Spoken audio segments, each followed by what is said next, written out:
C'était quand la dernière fois que tu as vu Rowan? Oh, celui qui a été tué par un monstre. À la fête des moissons. Je lui ai pas parlé depuis. Et ce matin, son côté de la chambre avait été vidé. Il a toujours été un peu à part, mais... ces derniers temps, il était ingérable. Tu sais, la télékinésie, ça peut te détraquer la tête. Il commençait à me faire peur. Alors, y a quoi entre toi et Tyler? Oh, pardon, je croyais qu'on posait des questions qui concernent pas le tir à l'arc. Y a rien entre nous. Il devait me rendre service en me conduisant quelque part. Ouais, bah un conseil, évite-le. Pourquoi? Parce que c'est un normie? Parce que Tyler est un gros con. Il supporte pas que cette école soit la seule chose qui fasse vivre. Asia. Through its wild landscapes and teeming cities, an epic battle is being fought. They're beasts born to be wild. This is something that you really don't want to get too close to. The apex predator in its realm. They kind of have a switch that they can flip that's next level crazy. Without warning, he just charges us.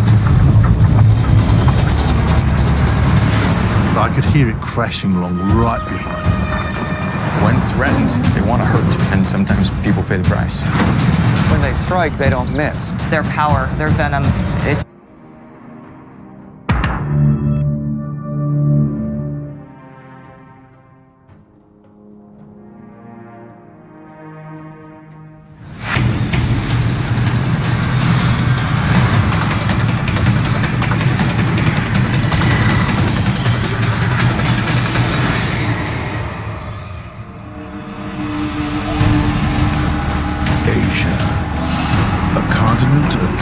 Civilizations, mystical traditions, a warrior past.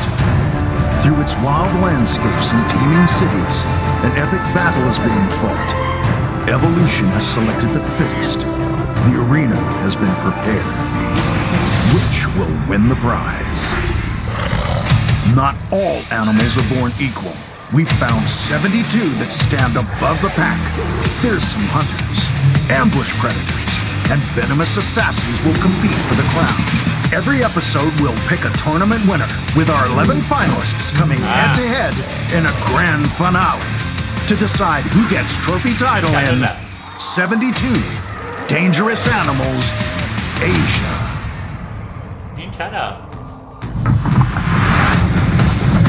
A rampaging Asian rhino barreling down a busy Indian highway. Look at the size of the thing. A tank on legs, armed with a deadly weapon, intent on taking down everything in its path. Wow! With a heart-stopping near-miss after near-miss, one by one, vehicles try to escape the bone-crushing beast. They're a 2 to 3 ton animal. They could inflict some damage if they wanted to. And you cross? I have no intention of crossing because if you come across an angry rhino, you're really not going to get away. End up on the wrong side of this formidable fighter, and it will make you pay. Built for battle, it dwarfs cars and almost every other animal it comes across. And when the rhino sets its sights on something, this grass grazer turns into one of the most dangerous animals alive, capable of goring and trampling any enemy to death. According to wildlife biologist Dr. Wong Siu-Ti, the most dangerous rhino is one that feels threatened.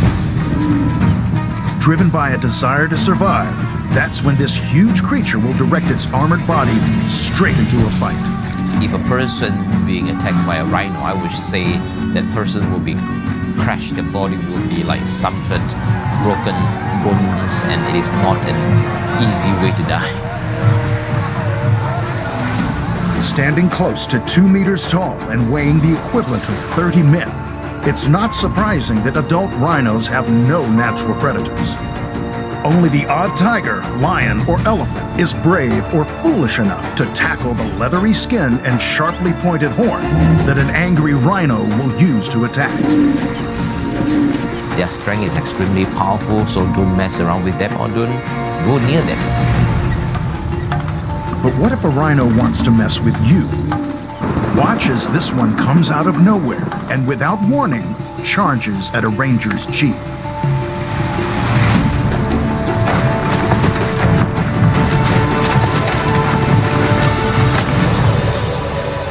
The rangers were lucky.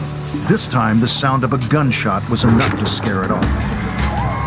Though deaths are rare, in one area of Nepal, there are claims that 7 people were killed in rhino-human conflicts in a single year. In this encounter, a charging rhino targets an Indian villager walking through a paddy field. The man, a father in his 50s, tries desperately to get away. But the rhino reads his moves, turns, and charges. The attack is fatal. Conservationist and rhino advocate Claire Campbell says, in cases like these, humans have no chance of shaking off a rampaging rhino. Rhinos can run incredibly fast. For their bulk, they can run like 40 to 50 kilometres an hour, so you're not going to outrun a rhino. They're actually surprisingly agile. They can spin around pretty much on a 20% pace. But the experts argue rhinos are not natural-born killers. When an attack occurs, it's often the response of a mother protecting her calf. We're reducing the habitat of the rhino. They don't have enough space to actually roam and feed and breed. They end up in villages, and suddenly you have these conflict situations. All 3 of Asia's rhino species are on the brink of extinction. Fewer than 100 Sumatran rhinos are scattered across Borneo and Sumatra. Only 60 or so of the Javan species still exist in western Indonesia. And there are around 3,500 surviving one-horned rhinos, many of which are found in northeastern India. It's an enormous risk to have an entire population in one location. There's the potential for any natural disaster or disease outbreak to wipe out the whole population very quickly. The biggest threat facing all rhinos is human greed and the promise of a large profit. Fetching nearly twice as much as gold, the financial reward for black market rhino horn can be an irresistible lure. In terms of the person actually doing that, that's out of desperation. You know, the people who actually do this poaching are often living in incredible poverty, so they get offered money to do something like this. They're going to take any opportunity they can get. Shut up. Worldwide, more than 1,000 rhinos are slaughtered each year. But these impressive herbivores have been the hunted for centuries. Ancient tribespeople believed that wearing rhino horn warded off enemies. Today, rhino horns are seen as a status symbol for the wealthy. Made of keratin, the same fiber in human hair and fingernails, they're touted as a magical elixir in traditional medicines. A cure-all, treating everything from headaches to cancer. Of course, there's no evidence that rhino horn does any of these things. It is literally no different to chewing your own fingernails. Even so, the bloodshed continues. The kinds of things that people are inflicting on rhinos right now is beyond belief. You know, removing horns while the animal's still alive, cutting calves out of the mother's stomach to get a tiny little bit of horn that's there, like, it's just horrific. Conservationists are stepping up efforts to rescue the remaining wild rhinos. A highly specialized team of protection officers now patrol the forest home of the Sumatran rhinos. With so few left, losing just one could be a critical blow to the species' survival. I sometimes call the Sumatran rhino the dinosaur of our generation. I think there's a very high likelihood that we could lose this species, despite all of the effort, the conservation effort. Rough, tough, and ready to rumble. The truth is, rhinos are more likely to be killed than to kill. Rhinos have the potential to be dangerous, but we shouldn't be scared of animals living in their natural habitat, just doing their own thing. They're really just minding their own business, trying to be a rhino, so we have no reason to be afraid. I don't think people should be scared about them, but we have to respect them. We have to protect them and not trying to kill them. In it charges a 2,000-kilogram horned devil that can outpace an Olympic runner. The rampaging rhino hits number 1. But can a predator that's making a meal out of human civilization take down a malevolent moving mountain?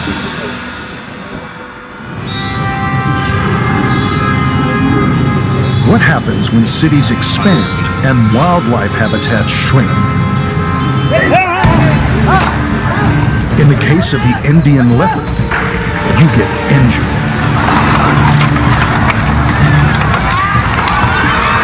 I could see the animal growling, the growl is still in my ears today, and it leaped at 2 jumps, it was on me already. They kind of have a switch that they can flip that's maybe next level crazy. When threatened, they want to hurt, and sometimes people pay the price.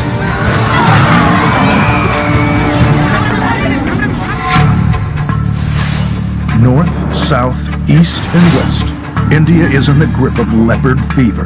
With its growing population of 1.3 billion, people are now steadily creeping into wild spaces, humans sharing hunting grounds with big cats. Some 14,000 leopards run loose throughout the nation, turning up almost daily in homes, villages, and schools. We have documented that about 17 people have been killed by leopard attacks, and about 120 people have been injured by leopards in the last 7 years. Sanjay Gobi is talking about bloodshed in his home state, Karnataka, in southwest India. The conservationist is on a dangerous mission, tracking the nation's spotted, stealthy hunters, but his work comes at a cost. Tranquilizer darts flying. In 2016, yet another uninvited visitor. This time, a large male leopard on the rampage at a local school in the state's capital, Bangalore. With large crowds gathered outside to watch the mayhem. Inside, Gubi and other wildlife officers lay out large nets in the hope of snaring the fugitive.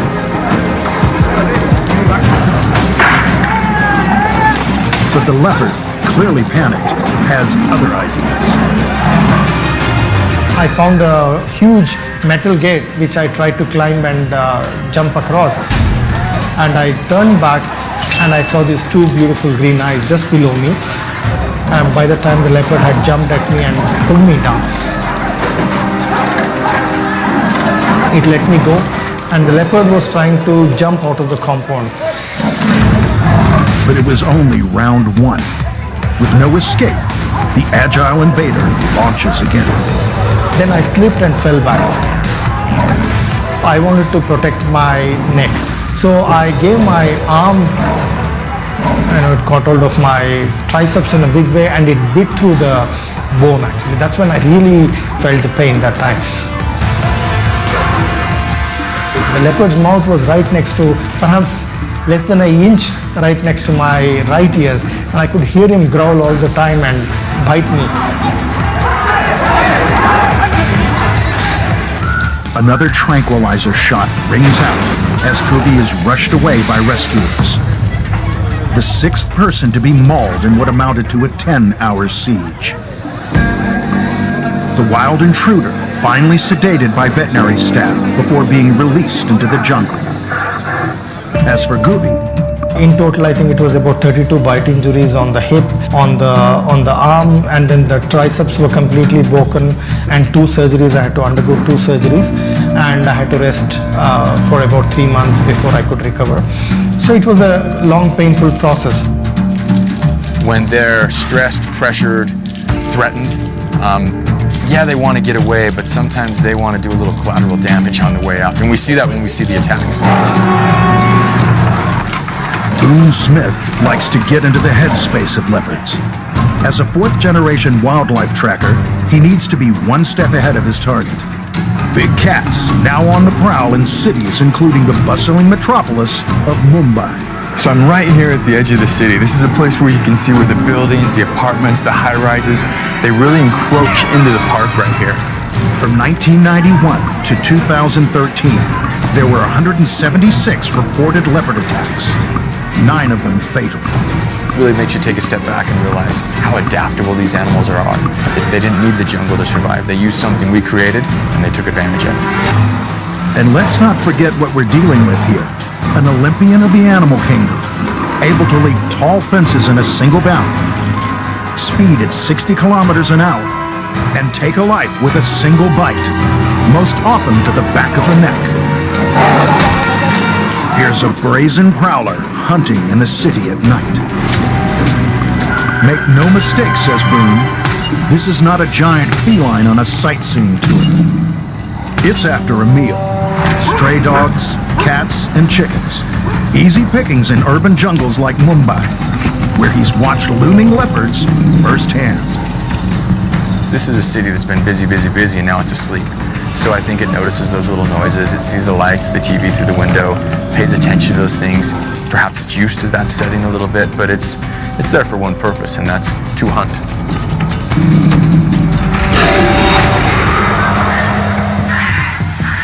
Rural communities too fear attacks.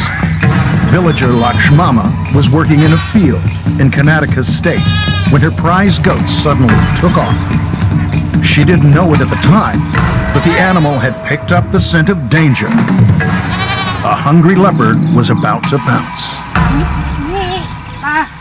ಆಗ ಮ್ಯಾಕೆ ಹಿಡ್ಕೊಂಡೆ ಮ್ಯಾಕೆ ಹಿಡ್ಕತ್ಲೆ ಬಂದಿತ್ತೆ ಮ್ಯಾಕೆ ಹಿಡ್ಕೊಂಬಿಟ್ಲಲ್ಲ ಅಂದಿತ್ತೆ ನನ್ನ ಹಿಡಿಕೊಂಬಿಡ್ತು ಹಾಕಿತ್ತೆ ಬಾಯ ಕಿವಿ ಹಾಕಿತ್ತೆ ಎಲ್ಲ ಕಿತ್ಬಿಡ್ತು ಕಿವಿ ಪೂರ್ತಿ ಎಲ್ಲ ನ್ಯಾತಾಡ್ತಾಯಿತ್ತು ಎಲ್ಲ ರಕ್ತ ಎಲ್ಲ ಮಕ್ಕಳಿಗೆ ಬಳ್ಕೊಂಬಿಡ್ತು ಅಂಥದ್ರಲ್ಲೂ ನಾನೇನು ಮಾಡಿದೆ ಬಿದ್ದು ಕೆಳಗೆ ಬಿದ್ದೋಗ್ಬಿಟ್ನಲ್ಲ ಒದ್ದಾಡ್ಕೊಂಡು ಹಿಡ್ಕೊಳಕ್ಕೆ ಹೋದ್ನಲ್ಲ ಹಾಕಿತ್ತೆ ತೊಡೆ ಎಲ್ಲ ಕಿತ್ಬಿಡ್ತು ಕೈ ಎಲ್ಲ ಕಿತ್ಬಿಡ್ತು ಕೆಳಗಡೆ ಡೌನಿಗೆ ಬಿದ್ದೋದೆ. Today, Lakshmama gives prayers of thanks at her homemade temple. By some miracle, she was spared by the leopard, lying for 3 hours unconscious and bleeding before help arrived. As well as scarring to her ears and arms, she walks with a limp, a daily reminder of a traumatic encounter that has left emotional scars too. ಅದು ಮನ್ಸಿನ ರಕ್ತಕ್ಕೆ ಸಿಹಿ ಅಂದ್ಬಿಟ್ಟು ಬಂದ್ಬಿಟ್ಟು ಅದು ಇದು ಮಾಡ್ಬಿಡ್ತದೆ ಪದೇ ಪದೇ ಬಂದು attack ಮಾಡ್ತದೆ ಅಂದ್ಬಿಟ್ಟು ನಮ್ಮ ಯಜಮಾನ್ರು ನಮ್ಮ ಜೊತೆಲೇ ಇರ್ತಾರೆ sir. The human attacks have worsened the reputation of this big cat. History talks of the man-eating leopard of Rudraprayag, a rogue from the 19th century, reported to have eaten 126 Himalayan villagers. I can't think of one positive urban legend about leopards. A lot of association with the devil and evil spirits. And so that gets perpetuated through society and cultures. Like, people come to fear this animal, having never even seen it. One victim who won't buy into the big bad cat tag is Sanjay Guli. He says he got injured because the leopard was irritated and excited. His efforts are focused on education, conflict prevention, and tracking of roaming cats in human spaces. But time is running out to find a solution to the conflict, which sees many leopards killed by angry mobs, keen to take matters into their own hands. According to the Wildlife Protection Society of India, nearly 1,500 leopards have been killed since 2014. Only 14,000 remain in the wild. If you're not going to manage conflict, if you're not going to bring down conflict to tolerable limits, species like leopards, which are highly conflict prone, have very poor future in a country like India. Walking in groups, playing loud music, carrying torches and sticks, all are suggestions to ward off a leopard attack. But what do if you ever come eye to eye with one of these? Cat Safety 101. Don't ever run. It triggers an instinctual response that I gotta chase and get that. And so we always tell people with cats, stand your ground, make yourself big, pick up a stick, swing it. If the cat makes contact, bite. A big cat causing big trouble. The Indian leopard shoots straight to number one. Running rampant on a daily collision course with civilization, it's death on the prowl. But watch out, here comes a monster creepy crawler, the stuff of nightmares. It's a vicious killer with an agonizing bite, a giant creature with attitude. Tangle with the Asian forest centipede, and you're going to have a very bad day. They're an efficient, large, multi-legged, venomous predator. I wouldn't like to run into one of those guys. Aggressive and lightning fast, Scolopendra subspinipes will prey on anything it can overwhelm. They very rarely miss a meal. You know, you put anything in there, it gets in front of them, and they grab on, and that animal's done. Death is almost immediate. With super powerful jaws and a bite more painful than a snake's, it's a predator to be feared. Their power, their venom, it's potent. You know, it's not to be messed with. These undulating assassins are well-known inhabitants of Southeast Asia, but can be found in countries all around the Indian Ocean.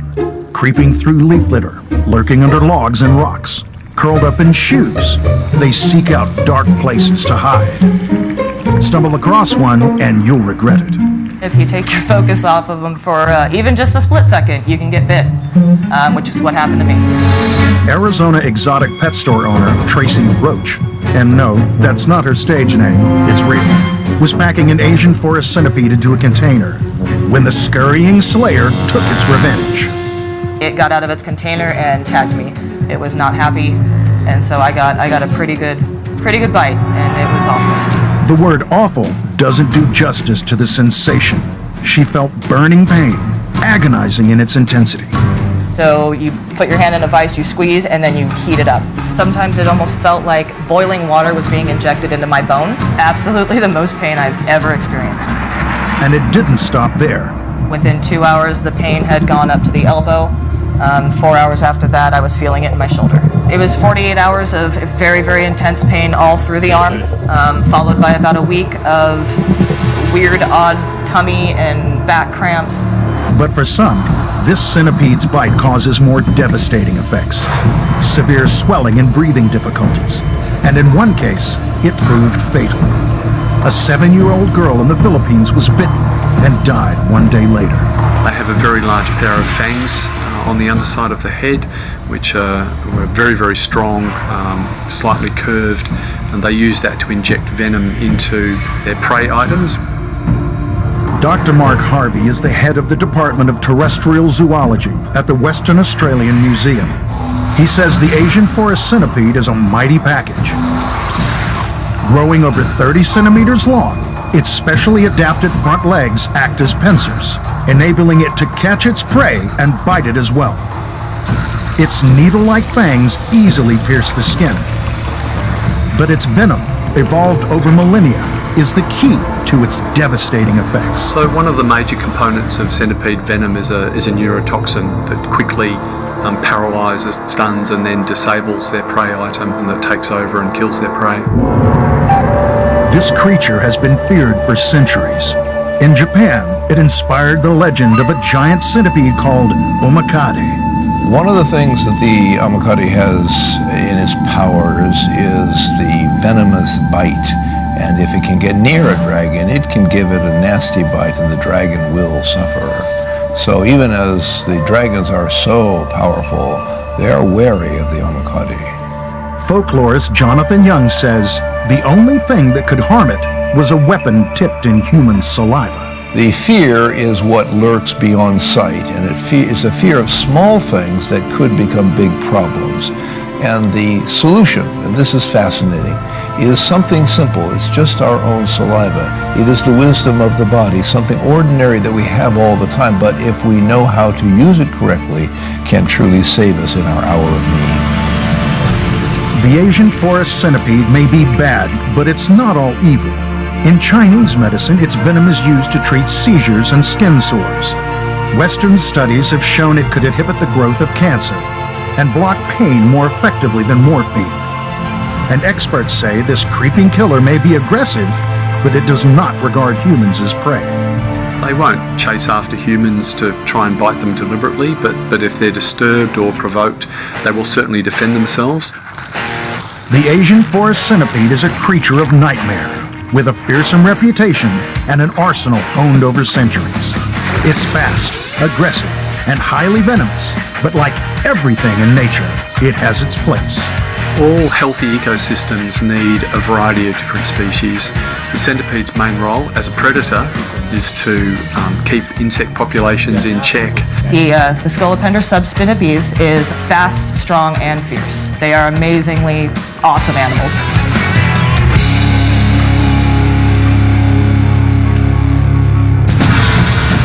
a scuttling shocker. The Asian forest centipede is no match for a ferocious feline and rambunctious rhino. It can only manage third spot. But what about a ginger ninja, a master of the surprise attack? Big, brawny, and blazing orange, Asia's iconic orangutan. Is it a gentle giant or something more sinister? Probably 10 times stronger than a human, has canines as big as a tiger. Definitely dangerous. And it was even more dangerous because he could run a lot faster than me.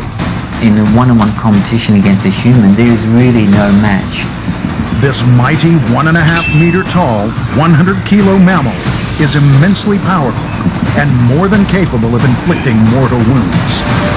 He knows exactly how to hunt and how to be dominant in that environment. He can do whatever he wants to do, really. In the past, hundreds of thousands, if not millions of orangutans roamed all the way from southern China to Indonesia. Today, they're extinct everywhere except on the islands of Sumatra and Borneo, where less than 70,000 remain. And it was in the rainforests of Borneo that Australian travel writer Stephen Scourfield had an extraordinarily close encounter of the wild orangutan kind.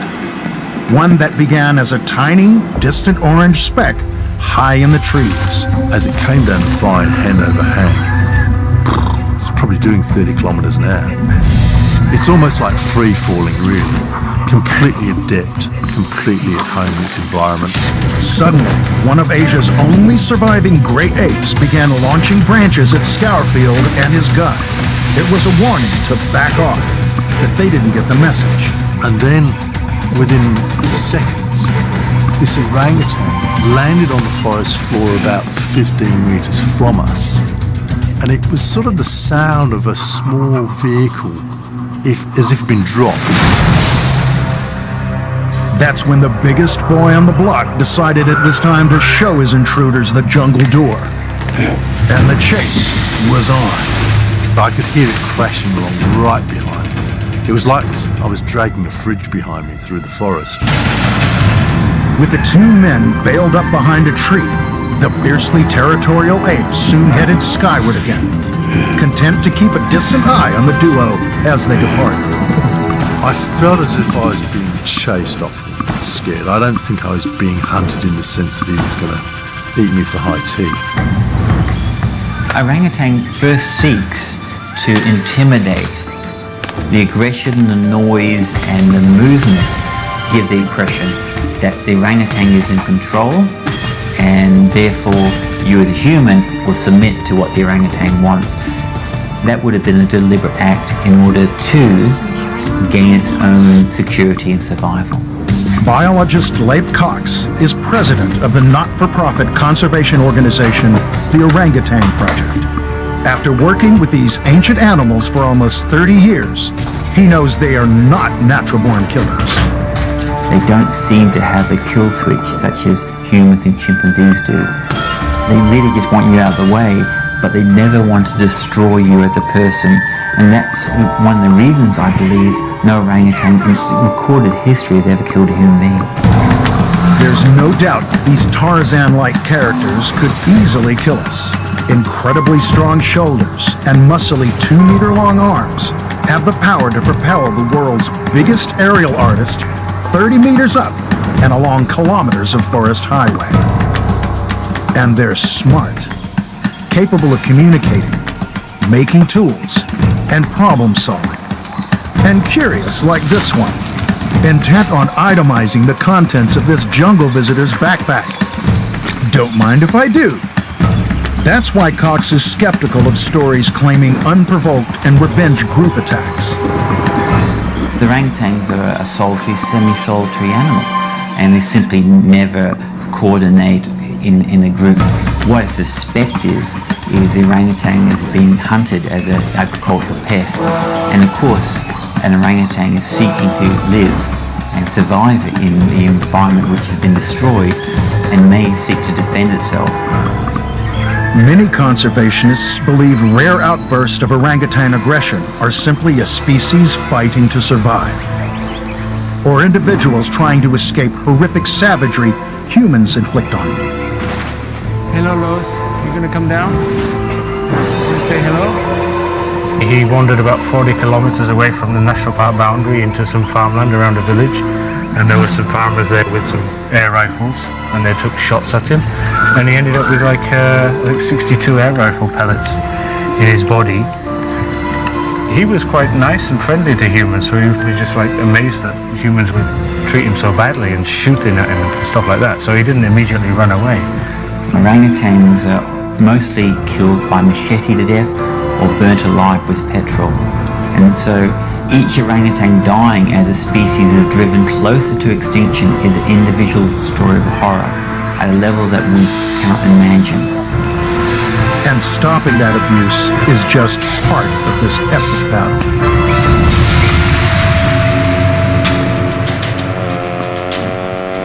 The Orangutan Project is fighting with all its partners to save the orangutans from extinction, and we're doing this predominantly by trying to save 5 to 8 viable ecosystems where orangutans can live in viable populations. Without habitat, there is no place where an orangutan population can survive and thrive on our planet.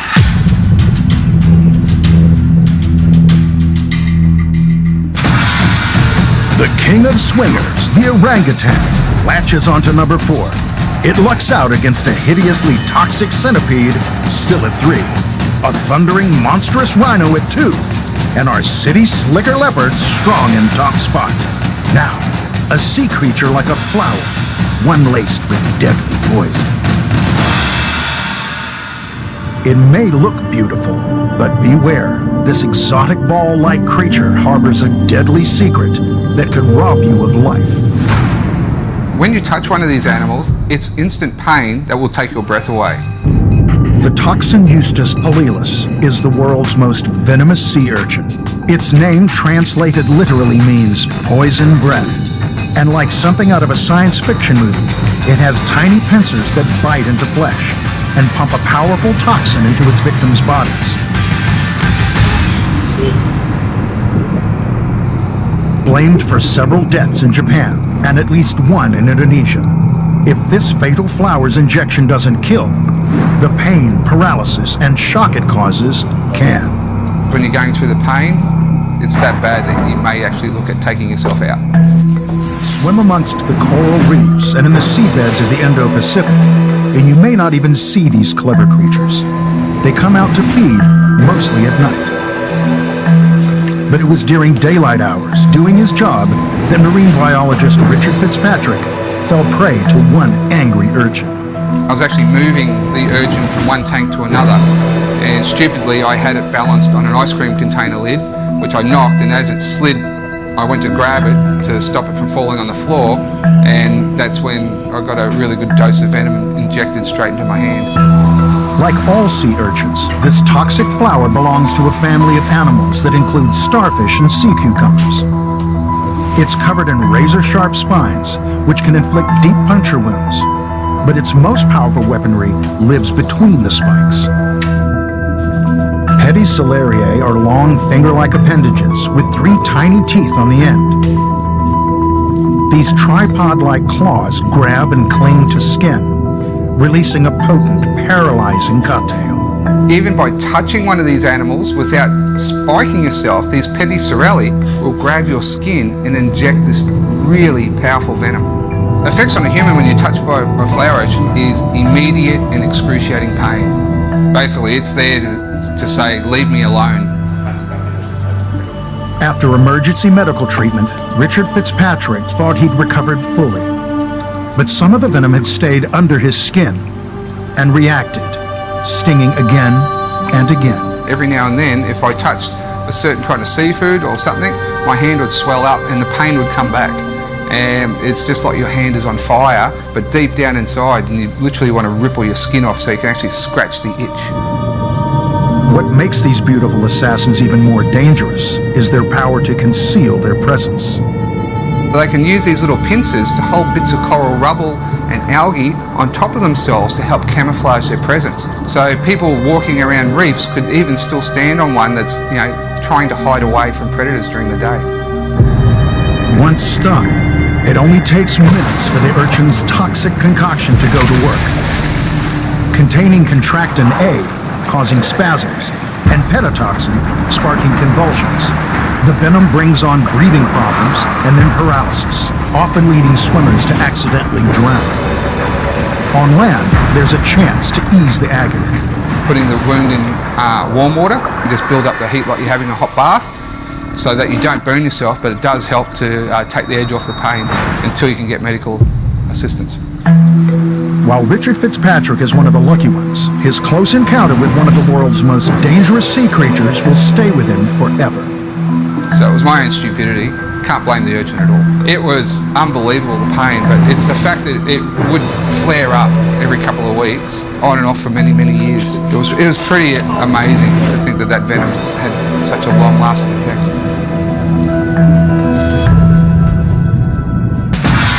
No bed of roses, the toxic flower urchin gets bronze for now. It packs more poison than a forest centipede at 4, and more punch than our great ape at 5. The powerful Indian leopard and rhino still hold tight. But can a vexatious viper that's a killing machine take down the lot? It's a slithering, loaded gun with a hair trigger. A pint-sized, near-invisible ghoul that's born angry and killing by the thousands. The saw-scaled viper. The reason the saw-scale viper is so deadly is that it's so small and very easy to overlook and very easy to step upon or get your hand nearby. And the venom is very toxic. The saw-scaled viper is everything that is wrong about snakebite rolled up into one pugnacious little package. It's not so much where you find the saw-scaled viper, but where you don't. The Middle East, Central Asia, India, and Sri Lanka. All are home to this snappy demon, which some claim is the most venomous on Earth. One that gets its name from a showy display of aggression. The reason that they're called saw-scaled vipers is that they have these very rough scales that they form a series of tight S's against each other and rub it with the scales going opposite directions. And that scale-scale interaction produces this steady sort of, like the E string on an electric guitar kind of sound, this steady drone. Coiled and ready to launch like a jack-in-the-box, this is a snake reputed to have the fastest strike rate on record. In less than 1 second, it lunges, fangs agape, bites, and retracts. An aggressive hunter with its big eyes firmly on the prize. When they strike, they don't miss because they have huge eyes where they need that visual acuity because they're typically living in very arid environments where there's not a lot of food, so they have to be very successful or they're going to starve. Herpetologist Dr. Brian Fry says snakes don't get much more terrifying than this tiny death trap. He says it's responsible for more human fatalities than any other snake species in the world. Some 5,000 a year in India alone. So how does a viper the size of a 30-centimeter ruler unleash such havoc? Well, let's start with its venom. A potent, fast-acting, blood-thinning lethal cocktail. With a saw-scaled viper, because the action is so fast on the blood, it's one of those venoms that can kill in less than an hour. You're going to die bloody. You're going to die bleeding out of your mouth. You're going to die from massive internal bleeding. It's a pretty horrible way to go. And don't think just because you have anti-venom, you're out of the woods. With the saw-scaled viper's footprint so wide, there are huge variations in its venom, which can lead to tragic circumstances. With these variations, we've got problems. In one part of India, the antivenom will work. In another part of India, it won't work. Another problem is cultural. There are many who shun Western medicines, adding to the increasing death toll. In India, where snake bites kill an estimated 46,000 people a year, Masi Sadian is seen as a fearless warrior. Using basic tools and his bare hands, the official snake catcher digs daily for a dangerous bounty. Deadly vipers, which he sells to the authorities to milk and make antivenom. But one day, unloading his catch, an angry saw scale lashed out. பையில இருந்து எடுத்தோம் sir. பையில இருக்கும்போது பாம்பு எடுத்து போட்டேன். ஒண்ணா எண்ணெய் எத்தனை பாம்பு பிடிச்சாந்துக்குறான். 6 பாம்பு தானே கேட்டாங்க. 6 பாம்பு இருக்குதான்னு எண்ணும்போது ஒரு பாம்பு பக்கத்துல இருந்து கடிச்சிடுச்சு. Instead of rushing to hospital, Masi did what many do. He reached for homemade herbal medicine, anti-snake venom botanicals, but they couldn't stop the inevitable. நோக்காடு அதிகமா இருக்குது. அதுக்கப்புறம் ஒரு நைட்டு ஃபுல்லா இருந்து மறாத நாள் வாயில ரத்தம் வந்தது, மூக்குல ரத்தம் வந்தது. Finally taken to hospital and given the correct antivenom, Masi avoided the next phase of saw scale hell, kidney failure and flesh-eating necrosis. But flirting with death, he says, is just part of the job. பொறுமையா தான் போனோம். நான் பயப்படலாம் மாட்டேன். பாம்பு கடிச்சிச்சே நம்ம செத்துரு போறோமே அப்படின்ற பயம் எனக்கு வராது. என்னைக்கு இருந்தாலும் அதுங்கிட்ட தான் நம்ம வாய்வு அடங்க போகுது. அது முடிகிற நேரத்தில் முடியட்டும், கடவுளுக்கு போட்டுருக்கிற நேரத்தில் போட்டோம். Unfortunately, people don't react very strongly because it's a tiny snake. Oh, it'll be okay, and they generally don't get to hospital. But we know of a man who died 40 days after being bitten by a saw-scale viper just because he didn't get treatment. He bled to death. Ram Whitaker is a herpetologist, but he has a more intriguing title, the Snake Man of India. He spent a lifetime immersed in pioneering research of reptiles, and in 1972 opened the country's first snake park. He says when it comes to this scaly megakiller, you've got no idea how widespread it really is until you see it for yourself. When I think of saw-scale vipers, I think of the time we spent in a place called Ratnagiri district in Maharashtra. A team of 10 of us caught 2,000 of them in just a few days.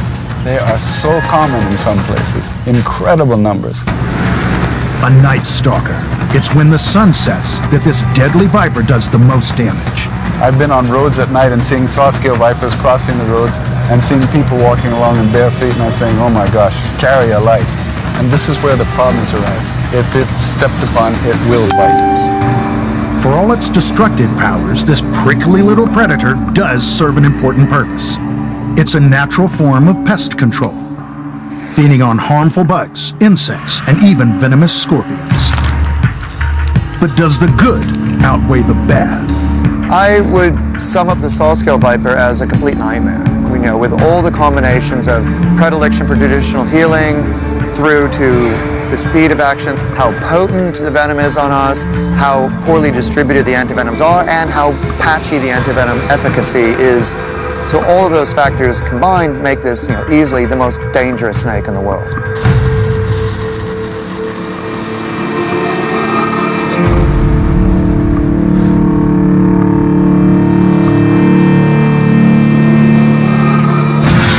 A tiny terror with a chilling tail, the saw-scale viper upends the pack. It lances second spot. So widespread and with such potent venom, it boots the Asian rhino to third, the toxic flower urchin to fourth, Asian forest centipede to fifth, and orangutan last of the bunch. Which means our wrong place, wrong time winner is the Indian leopard, a new cat on the block. You can outrun a viper, but not this agile, speedy stalker if you're in its sights, now turning urban jungles into hunting grounds. The big kitty killer pads comfortably into our grab bag of fearsome finalists. But who will join the ferocious feline in our ultimate lineup? Our tournament continues with a clash of jaws and claws. The biggest croc on earth does battle with the fastest shark on record. Snappy coconut crabs take on one of the scariest bears on the planet. And can a camel spider top an eagle that's as graceful as it is deadly?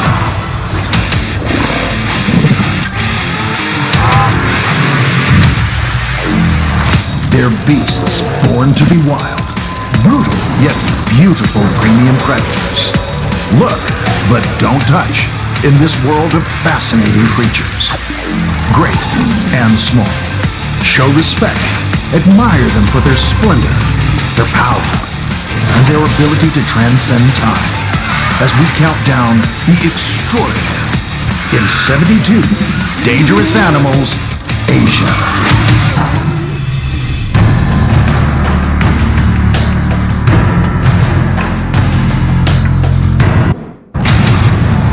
We've seen city's slicker killers fight it out with 2-ton terrors.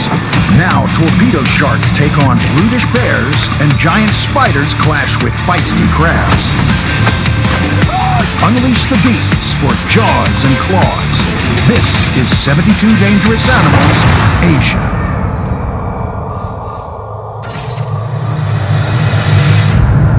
Mongolia. Remote, rugged, inhospitable. A secluded corner of the world where temperatures plunge to minus 40 degrees. And giant golden eagles rule the sky. They just love to fly and they love to kill. Armed with incredible speed, powerful curved claws, and a 2-meter wingspan, this big bird of prey is nature's ultimate aerial hunter. Graceful and majestic, with one of the sharpest eyes in the animal kingdom, the winged warrior has long inspired respect and fear. They really, in many ways, look like something from another world. They know how to fly, they know how to dive, they have complete control of their environment, and they are the top predator there. One of the most widespread raptors in the world, golden eagles wing their way through Japan, China, Mongolia, and as far west as Turkey. And it was in the isolated Altai range of far western Mongolia that Australian photographer Polani Mohan spent 4 years recording the extraordinary bond between eagle and hunter. The golden eagle sits at the heart of what it is to be a nomadic Kazakh living in Mongolia. Especially in the winter months, they bring the eagles into their gers because it's too cold outside. If you can imagine a Kazakh family sitting next to a fire eating, an eagle will be just around the corner there, sitting there quietly watching them do it. In the barren wilderness, days are long and lonely for the nomadic hunters, accompanied only by their feathered friends with their legendary hunting prowess. I recall waiting for the eagle hunter to let the eagle go, and I wasn't prepared. I didn't realize what happens when a massive eagle with huge wingspans come flying over you. I mean, I'm 80-something kilos, and I had a monopod and I had a big camera, and he flew over me, and he blew me off my feet and down a mountainside, and that's how powerful that they are. Throughout history, tribal cultures have regarded the golden eagle as a symbol of wisdom and power. But in Japanese folklore, a terrifying supernatural creature called the tengu takes the form of a monstrous bird of prey. A feathered fiend with human features, this sinister spirit is said to haunt mountains and forests. They're closely aligned with weather. They control the rain and can bring storms. They can start wars. They are very powerful and negative monsters. And with its unequaled hunting arsenal, the golden eagle is the undisputed king of the skies. Highly intelligent, with 7-centimeter slashing talons, a sharp-hooked beak, and eyesight 8 times stronger than a human, it can spot the slightest movement over 3 kilometers away. But speed is what gives this fearsome flyer the X factor. Like a bullet being fired, in full dive, the world's fastest eagle can reach speeds up to 320 kilometers per hour. And that super swoop is just one of 7 brutal killing techniques the mighty big bird uses to hunt and strike. And it's very, very difficult to get away from an eagle once she's decided, or he's decided, that he wants to kill you. What Polani Mohan witnessed in the ancient art of eagle hunting was an almost magical connection between bird and man. But with only 50 or 60 true hunters left now, and with every unforgiving winter claiming a few more, his images will be a priceless record of this dying tradition. This is one of my favorite images that I've taken for a number of reasons. It's very unusual to see a wild bird lying upside down in the hands of an eagle hunter. The bird will only allow you to do this if it absolutely trusts and loves you. Once, the skies over Europe, North Asia, North America, Africa, and Japan were filled with these fearless apex predators. Today, habitat destruction, poisoning, and collisions with power lines and wind turbines are taking a significant toll, making humans the biggest threat wild eagles now face. But the last remaining Kazakh hunters are doing what they can to save their golden companions, a cherished part of who they are and what they believe in.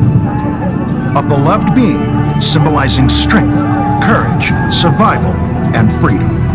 A golden eagle normally lives about 15 years, and after keeping the eagles for about 10 years, they let the eagle go because the men feel that they've taken this young bird from their mother.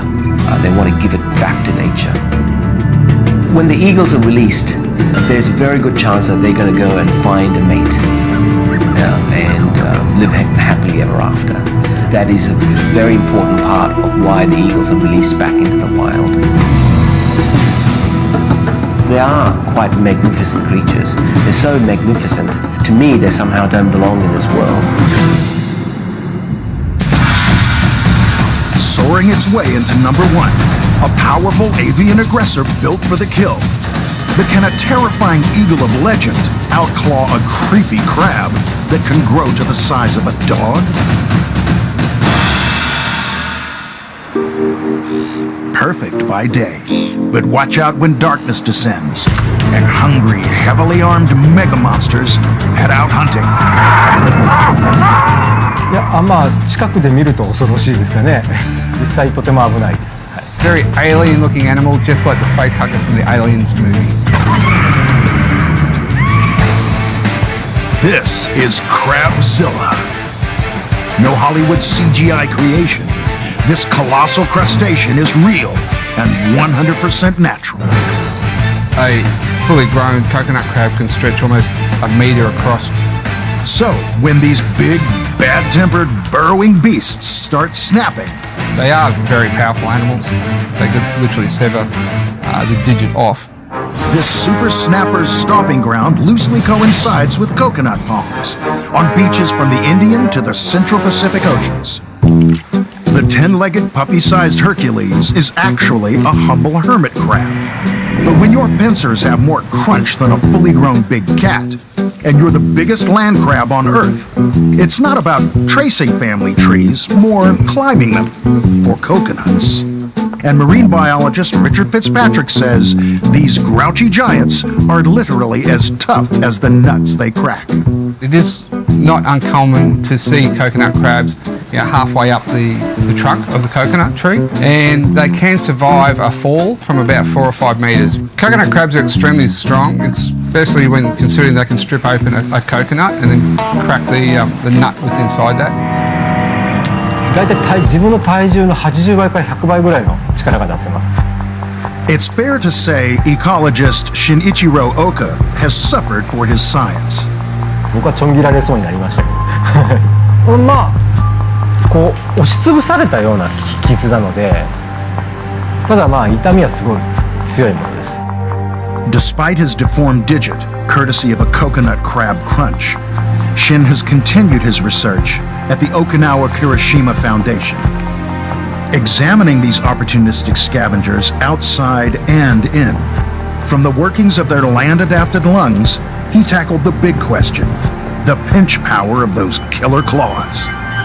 で、僕が今測ったことのある2キロぐらいのヤシガニでは実測で一番強いのが190キロの力を出しています。それを人間で計算すると、私体重60キロぐらいなので、5.5 トンぐらいの握力を持っているということになります。Shin discovered this clawminator's power correlates to size. でそれを最大の4キロのヤシガニに当てはめるとおよそ350キロ、ライオンのオスの噛む力に匹敵というような結果になりました。To grow this big, these crabs have a need to feed, and everything is on their menu, In fact, the biggest portion of their brain is devoted to detecting odor. And their super smell sensor can sniff out rotting refuse up to 2 kilometers away. The coconut crabs, because they're omnivores, they'll basically have a go at anything they come across. They will eat, dead rats and dead fish or anything, even other crab species. On top of their all-consuming food obsession, coconut crabs are patient and determined. With pincers poised, they'll spend days pounding and peeling their coconut to get to the protein-rich flesh inside. The actual claw of the coconut crab acts like a nutcracker, and considering the different size ranges of nuts they have to crack open, the claw is essentially as strong as it has to be. But there is more to these antisocial, aggressively territorial nut-cracking cannibals. They are accomplished career criminals. Known as the robber crab because anything they find that they're interested in, they'll just take with them back to their burrow.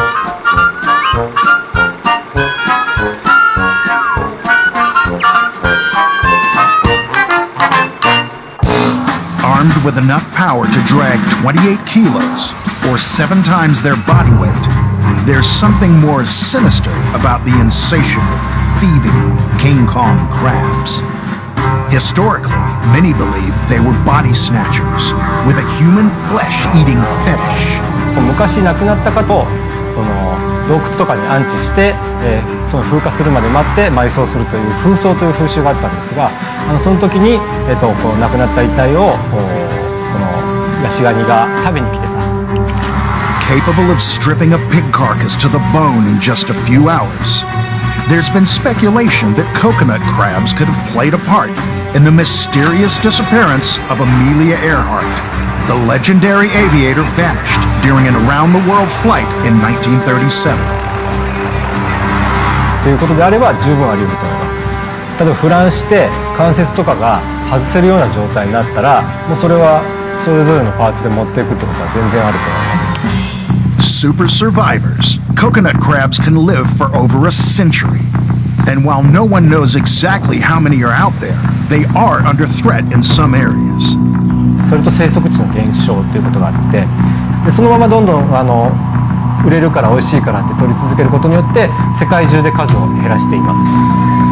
But be warned, if you're chasing a culinary crab delight, these crafty creatures might just have stored up one last, potentially lethal surprise. 雑食性で何でも食べちゃうので、例えば強竹糖だとか、ああいった毒性の強いものを食べた時に、それが体内に蓄積して、それがそのまま例えば腸の中とかに残ってたり。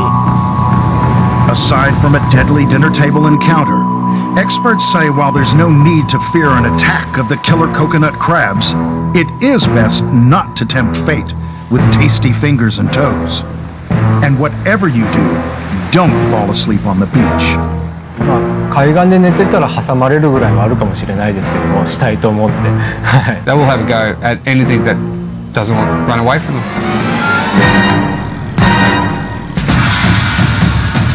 Slow and steady doesn't win the race. The coconut crab scuttles to 2. The golden eagle is faster and more astute than our slow-motion arthropod. And just when you thought it was safe to go back in the water, be prepared for one of the most savage killers on the planet. Circling sharks are all in a day's work for fishing guru Al McGlashan.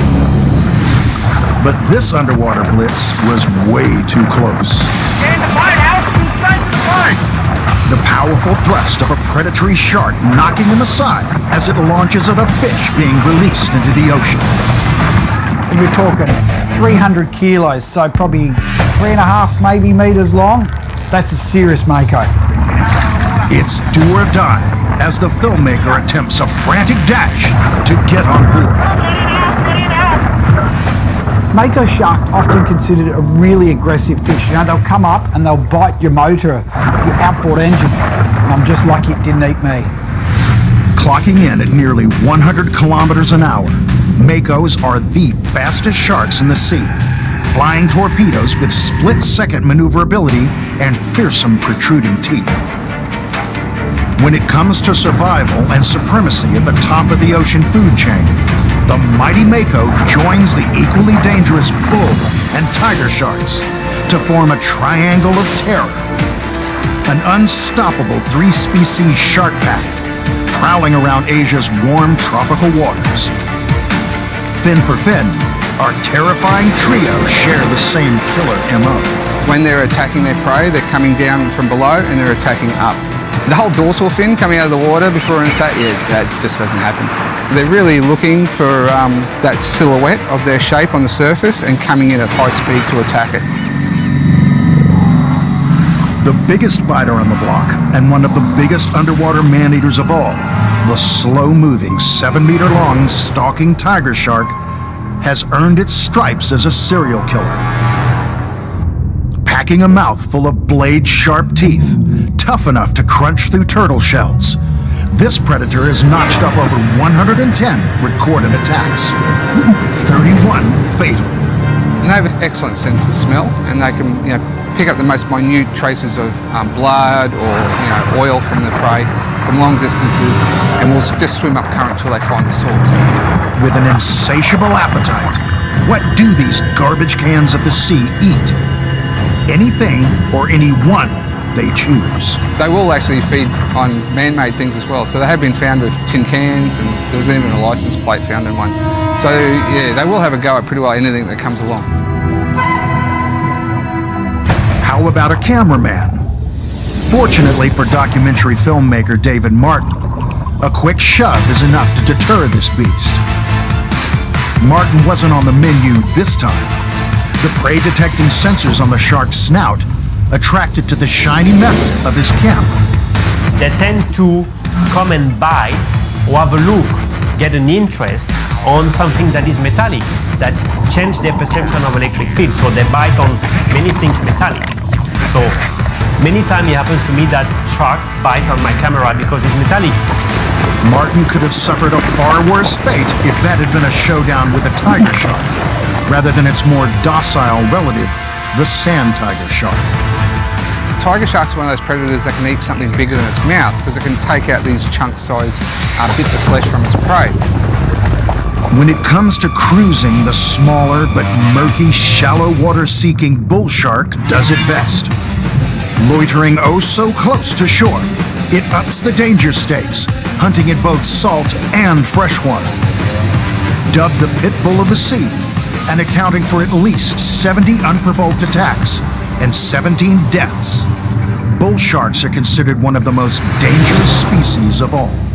Because they live right in that coastal fringe where humans frequent, that's why out of all the shark species, they're the most likely one to have human-shark interaction.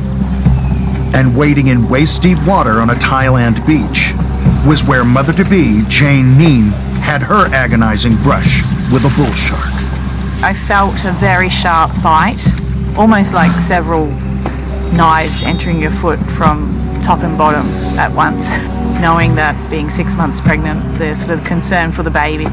After ripping 2 tendons from her foot, the satisfied shark swam off, leaving Jane with a gaping 8-centimeter hole. So I undid my husband's shirt and the blood started running out again, and you could see it was a big gash, and that's when they called for an ambulance. Shark attacks aren't common around Asia, but wetsuit-wearing surfers have occasionally suffered a case of mistaken identity by sharks on the hunt for seals. That may have been the case off the west coast of Bali, when a 2-meter bull shark savaged Ryan Borman's arm.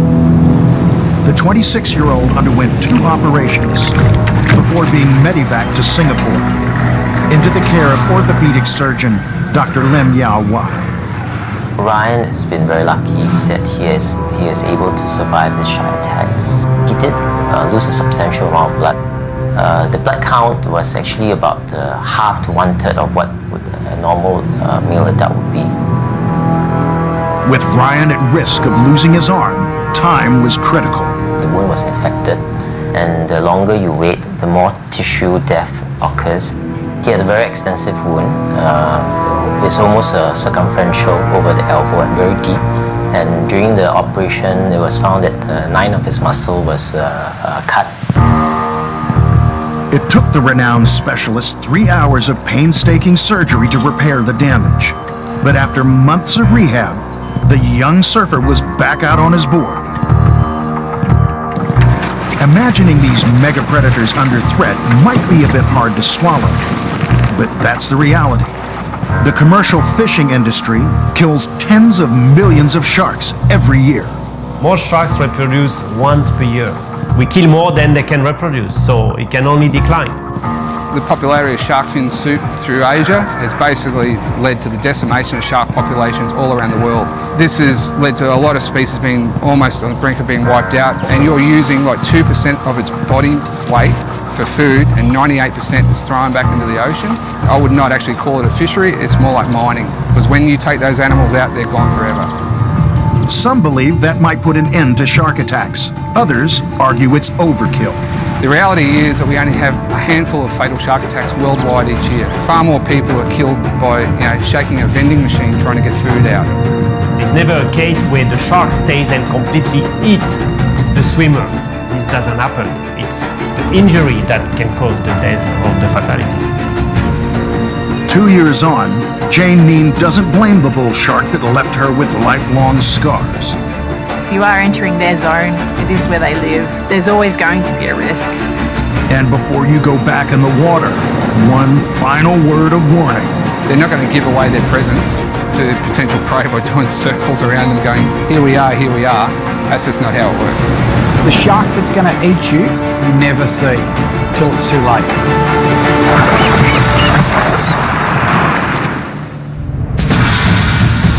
Smart, quick, aggressive, and with a taste for humans, the shark parts the waves.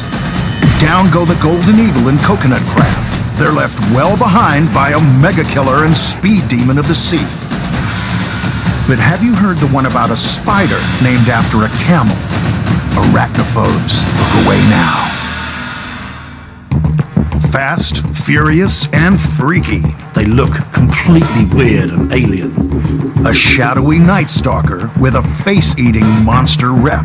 It's basically a big pair of jaws on legs. Not quite a spider, nor a scorpion, but with a fear factor bigger than both combined. The camel spider is an undisputed world champ. Camel spiders are one of the most remarkable animals on Earth. They already hold 2 world records. Biggest jaws in relation to their body length, a third of the length of their body. Pound for pound, they are the most powerful jaws in the animal kingdom. Oh, did we mention speed? They're the world's swiftest terrestrial invertebrates. Terrifying and turbocharged, this creepy crawly is in a class of its own. A premium desert predator that hangs out in the hottest, driest parts of Asia and the wider world, where those gigantic jaws make easy work of rodents, lizards, and small birds. A big camel spider could quite happily snap a lead pencil, no problem at all. If you were dumb enough to put your finger inside the mouth of a big camel spider, yeah, it's going to crunch down on it and it's going to hurt. Could you pry it open? I wouldn't like to try, actually. Big, strong, fast, with jaws of death. When you add aggression, few other arachnids can compare to this voracious, mostly nocturnal carnivore. They will actively hunt down their prey. They'll run after them, they're super fast, obviously. They will grab their prey items and quite literally tear them apart using these incredibly powerful jaws.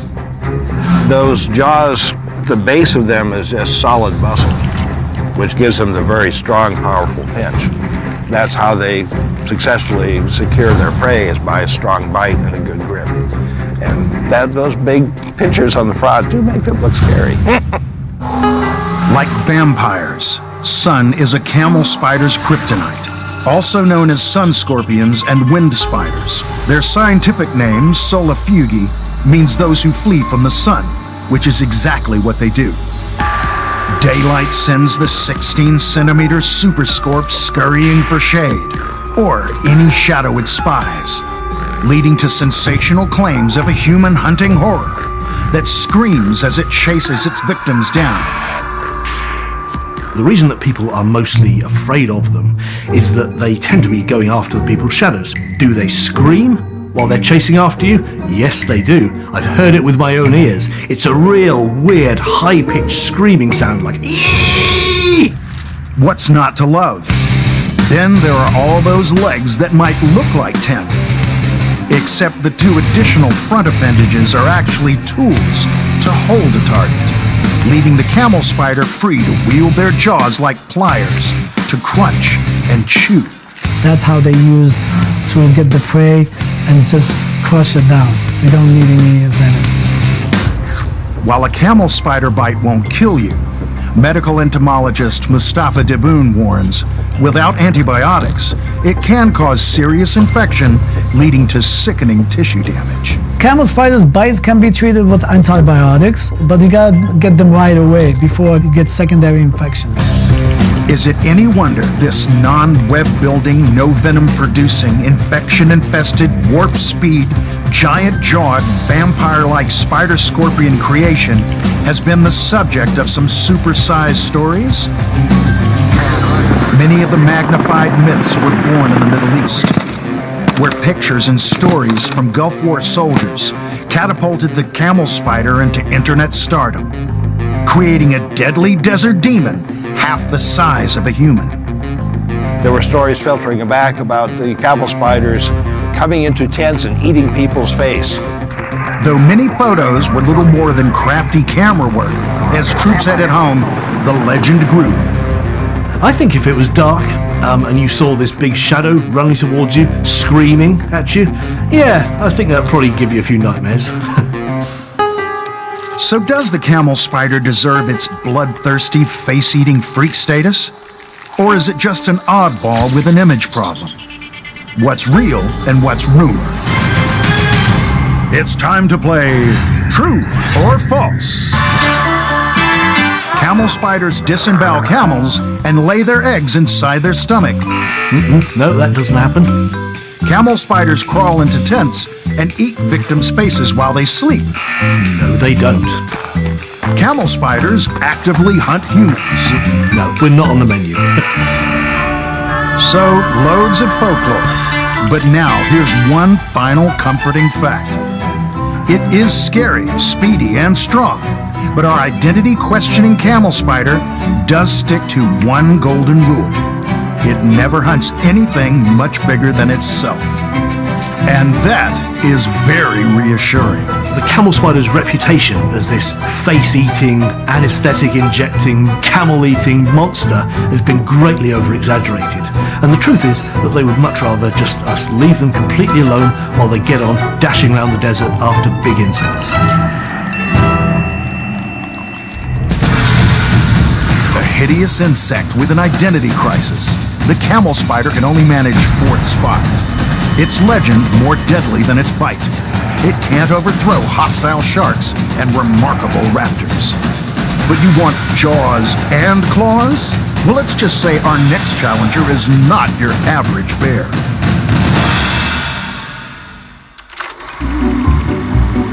Once upon a time, there was a bear. No, not that bear. But it did live in the woods and was definitely one you didn't want to cross paths with. Because while the sun bear might look like a fairy tale friend, it makes for a not-so-nice bedtime story. A sun bear can be a dangerous animal in the forest. Very sharp claws, strong canine, and they can easily do any harms on humans. Go like Goldilocks and explore here in dense tropical jungle, and you might, just might, get to see a rare and elusive bear that's in the record books. At 1.5 meters tall, this is the world's smallest bear. But don't let its size fool you. This cute little critter can unleash hell, like a mini grizzly with a steel trap jaw and canine teeth over 10 centimeters long. They have the biggest canine among all the 8 living bear species. And they are fast in the forest. I'm sure they can outrun any person in the forest. Not surprising, considering they can race around at 48 kilometers an hour. According to wildlife biologist Dr. Wong Xiu Ti, a world expert on this curious critter with many aliases. The most popular, sun bear, derived from that horseshoe-shaped color on its chest, said to resemble the setting sun.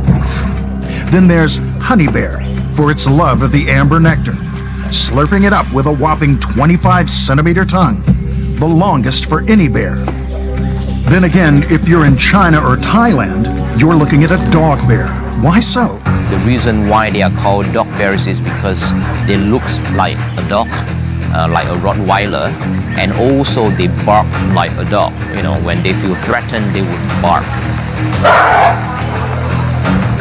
As for those long, strong, sharp talons, the function of the claw is like a tool where they can use it to rip apart beehive, termite nests, and also when they climb on top of the tree, they use their claws to literally lock themselves up on the tree bark and then walk up, just like a Spider-Man do. let's get one thing straight. Yeah, these little 60-kilogram half-pint hairballs are cute. They're more likely to run away from you than attack, but by nature, they do have an angry streak, and on occasion, they turn. Dr. Wong has investigated cases of sun bears lashing out at people, but most often, there's a simple reason for the bear turning rogue. Sun bears will not eat or harm humans unless they were injured, unless they were pushed to do that. That's their usual MO. But when sun bears feel challenged, like most wild animals, they're unpredictable. It's what makes them so dangerous, as a father and son discovered in Malaysia in 2017. The two were out gathering wood when suddenly a sun bear pounced on the boy. Using sticks and stones in his bare hands, the desperate dad fought for 30 minutes to free his child, who suffered serious face and head wounds. The same year, a husband and wife were mauled in Indonesia. Walking through their plantation property, a bear lunged at the woman. Both were taken to hospital, the wife later dying from her injuries. They will explore and get close to human settlements.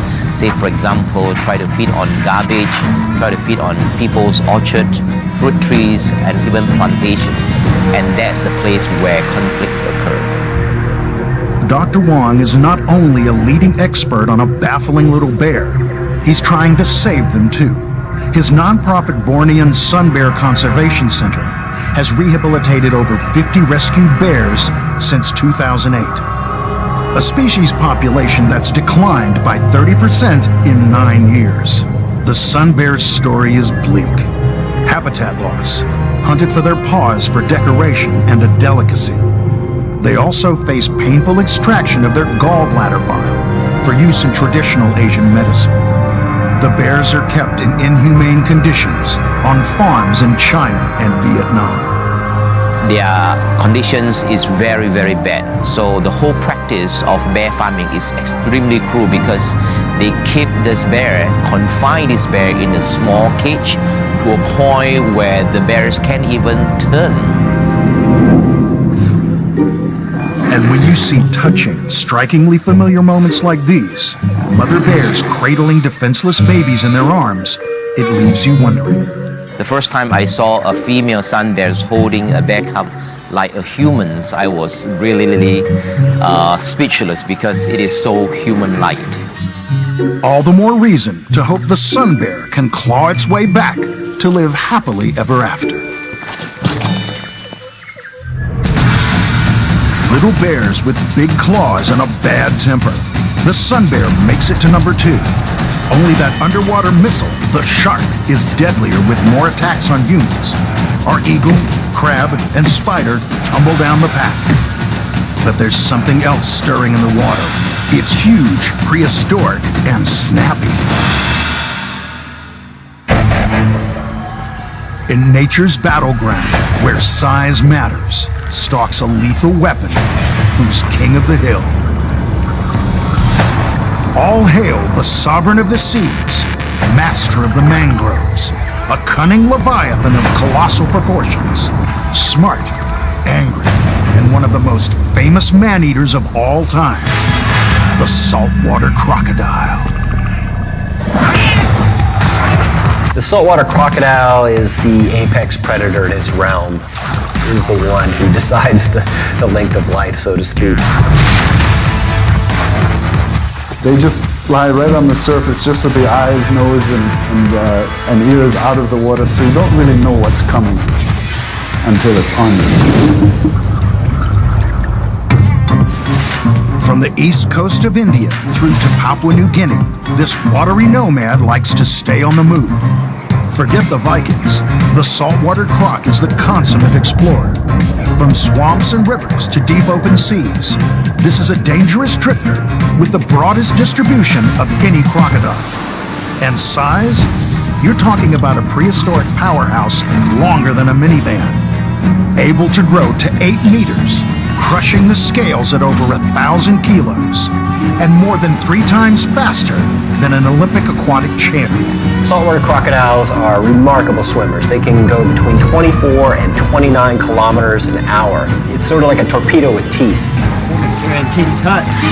Dr. Gregory Erickson has come closer than most to a Herculean hunter, the largest of all living reptiles. As a fossil fossicking paleobiologist, Dr. Croc has risked life and limb to test the bite force of a wealth of crocodilians. Oh yeah, nice bite.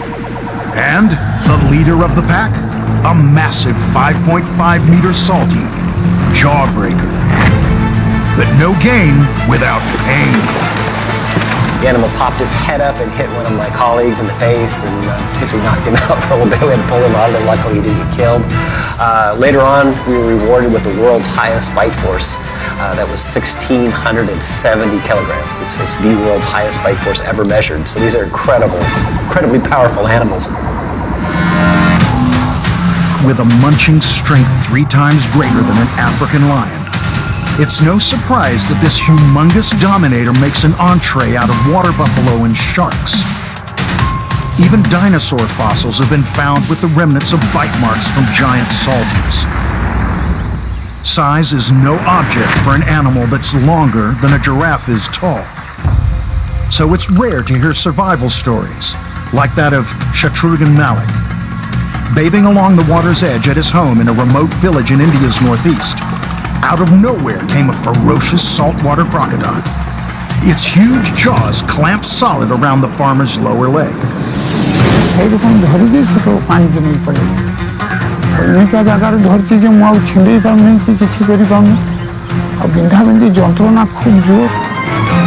What happened next is incredible.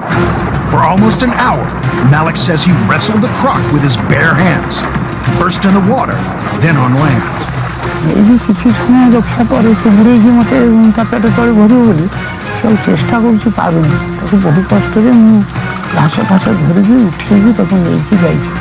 What they'll do is they'll spin on their axis and try to dismember or disorient the whatever they've bitten. Often they'll flop the animal around, these sorts of things.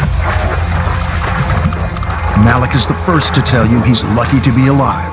How brave neighbors fought off the croc with sticks and rushed him to hospital. But it's been a tough road to recovery. 9 months of treatment, yet still toxic bacteria from the croc's putrid mouth festers within his body. কিন্তু হেলে কোন সে খাইলে যেମିତି অবস্থা বঞ্চিକି ବି সেই অবস্থা অকর্ম ହେଲେ ପଙ୍ଗୁ ତାରି ଯୋଗୁଁ ଦୁନିଆ ରୋଗ ବାହାରୁଛି ଆଣ୍ଠୁ ଗଣ୍ଠି ବିନ୍ଧୁଛି ମୁଣ୍ଡ ବିନ୍ଧୁଛି ପେଟ ବଥା ହେଉଛି. Depressed and unable to work, this father of 3 is not alone. Ron Whitaker knows all about the trail of death salties leave each year. Recent estimates are that about 120 to 150 people get killed by saltwater crocodiles throughout its massive range all the way from India to Australia. And about an equal number of those people get injured and survive. In remote jungles of Papua New Guinea, Ron Whitaker interviewed the families of 12 victims, all taken by salties. An indication, he says, that those annual figures could be much higher. In one case, a child had been caught by the leg, and the child's elder sister was holding on to the kid's arms to try to pull it out of the croc's jaws, but she failed, and the kid was carried off down into the river. And I heard another 11 just as heartrending stories on that visit. On 21st January, British units approached Rumri Island, 50 miles south of Akyab, for the second Burma landing within a month. But it was in 1945 that a little-known island in the South Pacific played host to what the Guinness Book of World Records calls the worst crocodile disaster in the world. At 09:30 hours, the landing gets underway. Men encounter practically no opposition. Seizure of the island of Rumri gives the Allies a new base with potential airfields flanking South Burma. It also threatens the enemy. With the Western Allies victorious, Japanese troops who had originally taken over the island retreated. Their place of sanctuary, a death trap, mangroves infested with thousands of saltwater crocs. The screams of victims echoing throughout the night. Only 480 of the original 1,000-strong battalion made it out alive. Their nemesis was a beast they knew well thanks to ancient Japanese folklore. The Wanaguchi, a demon born from a temple bell. The large temple bells, which I've seen in Japan, are an important part of a shrine, and they have a jagged bottom edge. It's part of the design of the bell, and someone noticing that thought it looked a bit like crocodile teeth. This grew into a legend that there is a bell that can sprout a body and be a monster. But for all the condemnation, the saltwater croc has been a victim itself. Past decades saw numbers plummet as the animal was hunted to near extinction. Its distinctive skin was used to make fashion accessories sold around the world. If we discover a new species to science, a week later they'll find a use for it. So crocodiles have been no different. The leather has been used for boots and belts and all kinds of things. Subaraj Rajathare says it's only through conservation and education that salty numbers are now flourishing. But not everyone is happy. In the Solomon Islands, with crocs thriving, there were almost a dozen deaths in 2017 alone. A specialized police crocodile control unit now patrols the islands. Rifles at the ready to shoot, to kill. But Rajathare says no matter what the future holds, the saltwater crocodile demands respect, at least for its staying power. The saltwater crocodile is an animal that has withstood the test of time. Animals have come and gone extinct. The whole dinosaur clan is gone, and yet this chap's still around. It's the largest of the crocodiles. It's a majestic, huge critter that still survives in a planet that is ever-changing. And I think that's something to be respected, understood, and enjoyed.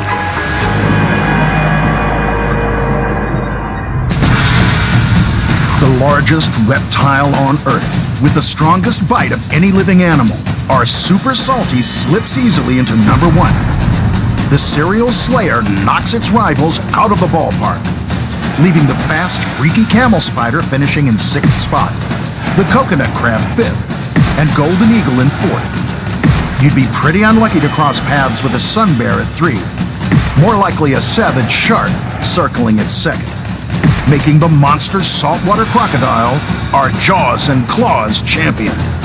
And who could argue with that? Officially the nastiest croc with the strongest bite force and measuring up to 8 meters. You don't want to date with this champion chomp, blamed for hundreds of deaths throughout Asia. The salty super croc slinks its way into the winner's circle. Who will wear the crown next in the ultimate countdown of fearsome finalists? Ready, aim, fire. The snake of snakes, the Indian cobra, faces off against diseased black rats. The beetles clash with scorpions, and a cute critter reveals its toxic secret in a biological chemical warfare showdown.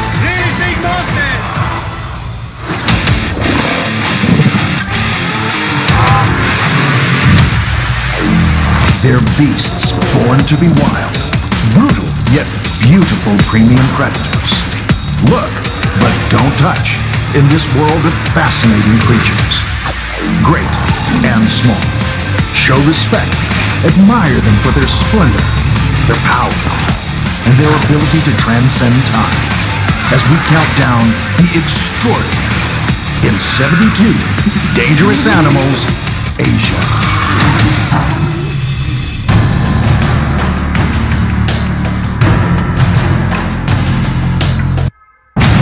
The saltwater croc has just snapped its way to the front line. Now for a little chemical warfare of the animal kind. let loose the deadly juice. Poisonous toads take on scorpions. Deadly cobras do battle with toxic teddy bears. And black rats manifest into missiles of mass destruction. This is 72 Dangerous Animals, Asia.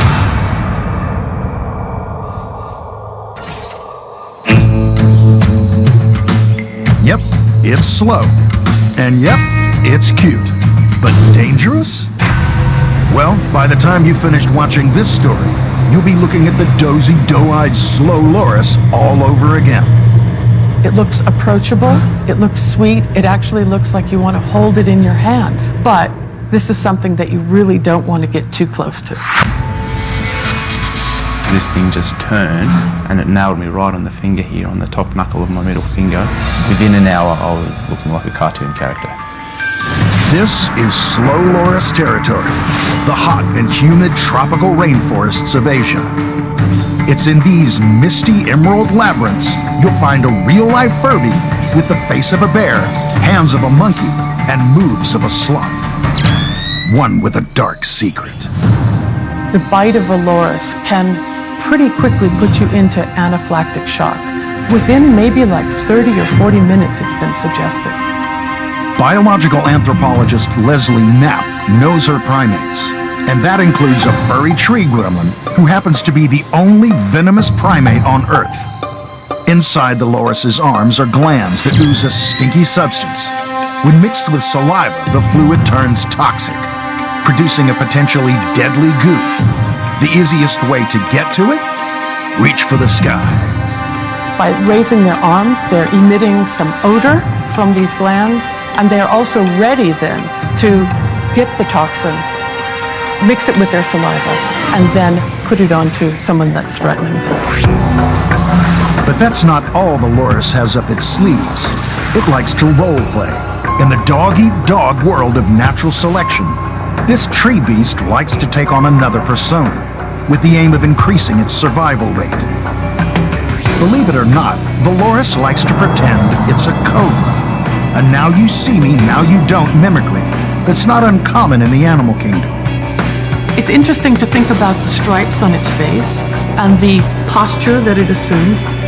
This might be a set of behaviors and an appearance that does look a lot like a cobra. They've got extra vertebrae in their neck, so they can sway like a snake, and they're even known to make hissing sounds. The slow loris is the poster animal for Don't Judge a Book by its cover. George Madani spends his days in wild environments. The Australian ecologist has had many a close encounter with dangerous animals, but he met his match with a pint-sized plodding Ewok, the great pretender of primates. It certainly doesn't help my reputation that of all the dangerous things I've worked with, snakes and crocodiles and scrub bulls, to be undone by a small, furry, cute-looking creature, yes, it's not something you'd predict. Madani's close call came during a field excursion in 2012. Surveying wildlife in tropical Borneo, he came face to face with an elusive slow loris. But without warning, it fell from its tree. Carefully trying to place it back in its safe haven, the animal expert got a dose of that elbow venom for a good 30 seconds. And that's a long time to be bitten by something, and it didn't let go, and it didn't want to let go. So I had to actually prise its mouth open with a small branch to finally get it off me. The loris venom had an immediate effect. First, tingling down the right side of Madani's body. Within 15 minutes, anaphylaxis had set in, his cheeks and lips starting to swell. The biggest risk was that my throat would close up. So I knew I needed adrenaline and that I needed it fast. Rushed to a local clinic, now struggling to breathe. The ecologist was also sweating profusely and agitated. But on arriving in emergency, there was a pause for a laugh, courtesy of a well-known Hollywood star. As I stepped out into the light, they kind of just looked at me and burst out into laughter and started saying, "Angeli Jolie, Angeli Jolie," because my lips had swollen to, a ridiculous size. Fortunately, the adrenaline did the trick, reducing swelling and quickly diminishing the effects of the slow loris venom. Today, this wildlife expert shares his story for two reasons. One is proof that cute can be deadly. The other, to join an international chorus of animal welfare groups, desperate to stop the illegal trade of lorises as pets. Would you think it was cute if you knew that tickling a slow loris is actually torturing it?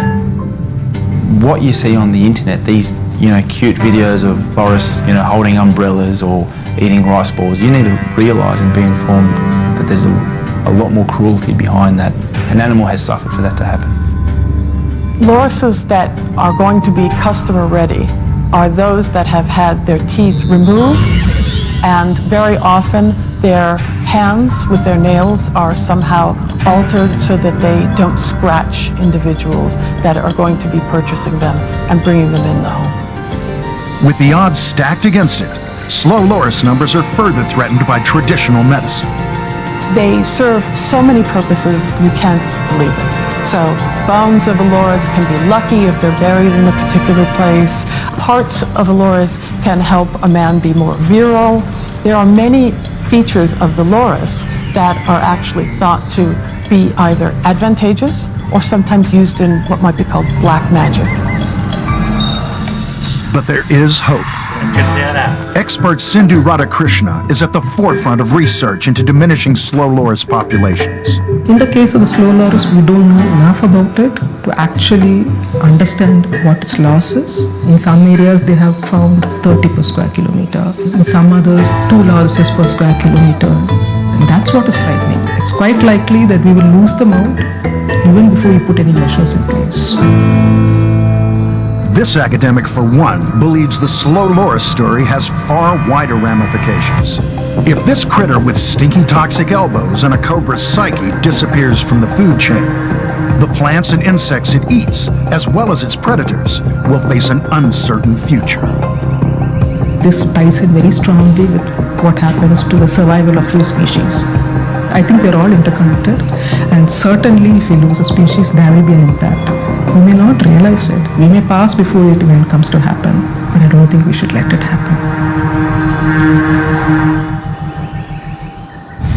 A cute critter that doubles as a deadly alchemist, the surprisingly toxic slow loris settles in top spot.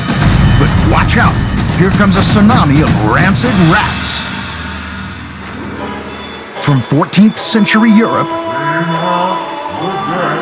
to bustling 21st century Malaysia. They're very dangerous. And hot congested Chennai in India. சாயந்தரம் ஒரு 7 மணி ஆயிடுச்சுனாவே அதுக்கப்புறம் 8 மணி ஆனா தன்னால ஓட ஆரம்பிச்சிடும். They've all suffered infestations of one of the most sinister serial killers alive. Rats. Causing more deaths than all modern wars combined. Today, they still claim thousands of lives every year. In Southeast Asia, it's the second highest global disease burden. For centuries, the pitter-patter of tiny rat feet have fueled our fears and phobias. From their origins in India and Southeast Asia, black rats, or shipwracks as they're known, have sailed the high seas, the furry stowaways invading almost every country on Earth. In the Middle Ages, Black Death swept through Europe and parts of Asia. Black rats and fleas that fed on the infected rodents, blamed for spreading the deadly flesh-destroying disease. The bubonic plague wiped out the European population in the 14th century. Between 40 to 250 million people died during that period.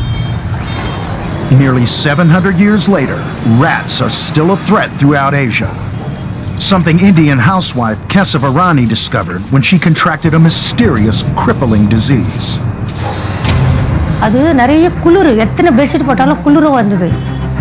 அந்த குளிர் நெருப்பு அள்ளி மேலே போட்டால் எப்படி இருக்கும் அப்படி ஒரு ஜுரம் அதிகமாக ஆக என்ன பண்ணிட்டாங்க டாக்டருங்க சொல்லி உங்களுக்கு வந்து உங்கள் டைம் சொல்லி தான் நாங்கள் இது பண்ண ட்ரீட்மெண்ட்டே பண்ணுவோம் அப்படின்னு சொன்னாங்க. சரி.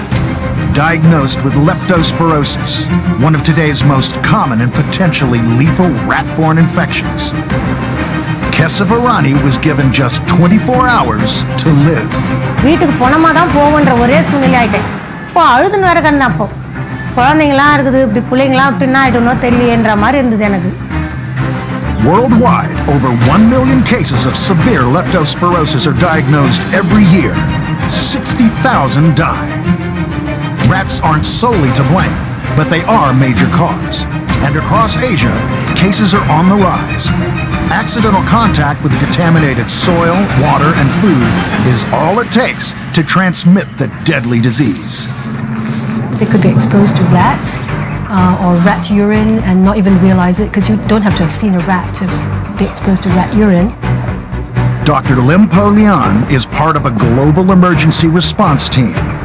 Flying into disease hotspots, Dr. Lim was at ground zero in the Philippines in 2009, where thousands were struck down with leptospirosis following 2 devastating typhoons. In an average year, the Philippines might see 600 to 800 cases, but that year, in the end, they had, well over 5,000 cases.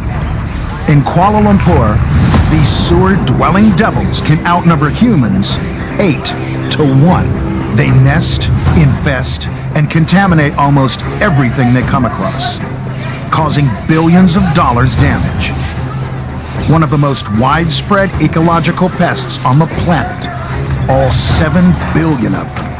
There are about 4 million rats born daily in developing countries. They are very dangerous because they are known to carry over 70 diseases. Associate Professor Dr. Siti Nushina Zain knows a dirty rat when she sees one. About 11% of the rodent population in urban cities are infected with leptospira. Almost indestructible, rats can survive a 5-story fall, being flushed down a toilet, squeezed through a 2.5 centimeter gap, and swim 3 days non-stop without drowning. Too easy. Then there are those formidable, stronger than steel front teeth, growing up to 14 centimeters a year. The rascally rodents have to gnaw non-stop through lead pipes, bricks, and cement to wear them down. Eradicating this marauding menace takes more than a Pied Piper. The City Council is important in ensuring that rodent control programs are run effectively, number one, and providing proper infrastructure for waste disposal and waste management. In Hindu mythology, Professor Deepak Shamkata says some rodent qualities make it special. Rat is revered for quickness, quick thinking, swiftness. In India, one dedicated temple is positively packed with rats, up to 20,000 of them. Here, they're not just welcomed, but deemed worthy of worship as guides to the god Ganesha. And they do not kill them, they simply, venerate them as someone who is a friend of Ganesha. But Kesavarani is no friend of these fiends. Now fully recovered, thanks to extensive medical treatment and antibiotics, she's taking no chances. கடவுளுடைய கிருபை இருந்ததனால தான் நான் இன்னைக்கு உயிரோட இருக்கிறேன் நான் நினைக்கிறேன். A hungry horde of vicious vermin, Rattus rattus is unstoppable. An endangered Ewok that thinks it's a cobra? Simply no match. Black Rat gnaws into number 1. Slow Loris slips to second, as our chemical warfare countdown continues with one of the world's most dangerous scorpions. Androctonus. What does it mean? It's known as the man killer. It's an apt description. It's one of the most venomous scorpions that we have on the planet. A contender for the world's deadliest scorpion. A single excruciating sting from a fat-tailed scorpion will bring you to your knees, or do exactly what its name promises. It is an animal that is capable of inflicting great pain at minimum and potentially causing death. For 400 million years, these ancient assassins have roamed the dry, dusty desert regions from Pakistan and Afghanistan to the Middle East. 12 species making up the killer clan. They were very likely one of the very first predators. Author and research biologist Warren Savory has been studying the fat-tailed scorpion since the 1970s. He says these burrowing beasts have added another dangerous element, home invasion, to their impressive age-old arsenal. It will live under rocks and under surface debris. So around buildings where you do have, rocks and pieces of wood like that scattered around the ground surface, and if you turn over those boards, you may find androgynous resident. But be warned, trying to evict this unwanted house guest could quickly turn toxic. It is aggressive. It's something that's prone to sting. If you prod it, it's likely to retaliate and defend itself and swing that tail down, and it's a bad guy. Designed to drive a deadly dose of venom directly into the bloodstream, that formidable fat tail is how the arachnid delivers its chemical weapon. A brutal brood of up to 30 toxins. It acts fast, killing a dog within 7 minutes, and a human 7 hours, sometimes less. Affecting both the nervous system and the heart. Typically, it's a very violent and sustainable pain, a strong pain at the site of the sting, and it will progress on up the arm, so your whole arm starts aching. You can go into shock. Ruthless nocturnal hunters, fat-tailed scorpions can sense an insect walking a meter away on sand. Capable of surviving a year without sustenance, when there is a need to feed, they can turn cannibal, consuming neighbors, mates, even their own babies. Any wonder then these supreme slayers outlasted the dinosaurs. It is a very ancient beast, and remarkably, in the overall general body plan, it's largely unchanged. Historically, I'm sure there were times under solar storms where climate was more challenging, and they've made it through that. I would not have bet against them in a nuclear war. And it's that indestructible, damage-proof design that could make this steely scorpion an aerial inspiration.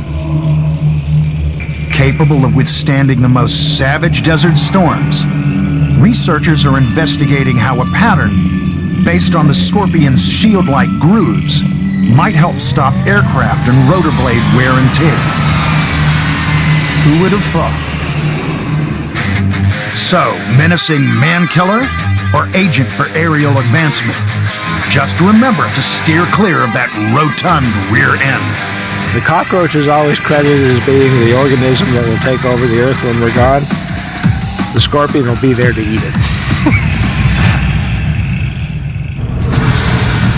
A devil of a desert dweller pumped with poison. The fat-tailed scorpion goes to number 2. It hasn't got strength in numbers like the black rat, and is more widespread than the elusive loris. Now get ready for one of the most iconic snakes of all time, a biological Kill Bill. An age-old tradition, charming a coiled killer in a basket, the Indian cobra. One of the most famous, dangerous animals in Asia, thanks to a pop-up hood, stand-to-deliver strike, and supposed hypnotizing powers. Just don't blink. When it's sitting up on this display, it's basically a display. It's telling you, I am dangerous, stay away from me. This is the snake that transcends all other snakes, that is, the most beautiful, and it's also the one most likely to melt your hand. Plains, jungles, open fields, and cities, the Indian cobra is the consummate traveler. And inside its over 1 meter long baggage, there's a venom that claims some 10,000 lives a year, taking down victims in under 30 minutes. It may be called the Palace City of India, with its twinkling temples, Maharaja past, and bustling nightlife. But behind the scenes in Mysore, there are devils in the midst. And who you gonna call for your cobra conniption? The city's Snake Cheyenne.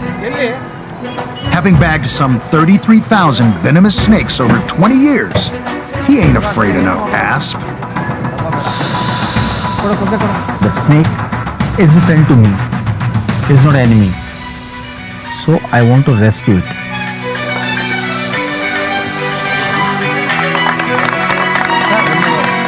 The love and affection is there to that snake. No fear, nothing. But sometimes friends can turn into frenemies. Waiting to greet visitors at this apartment, A secretive, slippery doorman. The eccentric snake wrangler has been bitten 3 times by cobras while attempting to rescue and release them back into the wild. One had good reason to be angry, sinking its fangs into his left hand. Because on that time the snake was pregnant, very ferocious. With paralyzing toxins flooding his body, the Cheyenne was rushed to hospital and given antivenom, serum to stop deadly symptoms, including respiratory failure and cardiac arrest. Suddenly they are treated me, so definitely I'm lucky. Lucky indeed. This amped up Terminator is built with an overabundant supply of venom, up to 400 milligrams in every bite. Only 10 is needed to kill. A terrifying equation, but one that gives this snake the edge in the wilds of Mother Nature. It's not just about killing their prey, it's about putting so much in that the prey is just completely overwhelmed and just doesn't stand a chance. So they want to kill or immobilize quick, not over a prolonged period, because then the animal can escape.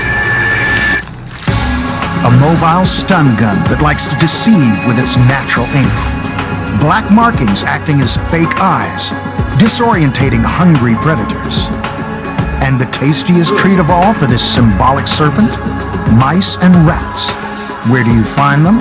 Living in burrows right alongside human habitation. Instead of Slumdog Millionaire, we've got Slumdog Cobra, where the slums were the best thing that ever happened to the snakes. So there's uncontrollable amounts of food. There's an abundance, an overabundance, an unnatural abundance of all these rodent holes, and that's going to attract the cobras.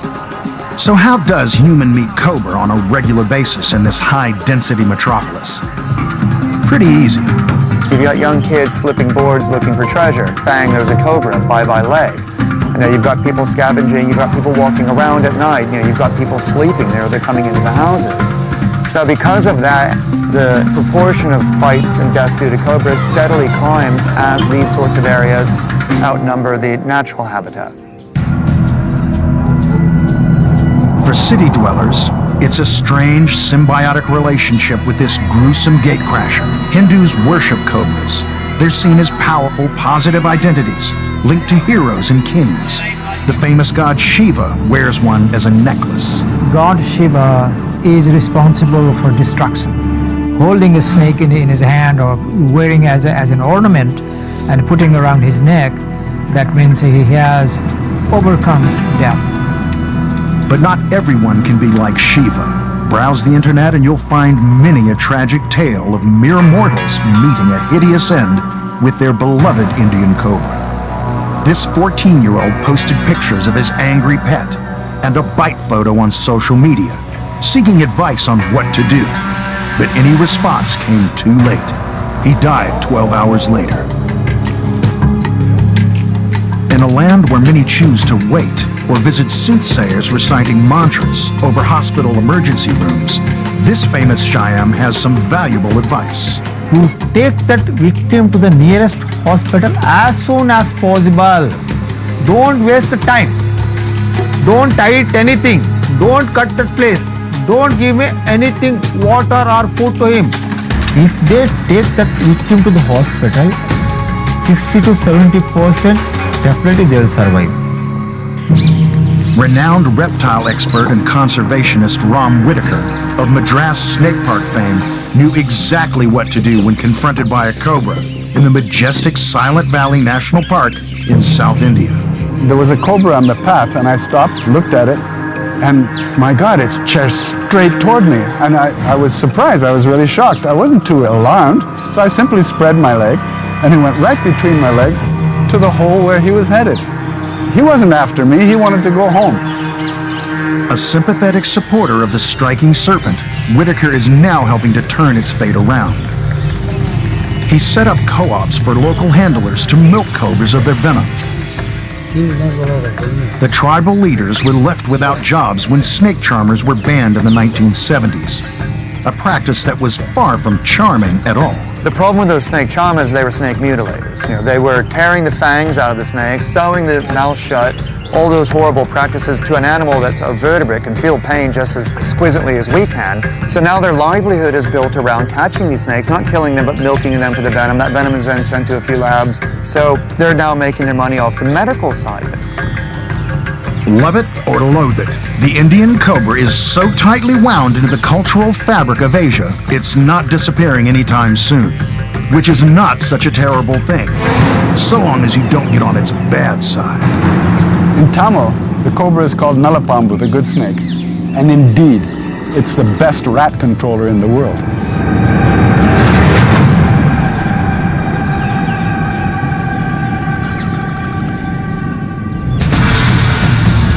Touchdown!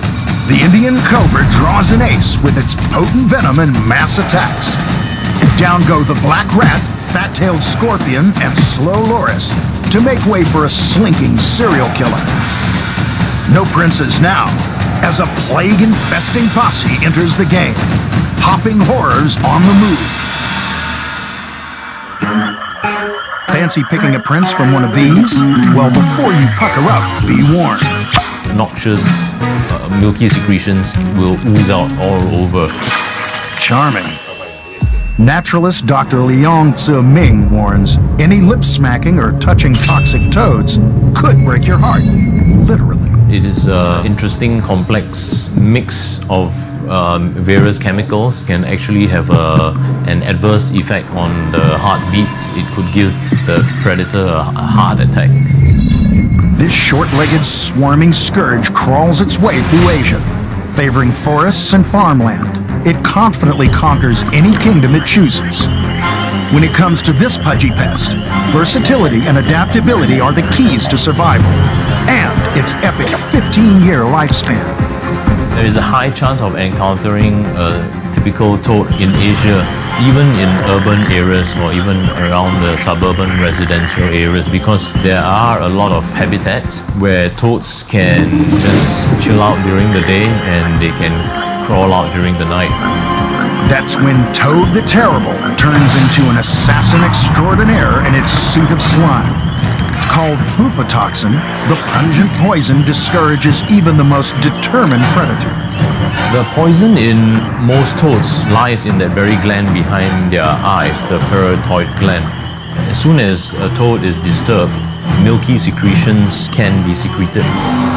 Armed and dangerous from the day they're born, Asiatic and Asian common toads come from a dynasty of hopping horrors called Buffonidae. And spotting a bona fide bouffon is no biggie. Apart from that bulging bag of poison and its leathery complexion, there are also those toad tunes. They can all sing at their heart's content, and the female will choose the male that sings the loudest or the longest. There can be also a lot of wrestling going on between the male toads for a particular female. Sometimes one female can be practically swallowed by a whole ball of male toads. These hand-sized monsters can cause a large-scale disaster. Robust, ravenous, and always ready to breed, the baby-making machines create armies of plague proportions, fast. The nocturnal warriors take over turf wherever they go, in a no-win war for many native species that struggle to hold their ground. But anything that's small enough to fit into the mouth, it probably won't hesitate and shoot out its tongue. And that insatiable hunger even extends to itself. I saw the toad just scrubbing off the old skin from its back and stuffing all that skin into its mouth, like swallowing a wet towel after a shower. And the reason why they're doing that is basically to recycle the precious protein that the skin would still have and all the other nutrients. Sound like dinner? The Asians who have been living in the forests around Southeast Asia, they have been known to consume some of the river toads, but they are experts at preparing it, and they just have to know how to get rid of the parotoid gland and skin it carefully not to contaminate the flesh with the toxin. But don't try this at home, kids, because there is no antidote. However, blended the right way, the deadly discharge is credited with healing powers. For centuries, the milky emission has been used in ancient Chinese medicines, and in more modern times, to help fight some cancers. Who knows how many other illnesses the goo could cure? I think they deserve more attention in terms of research. So our skin-slurping warty wonder is hardly Prince Charming. But toxic toads aren't all bad either, as long as we keep our hands and lips to ourselves. There's no reason to pick it up. As long as we leave them alone, there is a lot to enjoy and to appreciate with the life cycle of toads. Our terrible toad is a swarming scourge, but it's not enough to outrank our top contenders in some serious chemical combat. Snake, rat, and scorpion hold strong. The lackadaisical loris now in fifth spot. But prepare to be blown away by a menacing insect that hits like cyanide without even biting. It's Beetlemania, but not in a good way. Tiny black and orange bugs taking over homes, buildings, and airports across Asia.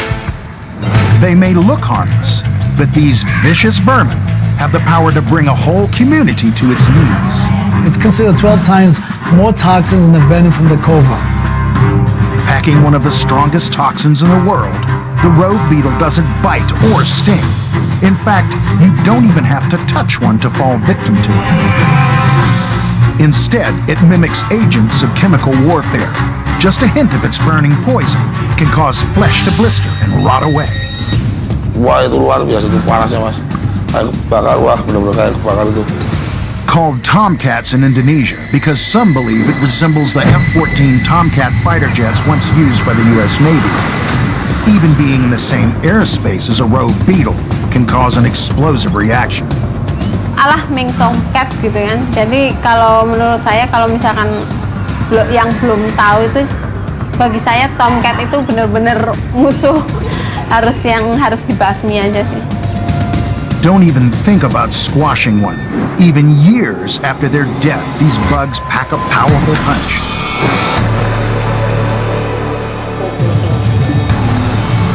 They've evolved to look like ants, but it's just a ploy for these sneaky double agents. Their blood is packed with a substance called pterin, the most dangerous animal contact toxin in the world. Just one tiny hit can cause severe dermatitis. This is what happens to unsuspecting victims who've squashed rove beetles in their sleep. Pus-filled kissing lesions where the bugs were crushed between their flexing joints. If it gets crushed, things feel threatened, and then it's going to release a lot of the toxin onto our skin. And the skin can be burned, blistered, and also with secondary infections, you can get sometimes some of the flesh can be almost rotten. Even second-hand contact with the tomcat's toxin left on clothes and furniture can burn you. But the golden rule is, if you see a rove beetle, don't squash it, or the poison can leach into the air. The bottom line is, people should not really pick up dead or live rove beetles, because even thinking they're dead, they might still have the pterin in them. Found throughout Asia, rove beetles usually prefer wet, swampy areas. But as their habitat reduces, they're being forced to adapt, and they're going upmarket. There have been outbreaks in buildings across Indonesia, India, China, and Pakistan, causing a public health emergency affecting thousands of people. This apartment block in Yogyakarta, Indonesia, was the center of a recent rove beetle epidemic. Housewife Ita Perwanti and both of her children have felt its fiery fury. Itu bagian karena anak saya masih berangkang ya, di bagian telapak tangan, siku, dengkul, sama kaki itu. Itu parah banget sampai seperti penuaan dini itu loh. Anak saya karena sekujur tubuhnya tuh kayak luka bakar yang di luar, kecuali yang pakai baju di dalam kan nggak kena. Ida's husband, Radhan Raditya, suffered an extreme reaction after wearing clothes contaminated with rove beetle toxins.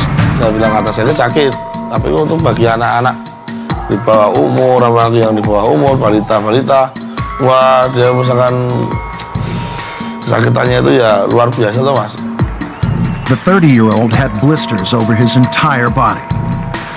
While the pain does pass in a week or two, after the blisters dry out, victims are often left with nasty scars.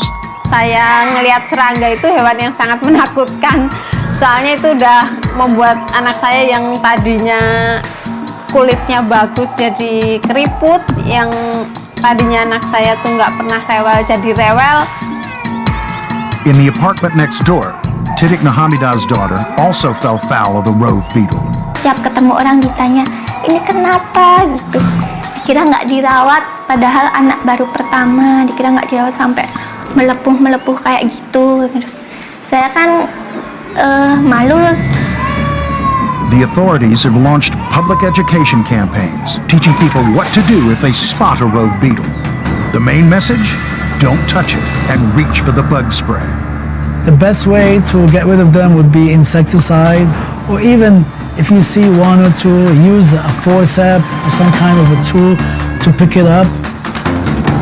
While exterminating rove beetles might seem the answer, these crafty critters actually play an important role, controlling pests that feed on rice and other crops.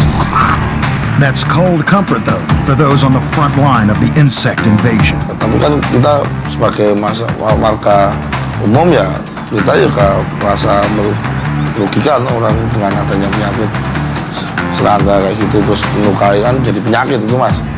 Harusnya pemerintah sendiri juga harusnya terbuka matanya melihat, oh ini.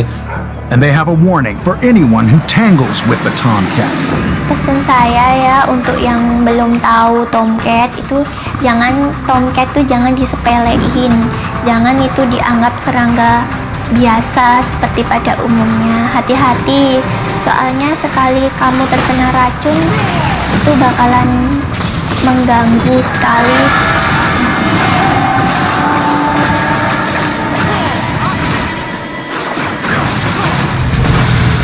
It's a toxic bomb and formidable foe, but our risky rover can only manage fifth spot. It's hello goodbye to a beetle that can't sting or bite. Perhaps a watery winged warrior poised to poison will finally topple a winning asp.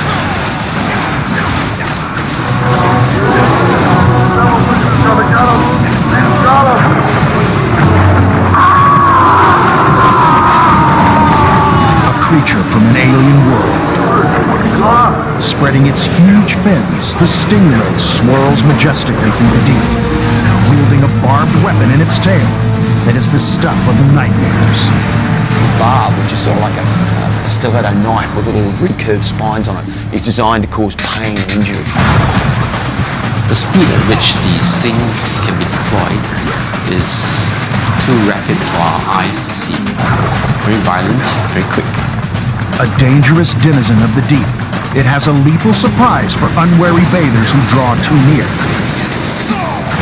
While stabbing and ripping flesh, it delivers poison that deals a double blow. The venom is predominantly aimed at doing two things. One is pain, and the second one is necrotic tissue death. There are dozens of species of stingrays in tropical and subtropical waters around the world. They patrol the brackish shallows and surf the warm ocean currents, many lurking under the sand on the seafloor, hidden from view. They can be so unpredictable. It doesn't take very much from them to cause very serious injury to us. Frederick Chua was working at Underwater World Singapore in 2016 when his worst fears were realized. I had a call from the general manager who said there was an accident and Philip was hurt. Frederick's colleague and friend, head diver Philip Chan, was in charge of a team corralling some stingrays, about to be transported to Malaysia. They caught this animal and had transferred it to a shallower area. However, it escaped. Chan was always safety conscious, but this time the stingray caught him out. I was told he yelled out and then collapsed. It was only when Chan was brought into the first aid area that his fellow divers realized there was a barb in his chest. The barb entered from one side of the chest, pierced through the outer coating of his heart, and through to the back on the other side. Emergency workers performed CPR, but unfortunately, Philip Chan could not be revived. And it really was in the wrong time, the wrong place.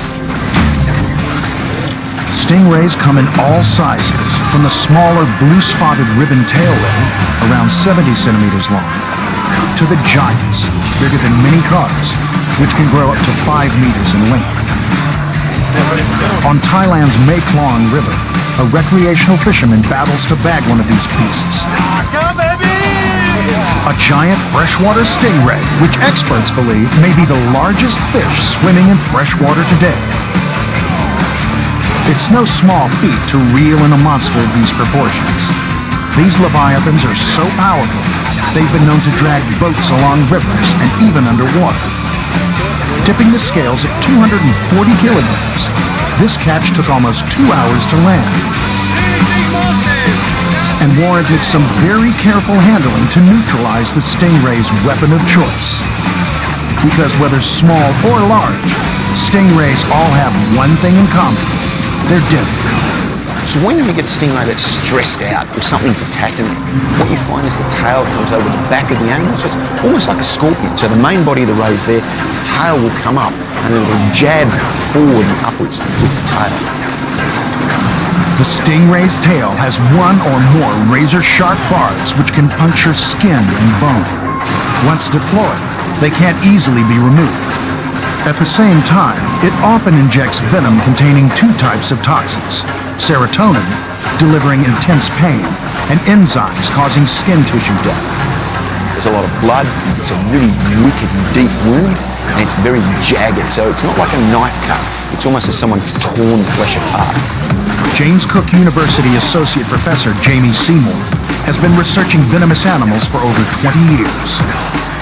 He says the stingray's tail is the swooping creature's defense mechanism.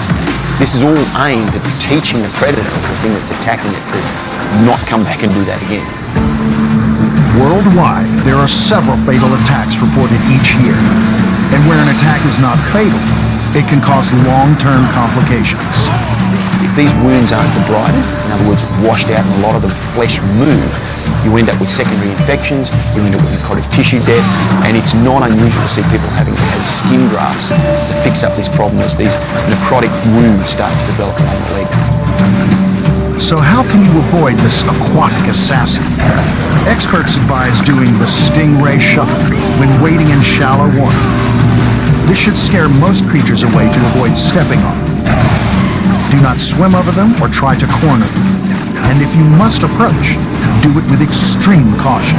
All stingrays are really quite placid animals. They're often referred to as the pussycats of the ocean. Having said that, if you back one into a corner and give it no option to escape, then they will retaliate with these defensive moves. But in spite of their deadly reputation, the experts believe the stingray deserves protection. Its numbers are declining due to pollution, loss of habitat, and human predation. And Jamie Seymour says losing them could upset the natural balance of the food chain. It's one of these animals that it's in the food web. If we remove it and they're taken out of existence, then there are other animals that subsist on them, like sharks, that are going to decrease in number as well. So like all the animals out there, they play a role. If we remove them, things go wrong. With its terrifying tail, the whip-cracking stingray glides into fourth. That puts our cataclysmic croaker in fifth, beastly beetle in sixth, and laconic loris last in the lineup. That chunky monkey of a scorpion hits third, while the black rat can only reach second spot. Our chemical warfare winner is the Indian cobra, a caped killer in a basket with a kiss of death. One hit to the body and the job is done. Killing some 10,000 people a year, the super serpent leaves the pack for dead. Thanks for the memories. The Indian Terminator takes its mantle to join our ultimate menacing menagerie. But what beast of burden will join our snake of snakes for the final fearsome lineup? True or false, this tiger's roar can be heard up to 2 kilometers away. The giant Joro spider is a fortune teller. And could this croc be the strangest of all time? Curious and curiouser. All is not what it seems as we now unravel deadly folklore or fact.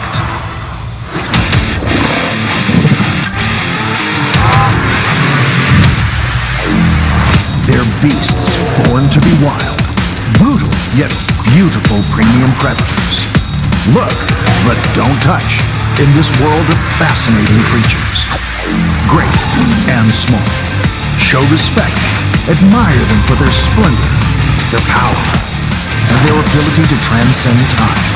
As we count down the extraordinary in 72 Dangerous Animals, Asia.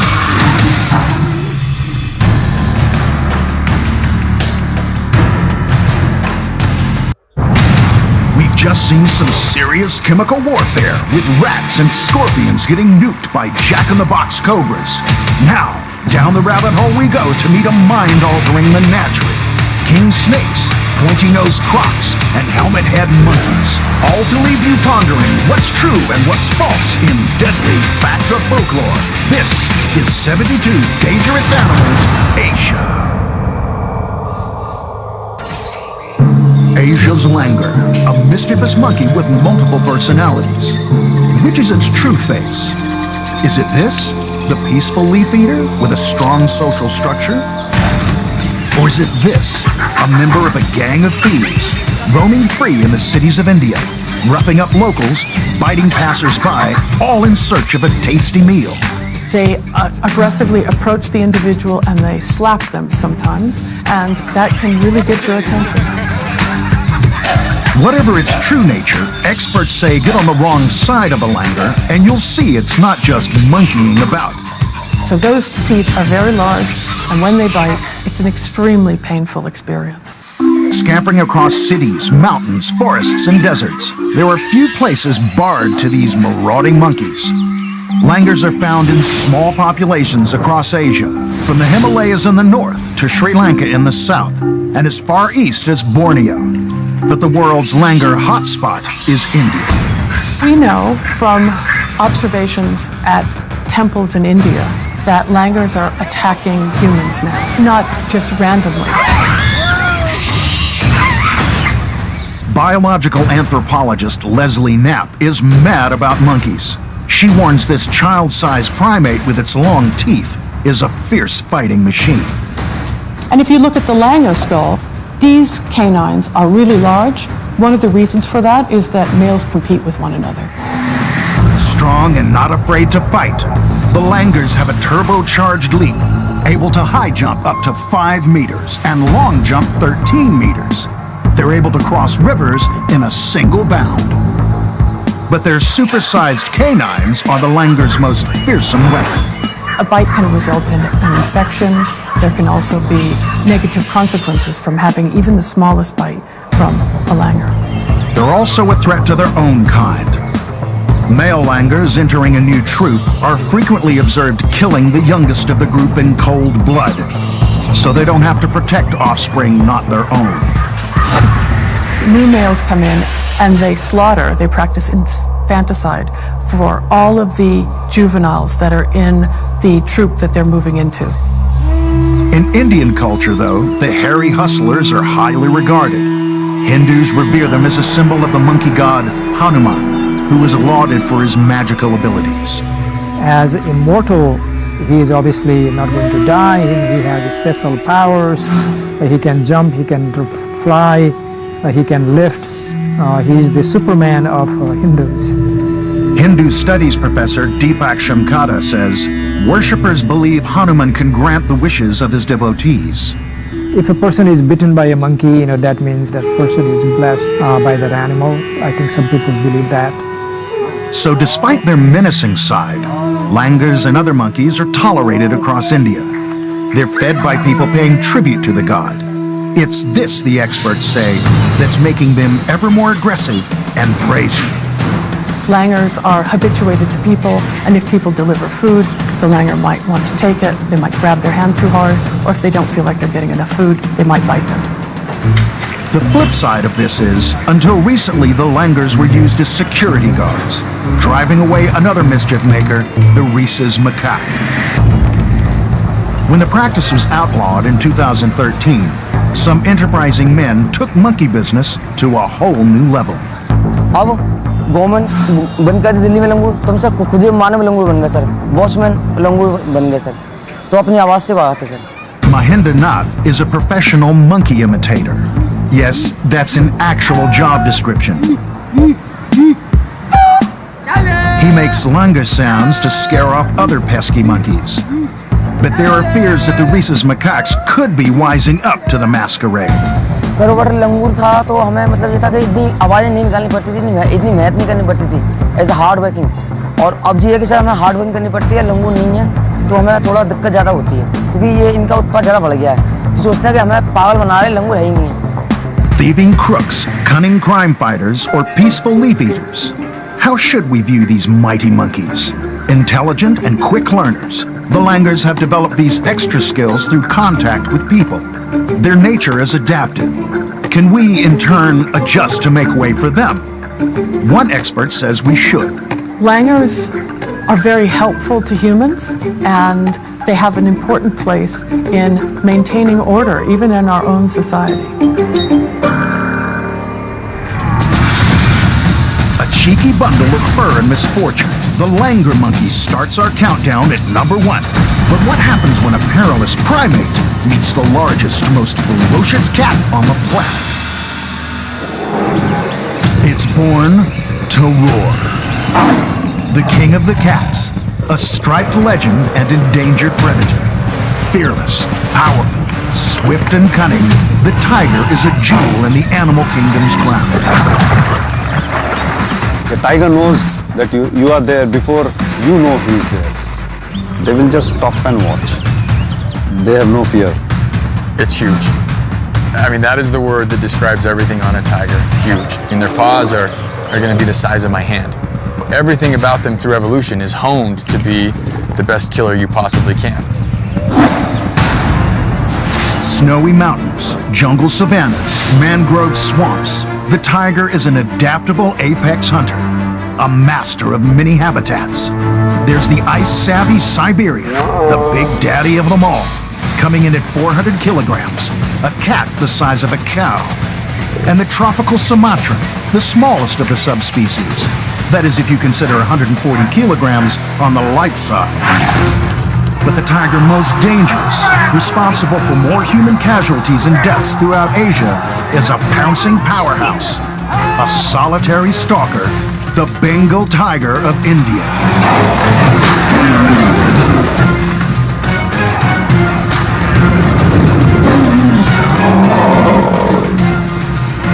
मला दिसलाही नाही.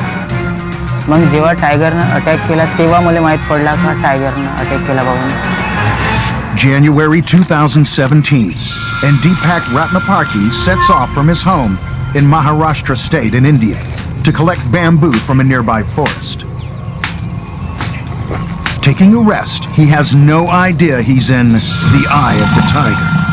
Not until he feels the animal's giant claws around his arms does he know he's under attack. काका म्हणून काका सोबत आले धावत दुरून. काय झालं बघून वाघ आहे इथं. आमची लढाई चालत होती. मग काकाने गंड्या टाकला त्याच्यावर हाकलला तर तो जास्त दूर पण नाही पडाला होता.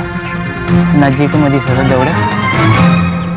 Pacing around the pair for what seemed like an eternity, finally the big cat backed off. Deepak was left with deep lacerations to his throat, neck, chest, and shoulders. Years of medication and recuperative treatment were now ahead of him. But the young farmer feels no malice towards his attacker. पण ते घुसा पकडून ठेवू शकत नाही. त्याच्याशी दुश्मनी करूच शकत नाही तर ते फायदा बी नाही त्याचा. तो शेवटी जनावर झाला, आपण इंसान झालो. तो मांसाहारी झाला. And a burly carnivore at that. 300 kilograms of pure muscle to bowl you over. Not to mention retractable claws to climb trees. And long canines coming in at 10 centimeters. I know from a friend who told me of experience who was actually attacked by a tiger, and he said it was kind of like getting hit by a truck. Wildlife tracker and conservationist Boone Smith says, when it comes to one of nature's most fierce felines, power, speed, and agility equal respect. In the way they're designed, the morphology is for quick bursts of speed and power. So they're going to go from 0 to 50, boom, be at the animal hopefully in just a few bounds, but they're at that top speed by that point, and then hit it with as much force as they can. But there's something else tigers are famous for. And it's nothing to gloat about. They're critically endangered. Less than 4,000 remain in the wild due to habitat loss and illegal hunting. The Bengal tiger, for one, is fighting for life in space alongside 1.3 billion humans in India. And they live in tiger habitat. And that tiger habitat has shrunk and shrunk and shrunk. In fact, stats on it, I mean, they've lost literally 95% of their original habitat. Like, that's amazing. And this is a big animal. One sanctuary for Bengal tigers is the Tadoba Andhari Tiger Reserve in Chandrapur, Maharashtra. The biodiverse Big Cat Protection Zone is home to some 90 prowling residents. But there's a problem. On its outskirts live thousands of villagers, locals like young Deepak, who face a run-in with a tiger as they go about their daily work. In the past decade, there have been close to 300 attacks by large carnivores around the reserve. 60% of them fatal. I don't think any other area in the country has seen such high number of episodes of attack, and especially since it's concentrated in one small zone. Poonam Danwadi and her husband Harshavardhan fight a delicate battle to end Chandrapur's tiger wars. They've turned their own farm into a wild space for local cats, an initiative that's seen a 30% rise in tiger numbers in recent years. Now, the challenge is on to convince locals to join them, to escape the poverty trap by restoring their land to its natural state for a new livelihood in ecotourism. A win-win for villagers and tigers alike. Instead of going against the flow and trying to keep these animals out, they encourage the animals to come in, encourage the forest to grow back. The Danwadis believe most tiger attacks are opportunistic hits. The animal just stumbling across oblivious locals, slow-moving, easy targets. But even Harshwarden has his own jungle jeopardy. Suddenly, without warning, one of the tigers, he just charged at us, and I was standing on the seat. I just dropped my camera, fell down on the seat, started the ignition, and just pressed on the accelerator in whatever gear the vehicle was. And I could see him following for a while behind us. For centuries, tigers were walking gold, hunted in their thousands for their resplendent pelts. Still, today the coats are sold on the black market, and body parts illegally used in traditional medicine and folk remedies. Despite its sinister connotations for some, the tiger is revered and worshipped across Asia and many cultures as a powerful, positive icon. The Royal Bengal has been designated the national animal of the Republic of India, and the tiger's distinctive image can be seen alongside the divine Hindu goddess Durga, a protector against evil powers.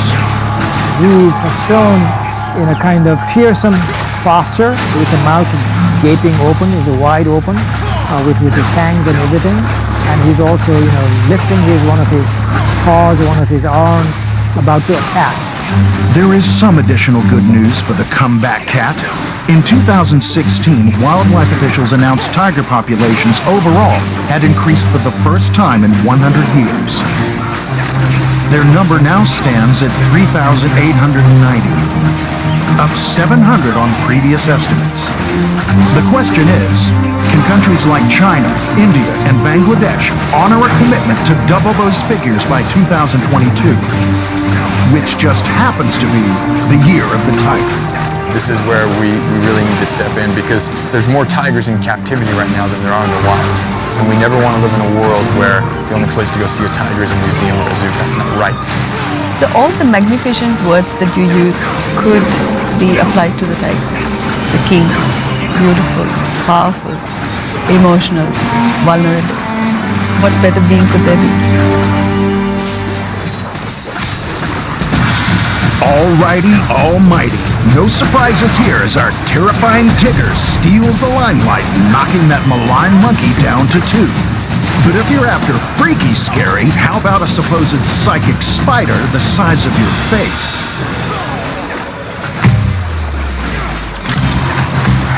What wears fur bracelets, a rainbow jacket, and is a legendary lady of the night? Easy, the Joro spider.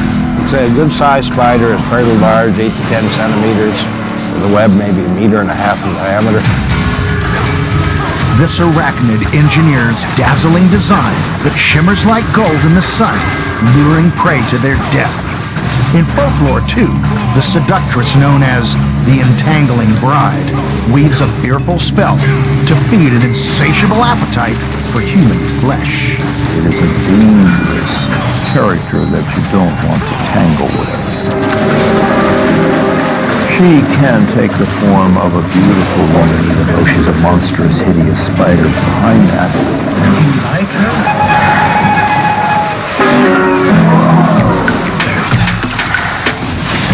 The master builders weave their glowing orbs across Asia, from India in the west to Japan in the east. This temptress is also a traveler, hitching rides around the world, ship container stowaways. Her spiderlings spin silk parachutes in their quest to conquer new territories.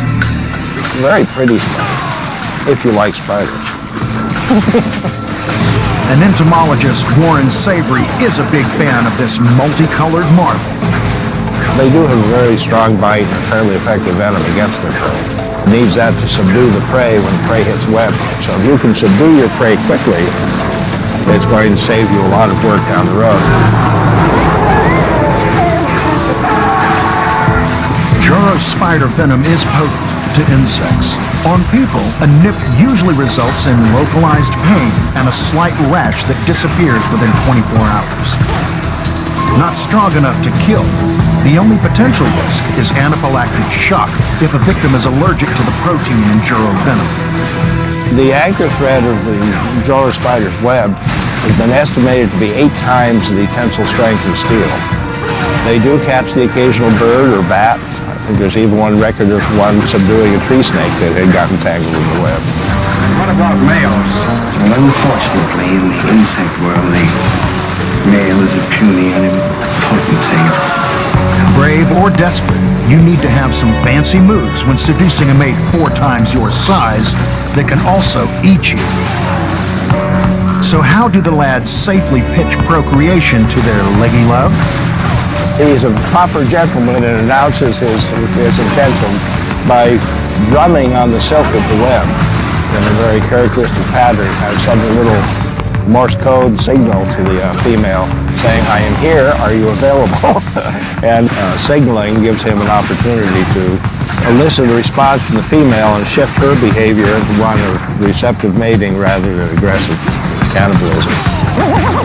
In Japanese folklore, hapless males had little chance of escaping the spell of psychic spider Jaragumo. And she will invite the handsome young man over to her place. She spins very strong silk that she uses to strangle her victim. It can't be broken. It is a slow and agonizing death, after which she devours him. Folklorist Dr. Jonathan Young believes the legend serves as a warning to those seeking love. The story reminds us to not be superficial. If we can seek true beauty, we might live to date another day.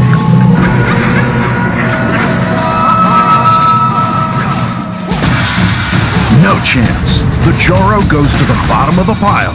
It may give you the heebie-jeebies and deliver a nasty hit, but our tiger and monkey, danger in spades. Maybe the world's strangest crocodile can knock down some frontrunners. It may seem like a peaceful river, but there's a hidden menace that lurks beneath the surface. A prehistoric super snapper stalking every meal. It's not known as a man-eater, but it grows to a massive size, and it's a predator. It's very dangerous. They're probably one of the most intriguing and poorly known crocodilian species in the world. With its long, needle-like teeth, the Tomastoma is a sneaky stealth hunter, sitting submerged underwater for hours. With just its eyes and nostrils, a tiny clue about the ancient eating machine below. Dozens have been attacked, and as many as 8 people killed. The first verified death was in 2008, when a 4-meter female ate a fisherman in central Kalimantan. definitely there are cases confirmed of humans being attacked and killed by tomostoma. And I think it's probably because people are very worried about saltwater crocodiles and sort of pass off the tomostoma, yeah, it's around, but it's not very dangerous, and they don't take it seriously enough. The tomostoma, or false gharial, is a freshwater crocodile that hides in slow-moving rivers, lakes, and peat swamps in Southeast Asia, from Malaysia to Java. Ajay Kate is a keeper at the Madras Crocodile Bank, where he cautiously cares for a female and male tomostoma. Most crocodile attacks on humans occur when people are using water bodies either for recreation or for their livelihood. So bathing in the water, collecting buckets of water for use in the home, or swimming in waters where crocodiles have been seen is generally a bad idea. Up to 7 meters in length and weighing more than 200 kilograms, the tomostoma's interlocking jaws are an inescapable death trap. Paleobiologist Professor Greg Erickson has proven that tomostomas are one of the world's deadliest chompers, killing with a bite force greater than a lion. And testing their mega munching power, he found the bigger their body, the bigger their bite. Electronic readout that tells me what the bite forces of the animal are. And probably the most exciting thing was testing a large adult tomistoma. It's a handful, put it that way. The tomostoma has a secret detecting weapon, dome pressure sensors. Picking up the smallest of movements, they're 10 times more sensitive than the human fingertip. So despite their thick skin, these crocodiles have a soft spot. They're kind of like little eardrums underwater that allows them to pick up vibrations. The animal will open up its jaw, sweep its jaws left to right, and if the teeth or the jaws contact prey, say a fish or something like that, they'll slam the jaws shut, skewering it with their teeth. As for what's on the menu, it's not just seafood. Small animals, watch out. Most people think this is a fish-eating crocodile, and that's not true. Yes, it does consume some fish, but it also consumes crustaceans, can eat birds, snakes, lizards, monkeys. And when their thoughts turn from dinner to romance, the toei tomostomas might be keen for female company, but mating can lead to mayhem. We've actually tried here, and it's been kind of disastrous because the male ripped off the tail of one of the females, and then he ripped off the leg of another female. And she did lay eggs, but they're all infertile. I mean, obviously there was no mating going on, there was too much fighting. So perhaps it's no surprise that when it comes to its babies, the tomostoma could not care less. One thing that is known about this crocodile is it shows no parental care, which is really unusual among crocodilians. The female lays its eggs in a mound and just abandons it. And they also do not protect their young after they hatch out. They are a really interesting species to observe in captivity. In particular, the male we have seems to be quite a vocal animal and will quite often stick his head out of the water and make a lot of bubbling noises. So they're very interesting to observe. With only 2,500 adults surviving, tomostomas are on the brink of being wiped out. In Sumatra alone, up to 40% of the population has been destroyed by hunting, logging, and agriculture. The rivers these animals have traditionally occupied are being blocked. Rainforests are being burned down. There's gold mining activity in the regions it lives in. And there's just not as much for these animals to eat. Fishing is a big problem. The wild tomistoma will get caught in fishing nets. And also people are hunting these animals for their hides to this day. They're also hunting them for meat. And people are also poaching their eggs and eating those as well. So, as they say, never smile at a crocodile. But if you are unfortunate enough to find yourself in the jaws of one of the world's most deadly reptiles, the key to survival is bold action and a lot of luck. To do everything would be instinctive. If you can ram your fist or whatever you have in your hand, a knife or a stick or anything down its throat and open that valve and the water flushes, and he'd probably just let you go right away rather than drown, if you could do that.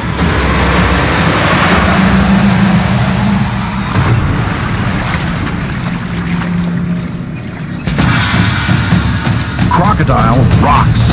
The Great Pretender kicks the Langer monkey down to 3. It's a solid man-eating machine compared to a pickpocketing primate. Our kitty killer is still number 1. Now, a creepy crawly that takes ants to a whole new level.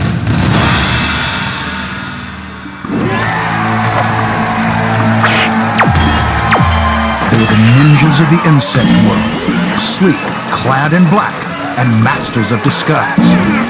The Asian needle ant. They're stealthy and they're deadly. They creep close to the ground, they set up sneaky nests. An Asian needle ant can sting you and run away, and you won't see what happened. These tiny warriors have a sting that can kill, and they're not afraid to use it. For being so little, they actually can pack quite a bit of a wallop.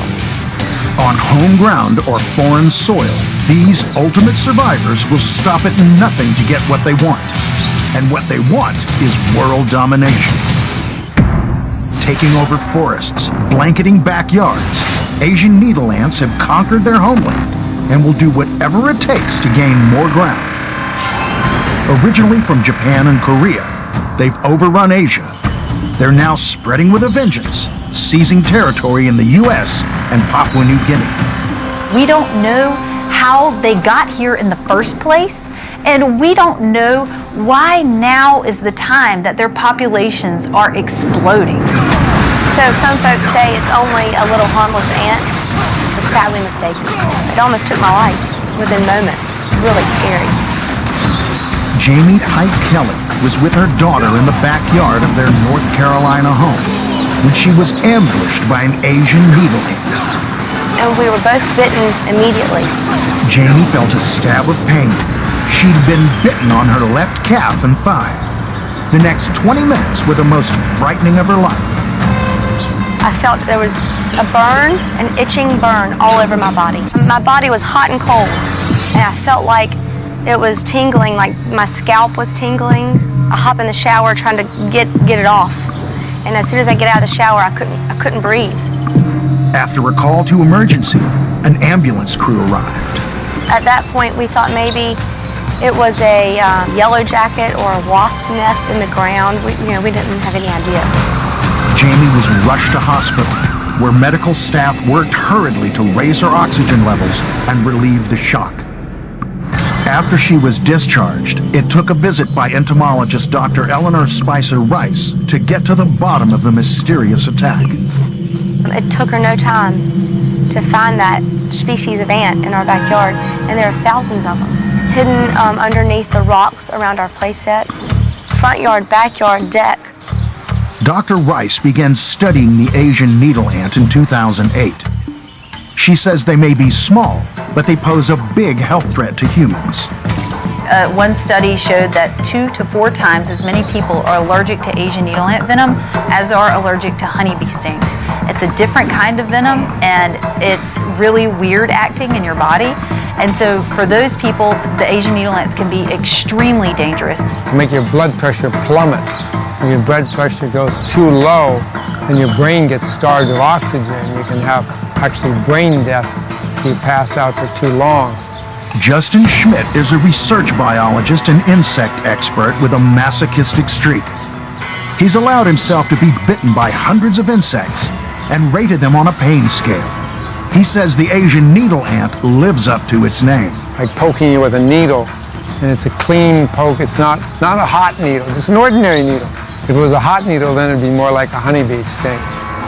Although the pain from one sting, in ordinary cases, isn't off the scale, imagine being stabbed with a needle over and over again. If you're unlucky enough to feel the wrath of one of these guys, beware. There's a good chance there's plenty more where that came from. These have huge populations. They get a couple of thousand of them. And that's part of the story of why they're such a problem. The bigger the colony in numbers, the more they have to defend, the more they have to defend, the more they're willing to defend, the more they're willing to defend, the more you get stung. The more you get stung, the less you like it. So at just 5 millimeters long, it's not the Asian needle ant's size, but what they do with it that counts. Using their mandibles, these nasty nippers will crunch smaller prey to death in seconds. Larger targets are no problem. The crawling assassin immobilizes its victims with a hit of venom, calculated precisely for the target, then devours them, dead or alive. After making landfall in many new territories, populations of these successful invaders have boomed, due in no small part to an incredible work ethic. Researchers have found that they sleep less than their enemies, eat whatever they can get, and are happy to call almost anywhere home. With this determination and sheer force of numbers, who knows where the Asian needle ant invasion will end? They're wiping out native ants, and that's going to have a cascade of effects as the ecosystem continues. We don't know how to stop them. We know that you can use pesticides to knock some of them out, but their populations are getting so great, it's going to be beyond pesticides. Needles. No one really likes them anyway. The nasty little stinger gets a 4 for now. The tiger, shock croc, and monkey, all bigger and packing more punch, still leading the charge. But hang about, what's a cute critter like you doing in a dangerous show like this? Time to meet a surprise slasher in a fur coat.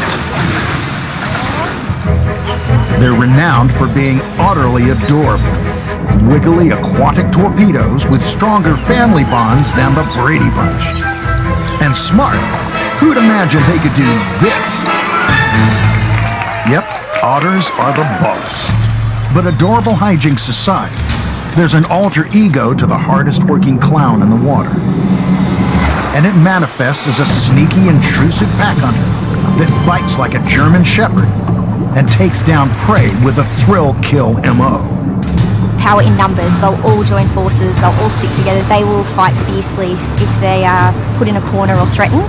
Their teeth is so sharp, they can just one bite and the fish will be dismantled easily.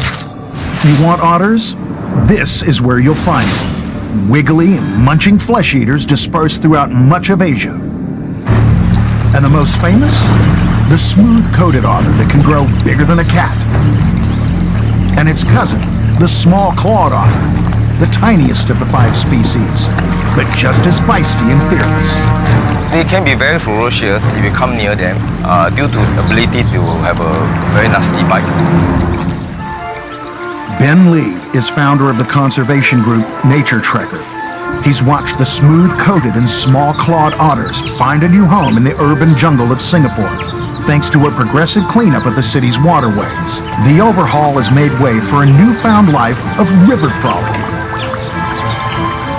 The expert says what the otter wants, the otter invariably gets. Jump, run, or swim, catch these water urchins if you can. So otters do have the mindset of, organizing, planning ability. They will know how to coordinate themselves. It's very hard if you want to catch them. There's no way you can trap them. They're little Einsteins who are also vicious raiders. In recent years, they've gone on a feeding frenzy in Singapore, devouring tens of thousands of dollars in precious fish, like Japanese koi from private ponds and posh hotels.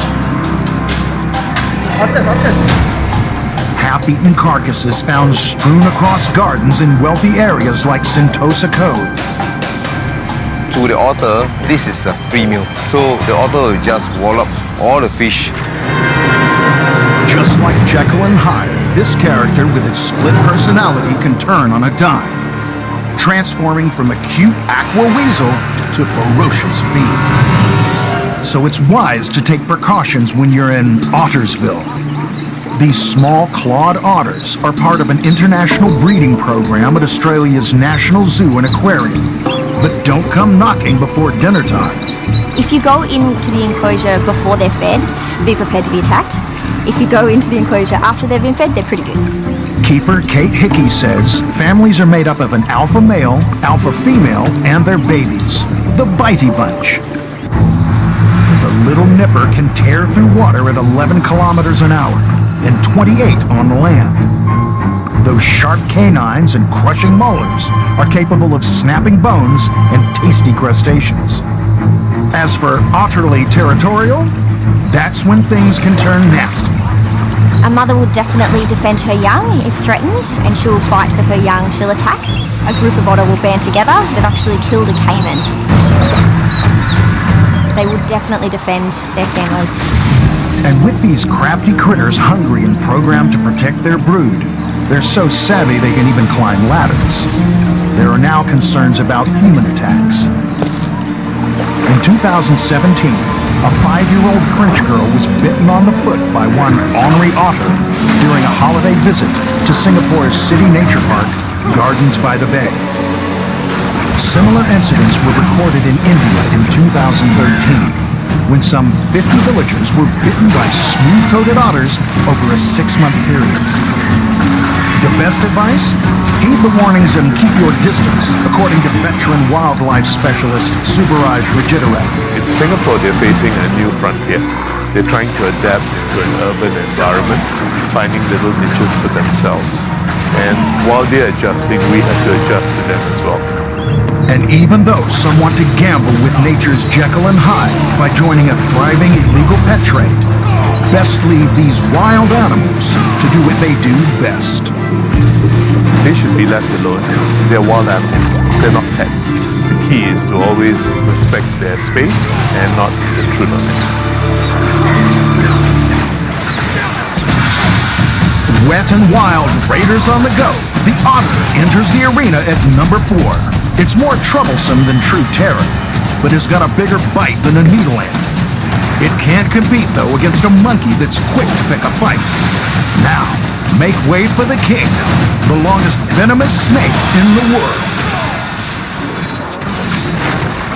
It sounds like something out of a horror movie. A cannibalistic monster snake stalking Asia with a bite so venomous it can kill 20 men. Well, strap yourself in, because this hooded bandit is very real, and it has the body count to prove it. And it's such a physically intimidating animal that it's a lot of people's nightmares rolled into one. If ever there was a predator that won nature's lottery, the king cobra is it. At 4 to 5.5 meters in length, this grim creeper wears the crown of the longest venomous snake in the world. It's bigger than a family car, sort of the size of like a little van in terms of length. Even something like a tiger would think twice about taking on a snake of this size. Do battle with one of these guys and prepare to leave in a body bag. It's a snake you have to give the utmost respect for, because if you do get bit by one, you're screwed. The king cobra has been feared and adored in Asian culture for centuries. But make no mistake about it, there's nothing charming about this monster serpent. An apex predator, the king cobra lurks in plains and rainforests, from India to southern China to Southeast Asia. Slithering on land, swimming in waterways, even swinging from trees to hunt down its prey. Even some of the world's most experienced snake charmers are no match for the king cobra. Known as Malaysia's snake king, Ali Khan once set a world record by surviving 40 days in an enclosure with 400 snakes. He seemed invincible, but that all changed in December 2006. My father 6 times bitten from the king cobra, starting from the age 23. The last is 48. Ali's son, Amjad, also a snake charmer, was performing when he received a call to say that his father had been bitten on the hand in a show in Kuala Lumpur. Amjad had no reason to believe his father wouldn't pull through, as he had every time before. But as he was about to learn, every encounter with the king cobra is like a game of Russian roulette. But suddenly the poison is back to heart, so we immediately wanted to operation the hand. To finish the operation, Despite the best efforts of doctors, the king cobra had finally beaten the snake king. He already passed.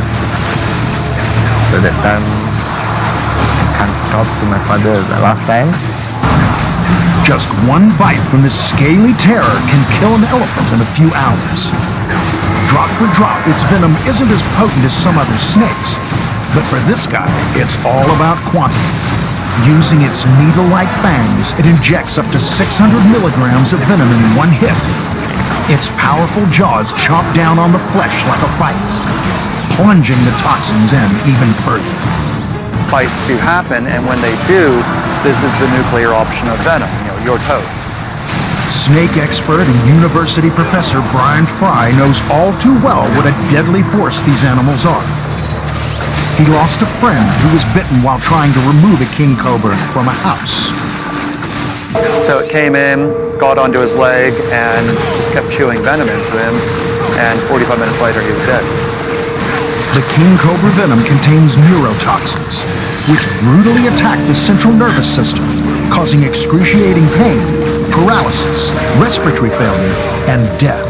They don't bite as many people as a lot of the other snakes because they're so big and people can see them coming, but when they do bite, the impact is absolutely extraordinary. But wildlife experts agree when it comes to the king cobra, biting humans is always plan B. As long as you give it space, it gives you space right back. If you respect it, it respects you right back. The biting is a last resort when you don't take heed of all the warnings. And those warnings are hard to miss. The mammoth snake will lift about a third of its body off the ground, standing close to 1.5 meters high, and flare its striking hood. But if coming face to face with an angry king cobra doesn't scare off would-be predators, this sound might. A spine-tingling hiss that sounds more like a fire extinguisher than a snake. You see, the king cobra is a reptile with very particular tastes, and humans are way down the list. Its Latin name, Ophiophagus hanna, literally means snake eater. Even its own kind aren't off limits for this cannibalistic king. Richard Fitzpatrick is a filmmaker, biologist, and big king cobra fan. He says despite sitting within arm's reach of the deadly animal, he never felt under threat. This was the first time I've had a snake that sort of came up and looked at me, and you knew there was something going on behind its eyes. They're a very intelligent animal, they're very aware. Following the predator during a jungle hunt, he says it was only interested in one thing. It caught this big rat snake that was over 2 meters long itself. It grabbed it by the tail, and then it turned around and bit the cobra, and that was the beginning of a battle that lasted for about an hour. I think it was a bit of a one-sided battle. The cobra was always going to win. If a king cobra comes off second best, according to ancient mythology, it may wage a venomous vendetta in the afterlife. In India, where the serpent represents death and temples are adorned with its images for protection, some believe the cobra remembers the image of its killer and will wreak havoc. King cobra plays a very strong role in the myth because of its special power of death.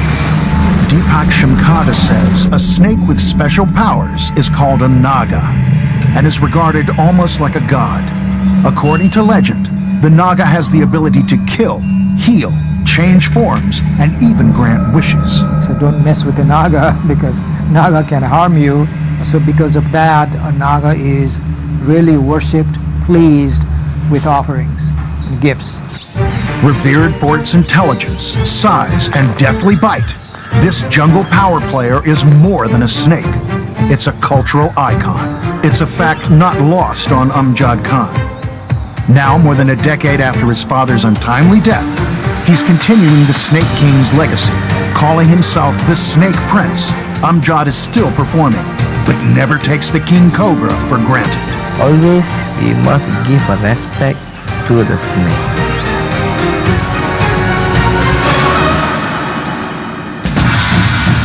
His royal horrifying lunges and misses top spot. But the King Cobra does manage number 2, based on its size, potent venom, and regular human contact.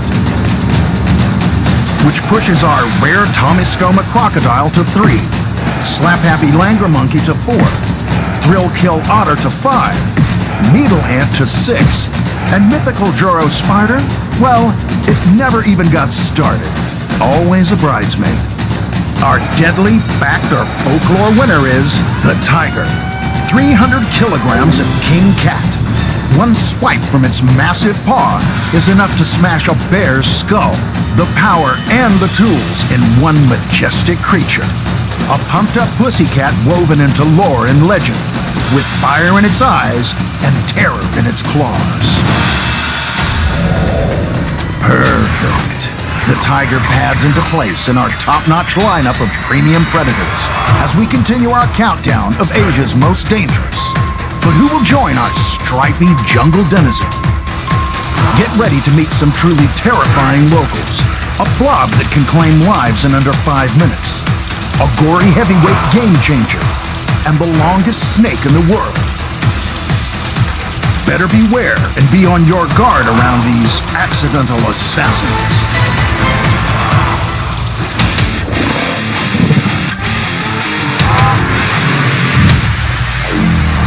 They're beasts born to be wild. Brutal, yet beautiful premium predators. Look, but don't touch in this world of fascinating creatures. Great and small. Show respect. Admire them for their splendor, their power, and their ability to transcend time. As we count down the extraordinary in 72 Dangerous Animals, Asia.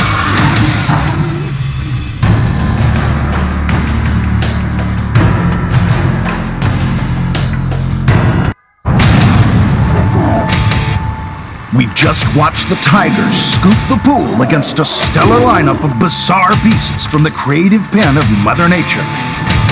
Now, advice? Avoid dangerous liaisons with toxic crabs, pythons that swallow you whole, floating blobs of death, and gory horned moving mountains. Steer clear to stay alive is the MO around our accidental assassins in 72 Dangerous Animals, Asia.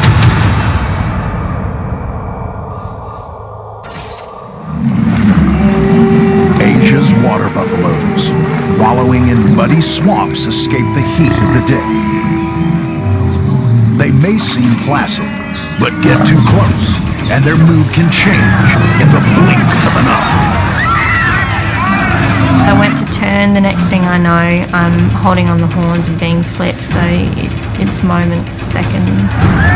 This is an important thing to understand about bovines. If something switches in their brain, they change their behavior rapidly. And when you're dealing with a behemoth weighing more than a ton, you don't want to flip that switch. With little or no warning, this wallowing whopper will charge its enemies at close to 50 kilometers an hour and skewer them with its long and lethal horns. They were huge. They looked huge. These ones are at least a meter each horn. All over Asia, that's where you'll find the beast they call the Tractor of the East. There are around 180 million feral and domesticated water buffaloes, shouldering loads around farms, rivers, and swamps. There's also an endangered population of a truly wild bovine, scattered in small pockets from Nepal and India to Thailand and Cambodia. But no matter the variety, everyone has the potential to be dangerous. I started at the front end of him and I ended up on the back end of him, probably another metre away, so he would have flipped me at least 3 metres or something in the air. Tamika Morrison was on holidays on Koh Rong Island in Cambodia. Shortly after she approached a water buffalo to take this photograph, she was fighting for her life. Everyone was crowded around me. There was a moment where I thought that I was going to die. I remember having that sense of anxiety, like the realization of, something had just gored me. 8 hours later, Tamika underwent emergency surgery. She had ruptured her spleen. She was bleeding into her lungs and abdomen, and her left lung had fully collapsed. After 10 days in hospital, 4 in intensive care, there were years of rehabilitation. When you're attacked by a horned horror, it leaves a lasting mark. I have a scar in the middle of my stomach. It probably stretches about 15 centimetres long.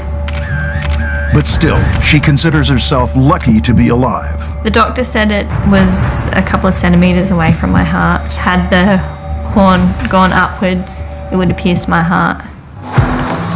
The water buffalo makes a ferocious foe. Close to 2 meters tall and 3 meters long, these massive mammals tip the scales at 1 ton. Their wild cousins weigh even more.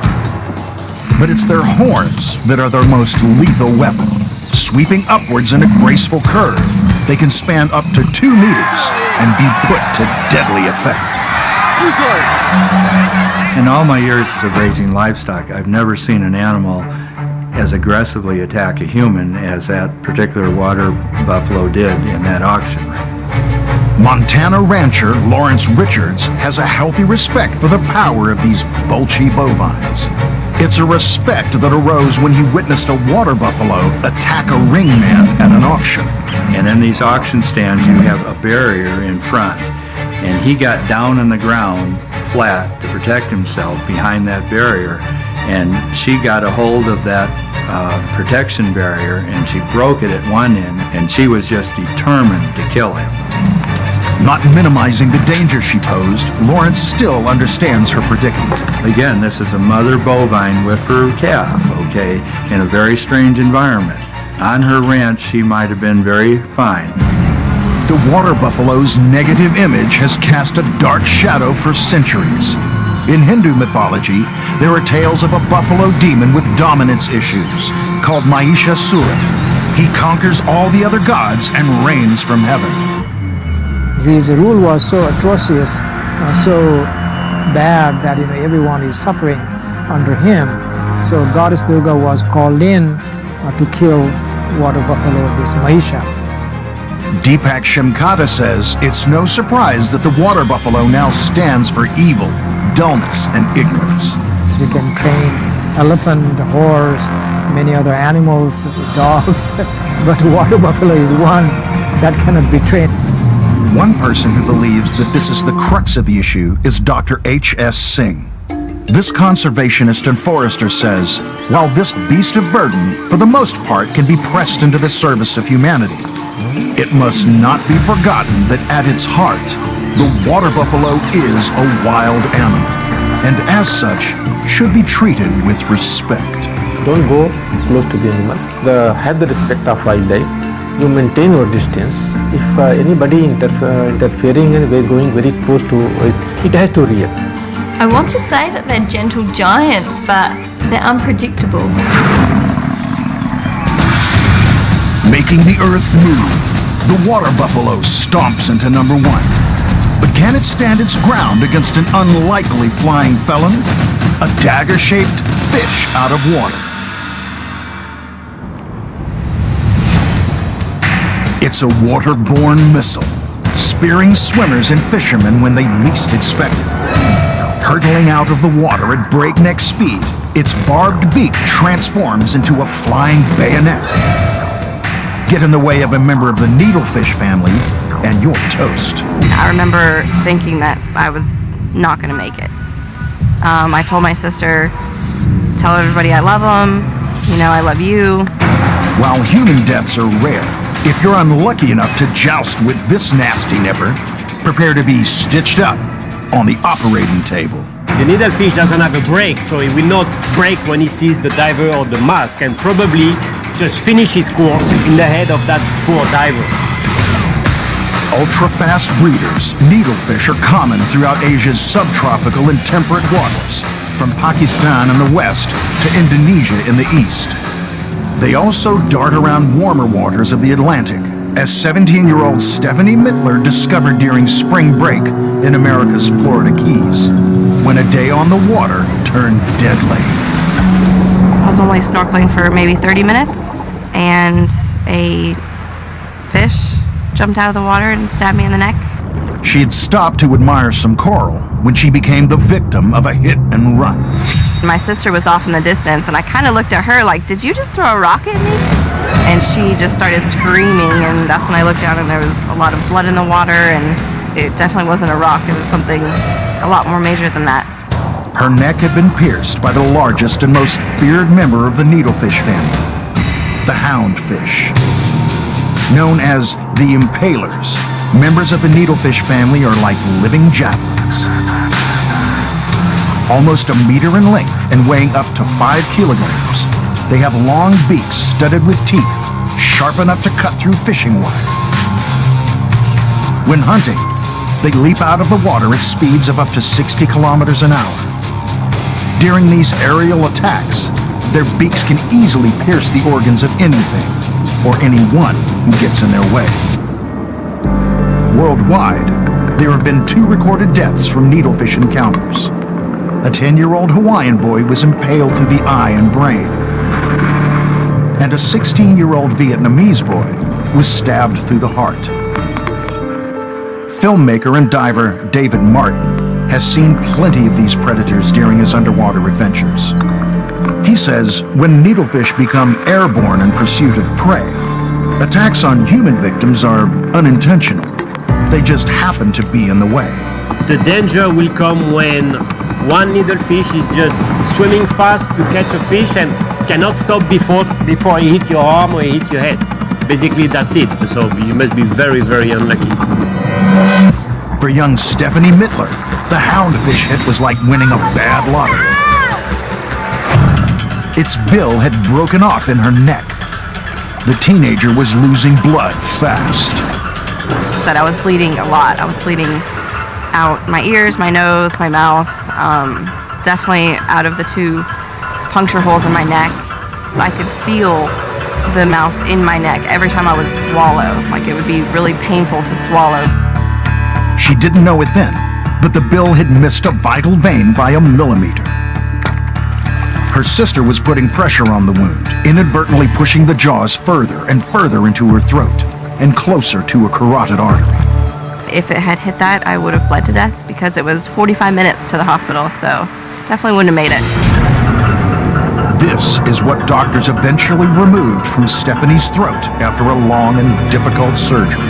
The jaw of her fishy attacker, which had broken into 2 5-centimeter-long shards. He had to take 1 piece of the fish's mouth out of my mouth, and he took 1 piece out through my neck.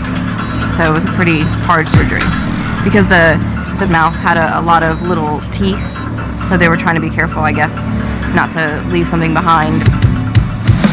Even so, the barbs on the houndfish beak had paralyzed Stephanie's left vocal cord, leaving her unable to talk above a whisper.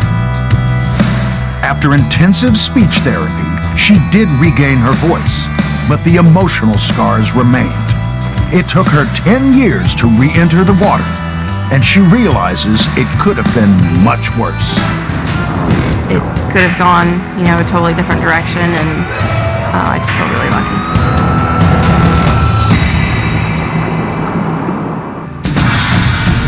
A fish that's a hurtling spear? Terrifying for sure. But it's crushed by a buffalo that's a bold, charging heavyweight. Entering the ring now, a crustacean that doesn't have to lift a claw to kill dozens of humans. One to bowl you over. Anyone for crab? Before you answer, these animals are quite beautiful but deadly, sort of like a femme fatale. There's little doubt that this is one of the most toxic animals on the planet. These 10-legged toxic crabs are regarded as some of the deadliest creatures alive. Alluring assassins capable of causing mass murder within minutes. One small crab about this big, if that crab was put into a stew that was being cooked up, there would be enough in there to probably kill 50, 60, 70 people. It's an incredibly potent toxin. From a coral creeping crab family called Xanthidae come 2 of the deadliest, the mosaic and toxic reef, also known by the apt alias devil crab. These toxic terrors seem to belong more in a Bond spy thriller than the Indo-Pacific seas. But make your way into Southeast Asia, and an encounter with this extreme crustacean is on the cards. In Asia, you'd find them anywhere where you have intertidal regions, so where there's coral rubble and stuff like that, they'll be hidden away. They're usually small, almost spherical in shape, but they're very muscular. So think of the Thing from the Fantastic Four. They're really globular type animals. Armed with 2 of the most toxic natural substances known to man, tetrodotoxin, famously found in Japanese pufferfish, and saxitoxin, often called the perfect poison. It's 1,000 times more toxic than sarin gas. According to James Cook University Associate Professor Jamie Seymour, the scuttling time bombs can deliver both in a deadly double whammy. Saxitoxin and its derivatives are basically nerve poison. So they basically attack the nervous system. That's the quickest way if you were trying to shut somebody down. Almost impossible to detect, historically, saxitoxin was seen as the perfect potential bioweapon stockpiled by the CIA for chemical warfare. In the wrong hands, a mere drop, less than half a milligram, of either toxin is enough to create a killing field. That's why stockpiles were banned and destroyed in the 1970s. The only way toxic crabs can kill is if they are consumed. And as Dr. Jose Mendoza explains, absolutely nothing can crack their poison. No amount of cooking, cleaning, frying, or freezing destroys it. We've had reports of lethal cases from Japan, the Philippines, Fiji, Vanuatu, Singapore. And in all those cases, probably about 5 or so species have been implicated. Deadly fast, symptoms can start within 5 minutes, attacking the nerves face first, numbing the mouth and neck. That's the easy bit. Eventually, the person will die from not being able to breathe because the muscles of the rib cage are not able to move. And once you get these compounds into your body, there's not much we can do about it because there's no antidote. Without medical help to breathe, nearly 75% of victims die in 2 to 12 hours. But there is one chance of surviving the perfect poison: vomit. If you are able to extrude the toxic meat from your system, there's a good chance that you might recover. Following the Assassin's Creed, toxic crabs keep their code of silence. Mystery still surrounds the method of their murky, murderous technique. Scientists suspect they're not toxic by nature. It might all come down to diet. The toxins found in these crabs and their origin is still unknown. It's thought that they probably sequester it or take it up from food that they eat, things like the algae and other bits and pieces. But to be honest, we're still not too sure. It's pretty impressive why this one group of crabs has this really, really toxic substance that's not found in any other crustaceans. Fortunately, considering humans consume 1.5 million tons of crab each year, toxic species aren't usually on the menu, so to speak. And to keep crab lovers safe, the advice is simple. Anything that you're not 100% certain of what the species is, don't eat them. Pretty crabs are actually most likely to be dangerous or toxic, so best to avoid them. Looks like crab is off the menu. Our toxic shellfish takes number 2. Its powerful poison giving it the edge over the needlefish. But a killer crustacean that has to be consumed can't take the walloping water buffalo. An angry, unpredictable giant, an everyday threat for many. So how about a sneaky 5-meter master of deception? It's a slinking slayer. A secretive, crafty killer that shares its name with an equally terrifying snatch-and-grab stalker. The mugger crocodile. They know how to be cryptic, they know how to sort of stay hidden, just their eyes and nostrils and ears above water, certainly big enough to grab a human and kill him. Muggers use stealth to sneak up on prey, and then they'll explode out of the water and latch those jaws on, and basically eat just about anything you can find that's made out of meat. Find yourself here in Asia's waterways, and you could run headlong into a legendary road. A king croc with over 60 bone-crushing teeth and a bite force to make mulch out of melons. Responsible for 362 documented attacks, over half of them fatal. And like any astute aggressor, the mugger is a master of disguise, thanks to Mother Nature. The mugger is a really interesting crocodile. It is the broadest snouted crocodilian. In fact, it looks like an alligator, but it's a crocodile. Dr. Croc, aka American biologist Professor Gregory Erickson, says, the next thing you need to know about the mugger is that it's smart. A prehistoric water monster that's been honing its hunting skills for 200 million years. Not only can this aquatic assailant propel its 5-meter-long body at speeds of up to 19 kilometers an hour, it's got some downright dastardly tricks for luring prey. There's some evidence that this crocodilian has learned to get sticks on top of their snout, basically swim under sticks and come back up with them on its snout, and some birds will come down and try to grab the sticks, and they use this as an opportunity to seize the animals. A smarty pants predator weighing in at 500 kilograms. Amongst its own kind, the mugger is a lover, not a fighter. Team Croc work together. When it comes to feeding time, there's little competition. And if one of their own is under attack, this species draws on its innate pack mentality. And the mugger signals to one another visually by body posture, also by bellowing, hissing, these sorts of things. They also have glands that they can release pheromones, which give chemical signals as well. For some amazing mugger stories, you really can't go past Rom Whitaker. In 1974, the renowned wildlife conservationist set up the Madras Crocodile Bank Trust. Its aim, to bring back heavily hunted species like the mugger from near extinction. Over the decades, Whitaker has seen the Titan Croc's team spirit firsthand. Relocating one of the wild animals that had strayed too close to civilization, he quickly found himself about to be mugged. It started wah, wah, almost like a cow or a bull in distress. And that brought about 3 or 4 more crocodiles. And then we didn't know what to do. So we just got behind the net, held our crocodile, and eventually they dispersed.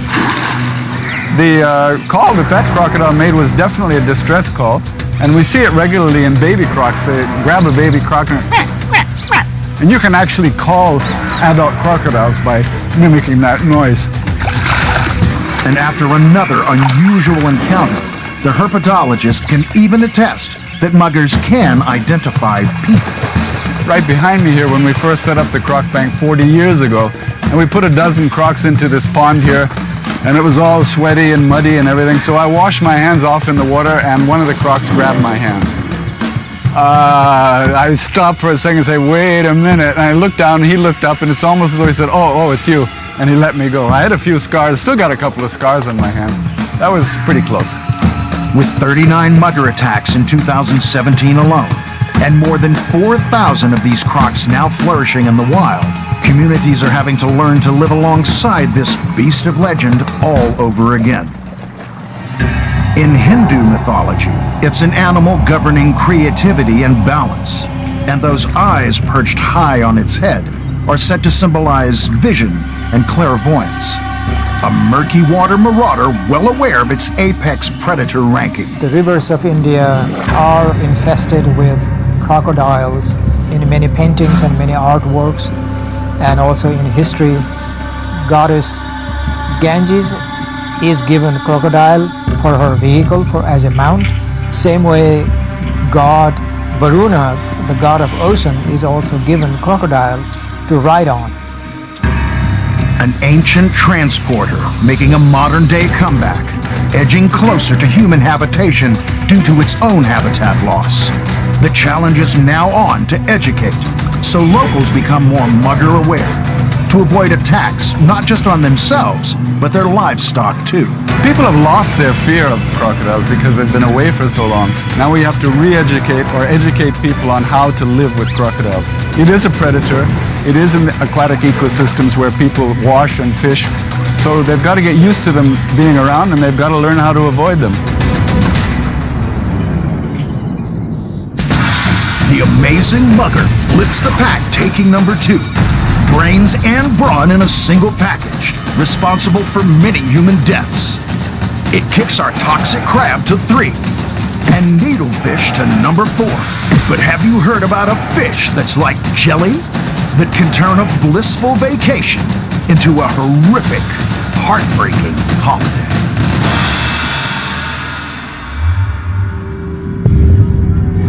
What has 24 eyes, a mind of its own, yet no brain, can zoom through the water faster than an Olympic swimmer, and end a human life in less than 3 minutes? If you guessed this guy, you're right. Because you haven't met a dangerous creature till you've met a box jellyfish, which some experts call the most venomous animal on the planet. Think of it as dragging a red-hot knife across your arm. Intensify that pain by about 200%. Hang on to it for 20 minutes, and you're getting close to what the pain's like. Calm, warm waters. That's the perfect hunting ground for a brutal blob on the go. Responsible for taking up to 200 lives a year in Southeast Asia alone. With a head that can grow to the size of a basketball and lethal tentacles up to 3 meters long, each with 5,000 stinging cells, the box jellyfish is in a class of its own. They're the Formula One of the jellyfish world. They're fast, they're sophisticated, they've got 24 eyes. Think of them as balloons with wound up hypodermic needles inside them. Venom expert Jamie Seymour is a world authority on the ghost that floats. He's been stung by them, studied them, even helped produce an anti-venom for the deadly stingers in Australia. What he's found is an active visual pack hunter. Its thoughts coming from a net of nerves housing neurons, which get this floating death trap pumping. I've seen 2 of them corral up a school of fish. One swims in, grabs a fish, and swims away. They know where they're going, and for an animal that's 96% water with apparently no brain, you've got to start to think that these animals are doing something we just really haven't got a handle on. 2 meters or more of tentacle contact is enough to kill, and that venom, it's cardiotoxic. It goes straight to your heart. That's the quickest way to kill someone, is stop the heart from beating and cause basically death instantaneously. It's kind of hard to think that we were hunted, or he was hunted, and something killed him and it doesn't even have a brain. Shannon Leon Fowler remembers with vivid detail the day a box jellyfish ripped her world apart. 7 weeks pregnant, recently engaged. In 2002, she stepped into the crystal clear waters at Koh Phangan in southeast Thailand with the love of her life, Sean. We were in paradise. Everything was perfect. We'd been engaged for 10 days. We had our whole life ahead of us, together. An Aussie with a marketing background, he was a little squeamish around the ocean. From California, she was more deep-sea savvy, thanks to a career in marine biology and a grandfather who had worked as an oceanographer. You had to respect the ocean. You know, my grandfather would always say, never turn your back on the sea. But today, she was in it, relaxed, carefree. Cuddling up to her fiancé, suddenly, Shannon felt a thud on the outside of her thigh. It felt large, it felt substantial, it felt heavy. I started to tell him I just felt something, and before I could even get the sentence out, he dropped me. And he rushed to the sand, he rushed to the beach. The pair didn't know it at the time, but Sean had taken the full brunt of a box jellyfish attack. Up to 60 stinging tentacles wrapped around his legs. Microscopic harpoons full of that cardiotoxic venom pumped into his skin. Shannon, who had probably been bumped by the creature's big box-like head, was spared. Her legs were wrapped around Sean's waist as the menacing Medusa approached. He says, my head feels heavy, I'm having trouble breathing, go get help. But in the time it took to get help, Sean, collapsed on the sand, drew his final breath. And I think that's the hardest part for me. That I wasn't there. Shannon still has the ring Sean was wearing that day. It's among her most cherished mementos. But the keepsakes also bring back bitter feelings at the Thai authorities' reluctance to accept that Sean was killed by a box jellyfish. There's sadness, too. The tragedy upended Shannon's career and changed the course of her life. It felt like my career had been taken away from me. It felt like my life partner had been taken away from me. Everything I thought was my future was gone. Qu'est-ce qu'on a fait ce matin? Du chocolat. Et c'est bon ça? Ouais. Sometimes reflection is a blessing when it comes to those taken by the chilling box jellyfish. Ce que je pourrais dire, j'attendais cette interview avec impatience. Parce que pour moi, c'était un rendez-vous avec mon fils. On the same beach, 12 years later, in 2014, the Mudir family from France were splashing in the waters of Koh Phangan. they had no reason to suspect they were swimming alongside a so-called sucker punch jellyfish, or that since Sean's death, 2 other Westerners had met the same fate. Il n'y avait aucun signe avant-coureur qui puisse me donner une quelconque information sur un risque potentiel de méduse ou de quelque danger que ce soit ce jour-là sur cette plage. The first indication of trouble, 5-year-old son Max bellowing to his mother. J'ai su qu'il y avait quelque chose qui n'allait pas lorsqu'il s'est mis à crier, à gigoter dans tous les sens, à me dire « Maman, maman, ça pique, ça pique ». Lorsque j'arrive à Max, je le prends dans mes bras et c'est là que je m'aperçois qu'il a les jambes qui sont couvertes de tentacules. In less than 60 seconds, Max had lost consciousness. Suite à la piqûre de la méduse, il se passe à peu près même pas 1 minute. C'est extrêmement rapide avant qu'il tombe dans le coma. The boy who loved trains, with a contagious spark in his eye, was finally pronounced dead at a local clinic.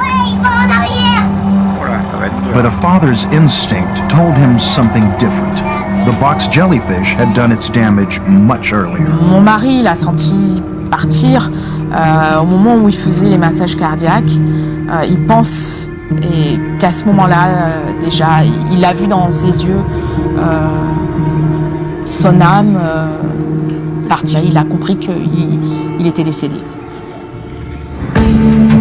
But there are those who are fighting back against a seemingly unstoppable killer. Australian journalist Andrew Jones has done everything in his power to make Thailand's beaches safer, urging authorities to begin an awareness, education, and prevention campaign. But he had to go through an emotional hell first. His son, Lewis, also tangled with a box jellyfish on a Thai holiday in 2008. Its venom-filled ribbons searing like a branding iron. Lewis slipped into a coma, his body blue, no breath, no heartbeat. So I started pulling the tentacles off, and they were ripping off like Velcro. Big chunks of skin actually on the tentacle as I pulled them off. All of a sudden, he just came to life and he just burst into life and then started crying, and you knew actually that everything was okay. It's a mystery as to why Lewis survived. In all the chaos, he wasn't even given CPR, although vinegar known to deactivate stinging organelles was poured over his legs. Either way, the teenager is grateful for a second chance at life. There wasn't any real special reason why I did survive. It was just incredibly lucky. This near-death experience is now changing the lives of others. In 2008, Thai authorities acknowledged the presence of the holiday heartstopper, taking steps to address the issue. And the locals realised that they had to protect their economy and protect their visitors. Leading the charge to warn tourists about a marine killer is Dr. Lakana Takrua. The way I solve mystery is to find out whom it affects and where it occurs, how, why, and then how we can prevent or control that health threat. Now it's full steam ahead with warning signs, vinegar stations, and calls for beachgoers to wear full-body stinger suits. Prevention nets have also helped. Since it has been installed last year, no report that people got stung inside the net. But box jellyfish are not confined to Thai waters. They're present throughout Asia, wherever sea conditions are favorable. It's wise to be aware that this lurking killer may be drifting nearby. Don't rely on warning signs alone. Stay vigilant. Shannon Leon Fowler, today a single mom of 3, has written a heart-rending memoir, Traveling with Ghosts, to raise awareness about an island terror and reflect on lives lost, including that of her beloved Sean. In France, the memories of a playful little boy are kept alive too. But it's hard to lay blame on a lethal creature that was simply going about its daily business. Je n'ai aucune colère, aucun ressentiment, parce que c'est la nature. On était au mauvais endroit, au mauvais moment. Et on avait très peu de chance de tomber sur cette méduse.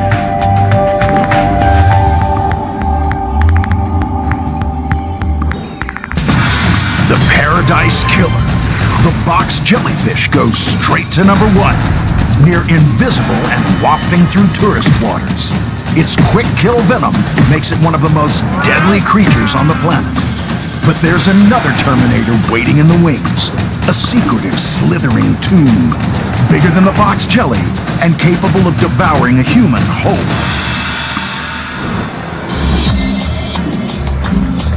Southeast Asia. There's no shortage of destinations where the locals welcome visitors with open arms. But there is one species of local that takes the humble hug just a little too far. And it doesn't even have arms. The reticulated python. They may mistake you for a deer or some other animal, and they'll take you and eat you. I mean, basically, you're fair game. A hug that turns into a squeeze that becomes a fatal crush. They would grab the prey with their jaws, and then wrap their coils around the prey and squeeze them until they suffocate. After this enthusiastic welcome, guests are invited in for dinner, but the guest is the main course. They swallow them whole, and then everything else takes a few weeks. So where should you avoid the over-friendly locals? The tropical forests of South Asia, from as far east as Indonesia and the Philippines, and stretching all the way west to India. March 2017, Python Heartland, West Sulawesi province in Indonesia. 2 days after a farm worker went missing, a 7-meter-long reticulated python was found in his backyard, with the outline of its most recent meal clearly visible. Impossible? The experts say, on the contrary, Watson. It's not until they know that the animal has stopped moving and stopped breathing that then they'll start to uncoil. What they'll then do is try and stretch out that food item. They themselves also have to stretch out to be able to start to digest this animal. Senior wildlife keeper at Australia's National Zoo and Aquarium, Renee Osterloh, knows how unbelievable it sounds. But she says these big boys have evolved over centuries to eat prey as large as their own bodies. So a 7-meter specimen could well tackle a human being. They've got quite flexible jaw structures, both in the upper top and lower bottom of the jaw. The ligaments then stretch out to be able to enable them to put their mouth completely over the head and shoulders of this prey item. Renee Osterloh says it's simply a case of letting natural processes go to work. Is once they start to eat and consume the head, the muscles at the back of the neck will pull the food into its stomach, where it can then be digested. In West Sulawesi, villagers sliced open the python's belly, revealing its victim, still in his clothes. But how was this peckish python able to trap such large prey in the first place? Pythons, and in particular reticulated pythons, they have backwards facing teeth. It's really quite important for this particular species to be able to grab a hold of that food item and not let it go.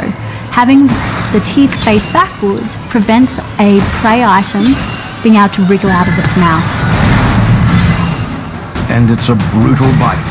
The python's teeth are razor sharp and serrated, which means once they're attached to flesh, they won't come out. Victims have little chance of escape from the start. These monster man-eaters, weighing up to 75 kilograms, have a long reach, striking prey as far as 2 meters away and up to head height. As for their coil and squeeze, an American study in 2015 revealed their deadly hug constricts the blood vessels of prey, interrupting blood flow and stopping the heart. There have been around a dozen human fatalities reported over the past century. But humans are not the first item on the menu. Python usually prey on big-sized mammals, especially those big snakes that measure 5 meters or 4 meters and above. They prey on wild boar, bearded pigs, even deer. Wildlife biologist Dr. Wong Tzu-Ti from Sandakan in Borneo, where there are also pythons in backyards, says larger specimens don't hesitate to bag bigger prey. There was a documented case of a 7 meters reticulated python kill a sun bear and swallow the female sun bear whole. The death toll is not a sign that pythons are developing an appetite for humans, though. It's more a sobering reminder of its shrinking habitat. The reason the python ate that person, they're saying, is that the python grew up to be 22 feet living in the rainforest, and they cut the rainforest and put this plantation, so all of the python's prey was gone, except for the palm plantation workers that were walking around, so they had no choice but to go after that guy. It's true that good fences make good neighbors, but in a world where humans are crossing the boundaries of the animal kingdom, the experts say the longest snake on the planet deserves our respect and a little more space. Python is a dangerous animal because of their big size. However, right now with human population increase, their numbers is going down and pythons need our protection as well. It's a long way to the top for our reticulated python. The super serpent only manages number 5. The world's longest snake can turn man-eater, but it's more a desperado than true predatory python, which puts the needlefish on the bottom rung at 6, killer crab at 4, our crocky horror mugger at 3, and water buffalo screeching to a halt at number 2. Our accidental assassin's winner is tragedy wrapped up in jelly. Fascinating to watch, heart-stopping to encounter. The box jellyfish defies the laws of nature as a brainless, boneless bundle of nerves, yet capable of mega death in minutes. The floating terror wafts into place in our lineup of fearsome finalists. But who'll be next to join the pulsating dome of doom?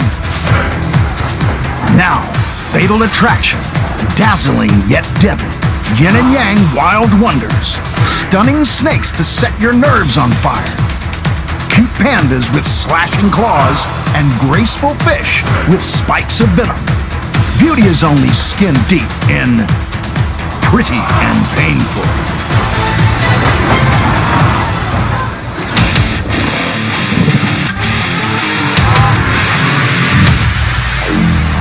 They're beasts born to be wild, brutal yet beautiful premium predators.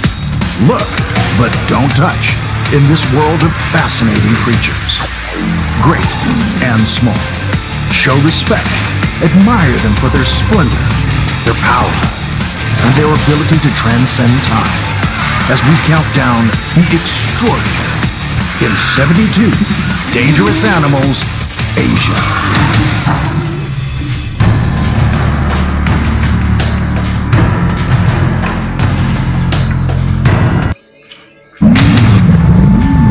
A lethal blob without a brain has just scooped the pool. Now, beauty meets beast as some pretty and painful competitors heat up the action. Flashy fish, psychedelic snakes, cunning kitties, and big bears. All bittersweet battlers as we count down the extraordinary in 72 Dangerous Animals, Asia.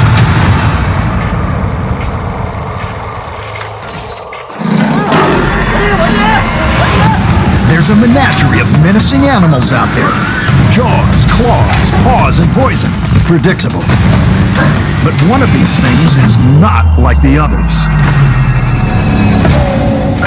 Think Teenage Mutant Ninja Turtles, but now we have ninja snails.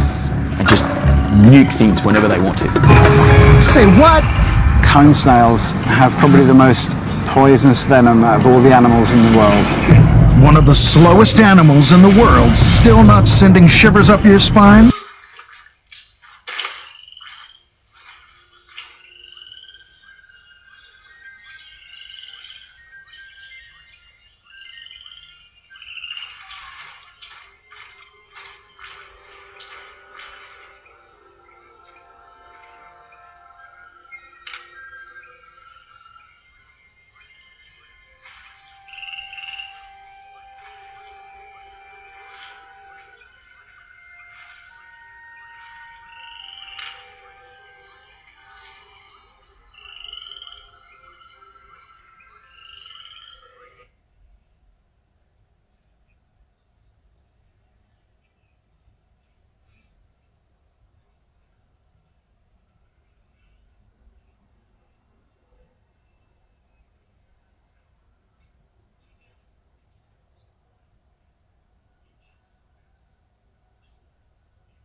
Cocosita, cocosita.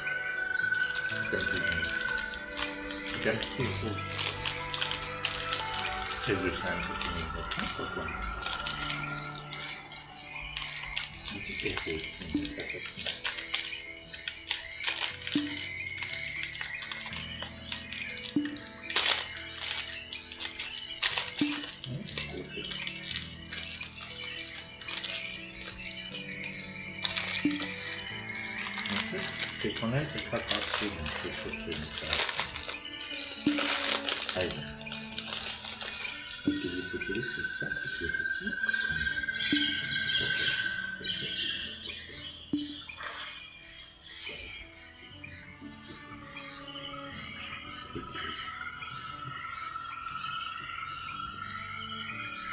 Niente, è tapu, è oggi.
finest tools.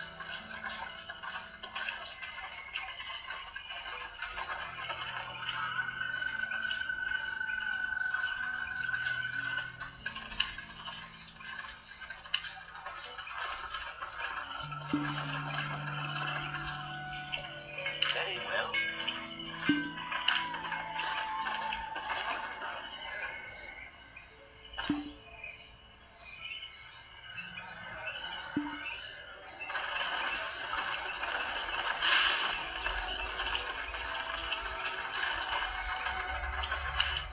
Everything you need to control the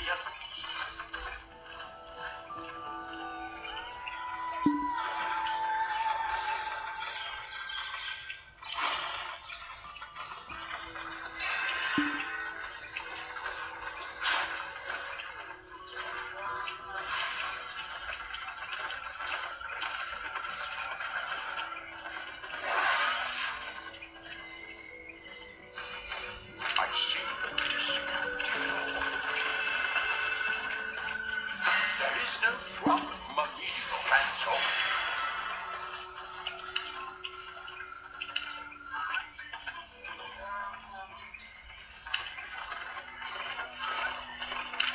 Don't like someone, don't kill him.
Fine by me.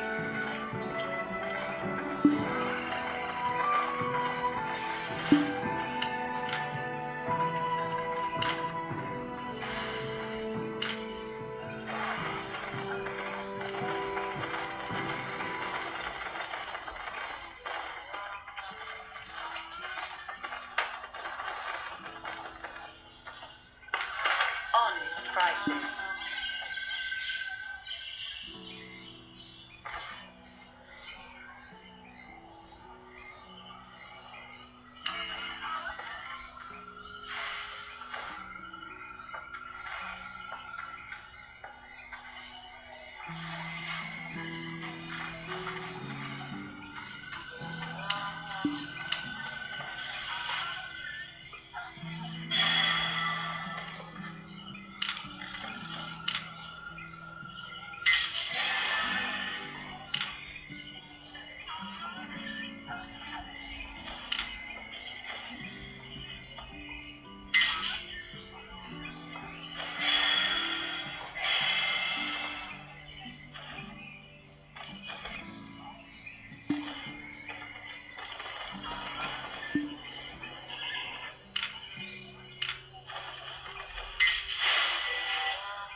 My pleasure.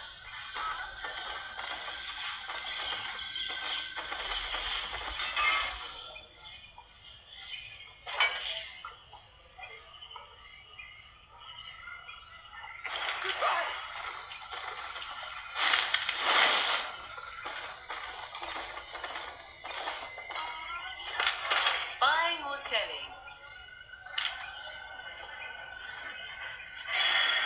Come again.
May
the prophet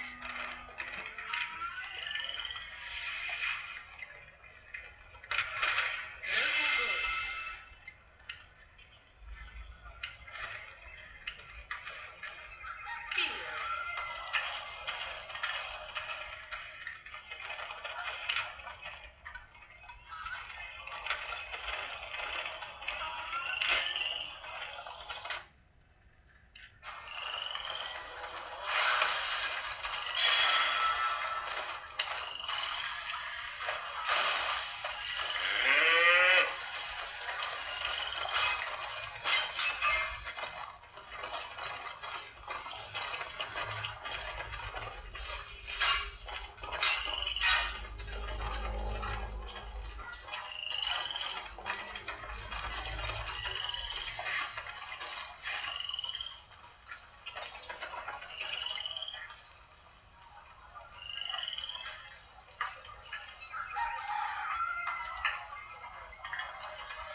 ここし書いてます。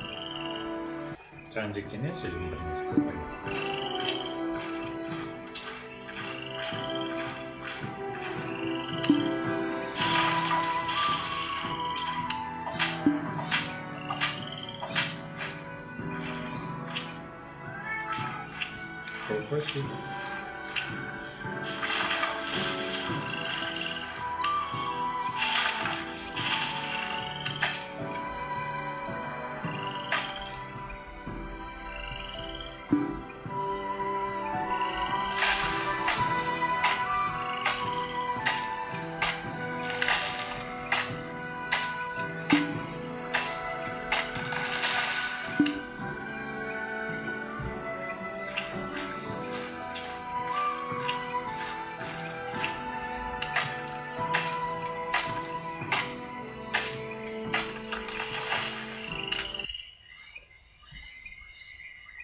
ready.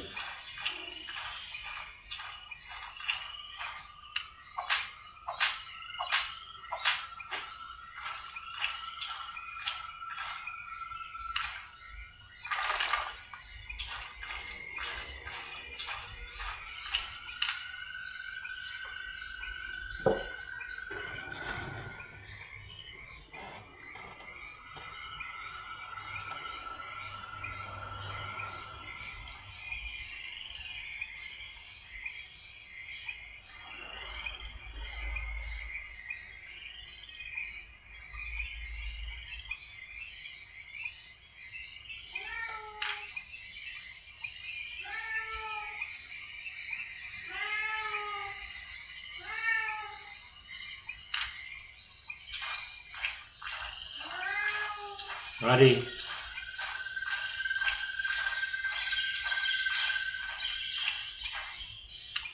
Ready.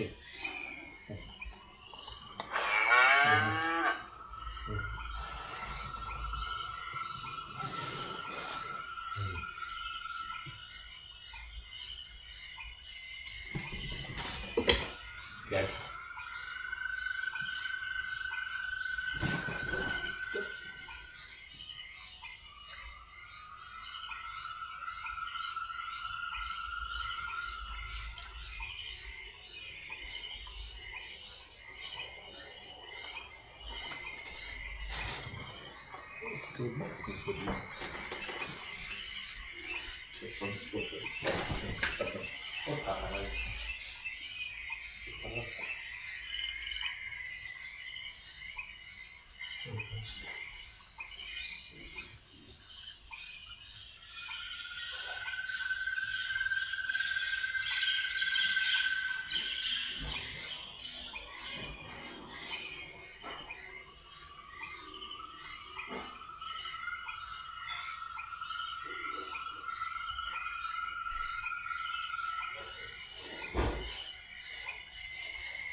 it should. Worst case scenario, you're going to go into a paralysis, cardiac failure, you're going to die.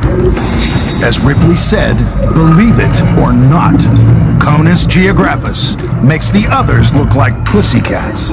Because this predatory, ravenous, carnivorous, thumb-sized marine mollusk packs the most concentrated, instantly paralyzing killer venom of all. Thailand dive instructor Matt Butcher says this slow coach has all the speed it needs when it comes to killing. It has a slang name called the cigarette snail, and this is because if you get spiked by one of these cone snails, you don't have time to have a cigarette before you're dead. The venom is aimed specifically for vertebrates and vertebrate nervous systems. It only takes one sting to be fatal. Like an underwater tank in a tantalizing armored shell, these unassuming executioners like to lurk where we do.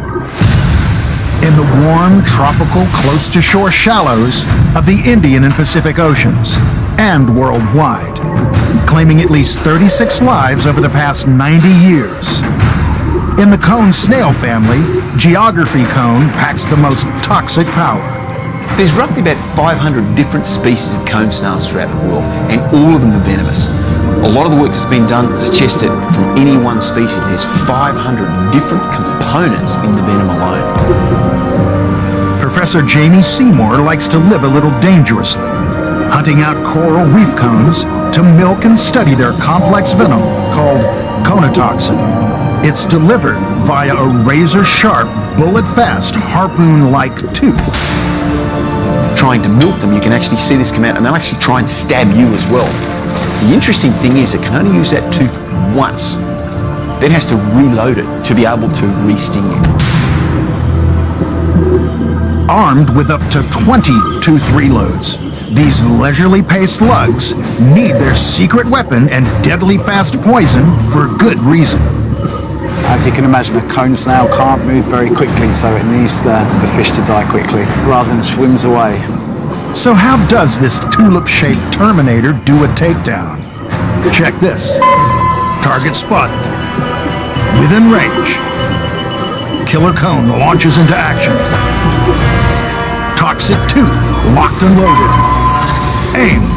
Fire. Deadly accurate harpoon deployed. Dinner is served. Impaled and paralyzed. Snail settles in to devour at snail's pace. But cone snails are so sophisticated, they have two very different types of venoms. They have a venom which is designed specifically for their prey, but they can produce a completely different venom which is aimed at the predators that attack them. So really smart animals from that point of view. Smart and super scary considering 65% of human victims die if they don't get to a hospital fast. Not for any anti-venom. There isn't one. The only hope is to ventilate victims to try to keep them alive for long enough.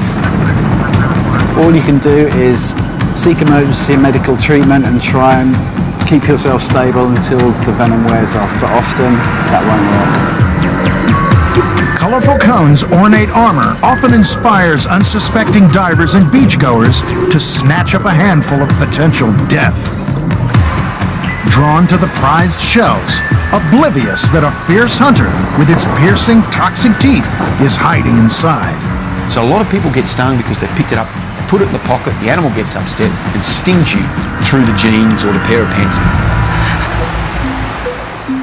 Ironically, this cigarette snail could help cure none other than nicotine addiction, along with a host of other crippling human diseases. Cone snails is probably the most researched venom of any venomous animal on the planet.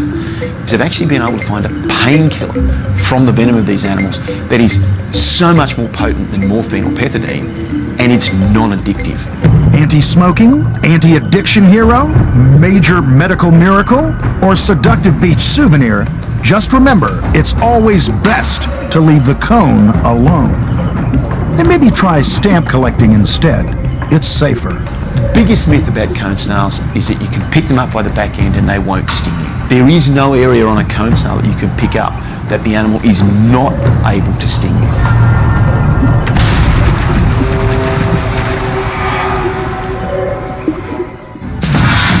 drop-dead eye catcher with enough neurotoxin to kill 10 people. Cone snail kicks off the countdown at number 1. But is a bad moon bear arising? Legend talks of a midnight slayer, a hairy bipedal with a short temper and claws like razor blades, whose name is synonymous with a slice of lunar. And as our paths collide, it seems there's no escape from the one they call the moon, or Asiatic black bear. Big claws, big teeth, lightning fast and smart. So when it comes to a terrestrial predator that has the ability to kill people, it's right up there. クマがとにかく立ってるからね、クマはね。立ってこういう感じで思う間もなかったっていうぐらい速すぎてクマが飛んでくるのが。Sporting a celestial-shaped chest patch, similar to cousin sun bear, Asia's bigger black bears prowl through Korea, China, India, Pakistan, and Thailand. A huge hunter, capable of throwing a man around like a rag doll. One of the biggest arboreal mammals alive, favors Japan's mountainous forests. But thanks to booming cities, a warmer planet, and shrinking wildlife habitats, people and bears are clashing more and more. Some victims not only killed, but buried by their Earth sign attackers. Those who do make it out alive have quite the story to tell. そうね、まとめて5人ぐらい分ぐらいあるんじゃないかと思うぐらい。とにかくすごいパワーだね。In 2016, Atsushi decided to do a little fishing in a mountain creek in Gunma, northwest of Tokyo. Hearing a noise, he turned towards the bushes.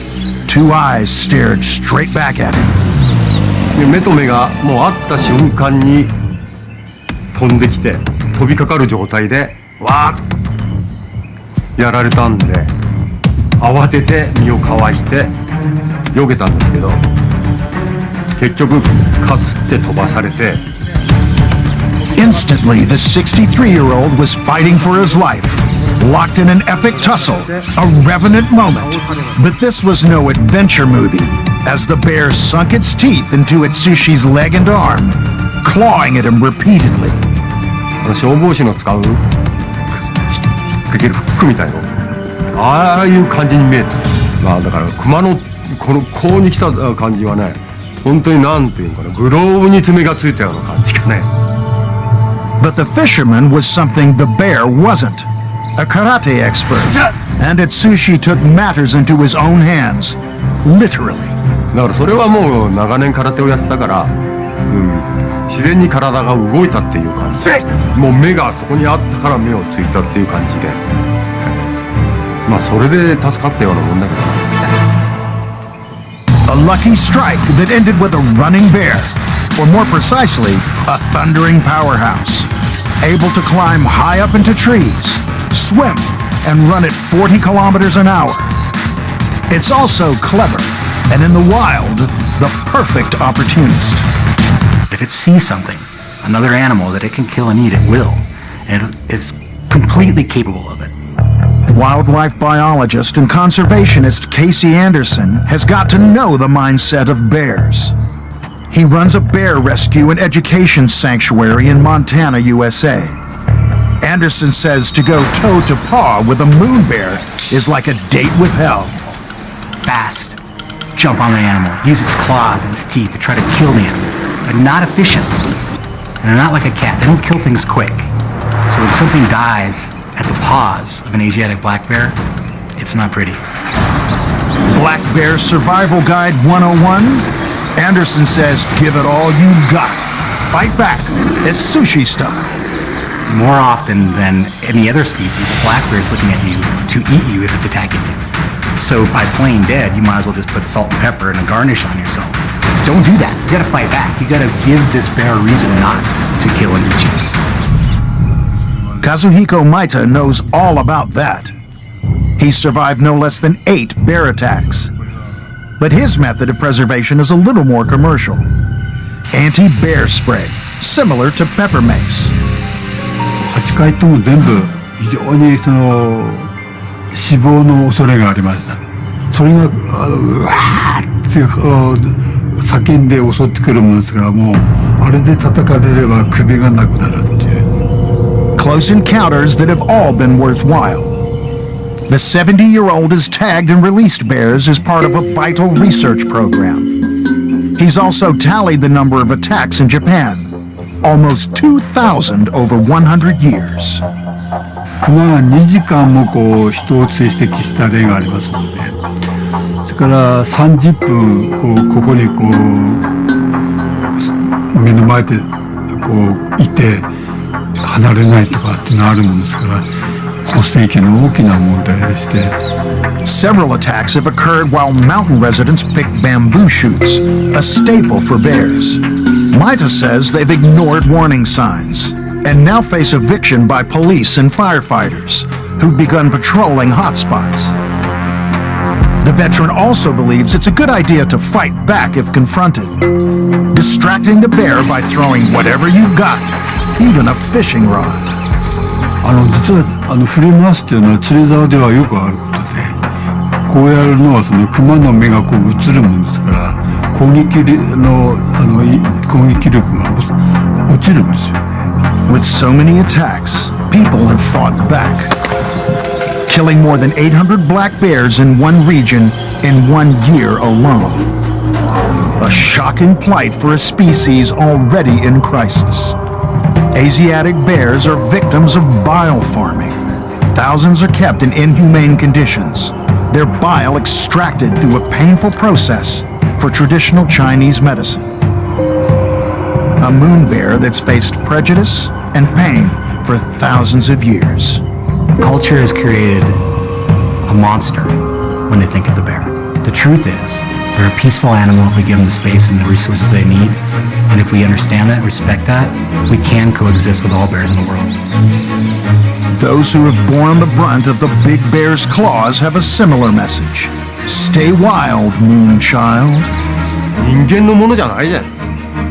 全ての動物がいて成り立ってるもんであって、だから別に動物をね憎むとかそういう気持ちっていうのもさらさらないからね。だから動物が襲ってきたらしょうがないなとは思うけど、襲われなかったらこっちから行こうっていう気が全然ないから。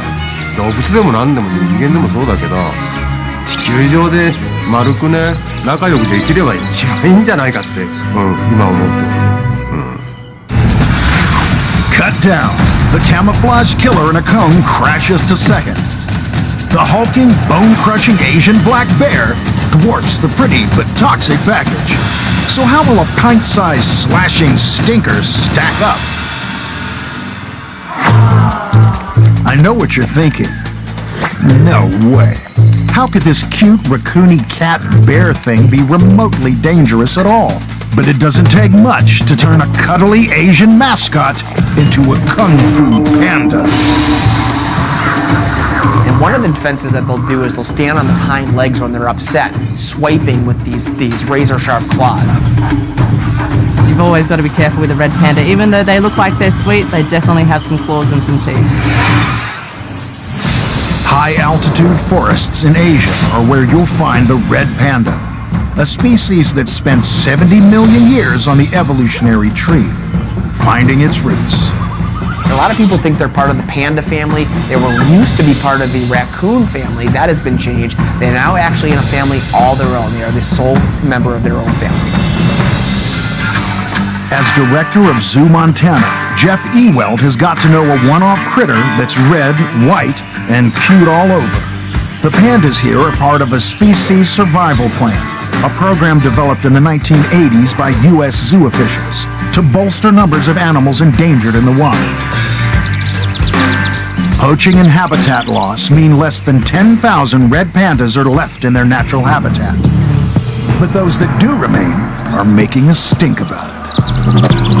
They like to scent their territory, and what they'll do is they'll actually rub their rear end on different areas, and they kind of do this little scooting move. It's pretty fun to watch, and that basically is just a territorial mark for usually other males, can be females, to let them know they're in their area. It's a stinky trick just like a skunk, another animal with foul-smelling anal glands to ward off the hungriest of predators. Looking like a raccoon with the ears of a fox, smelling like a skunk, and called a bear. It's enough to write home about, or better still, tweet about. Not at 140 characters, but from the treetops. The red panda is famous for its bird-like call described as twittering. A mating song, if you like, to lure a partner. And with this raucous redhead notorious for having a voracious sexual appetite and enjoying rough play when coupling, interrupt them at your peril. As a keeper of red pandas, certainly that type of aggression is something we watch for. We are very careful. We don't want to sneak up on our red pandas or what have you. If you do, you might end up with a little bit of a slash mark or maybe even a bite, which would not be a good thing. My skin is not as thick as bark. It is very sharp when they climb up you, and they'll leave a few little scars, as you're about to see as he climbs up my leg there. So they have very sharp claws. Caitlin Gilchrist loves her job so much, it hurts. She's also part of a captive breeding program to save red pandas from extinction at Australia's National Zoo in Canberra. She says there's even more to the pandas' peculiar makeup.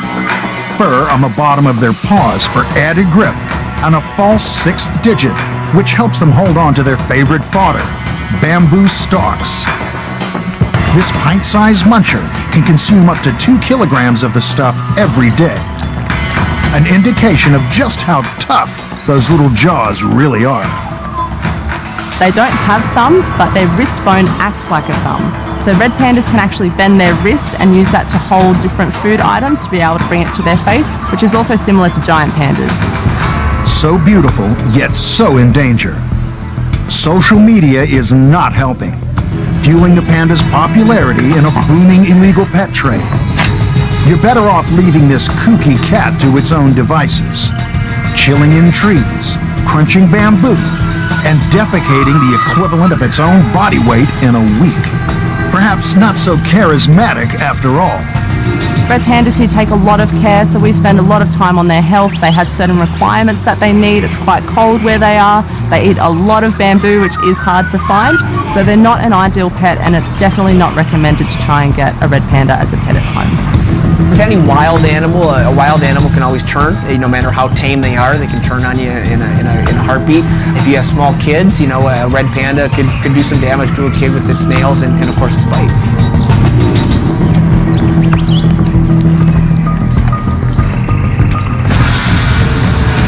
A furry mini-me with sharp claws and a nasty stench. No match for the power of a big bad bear or the killer cone.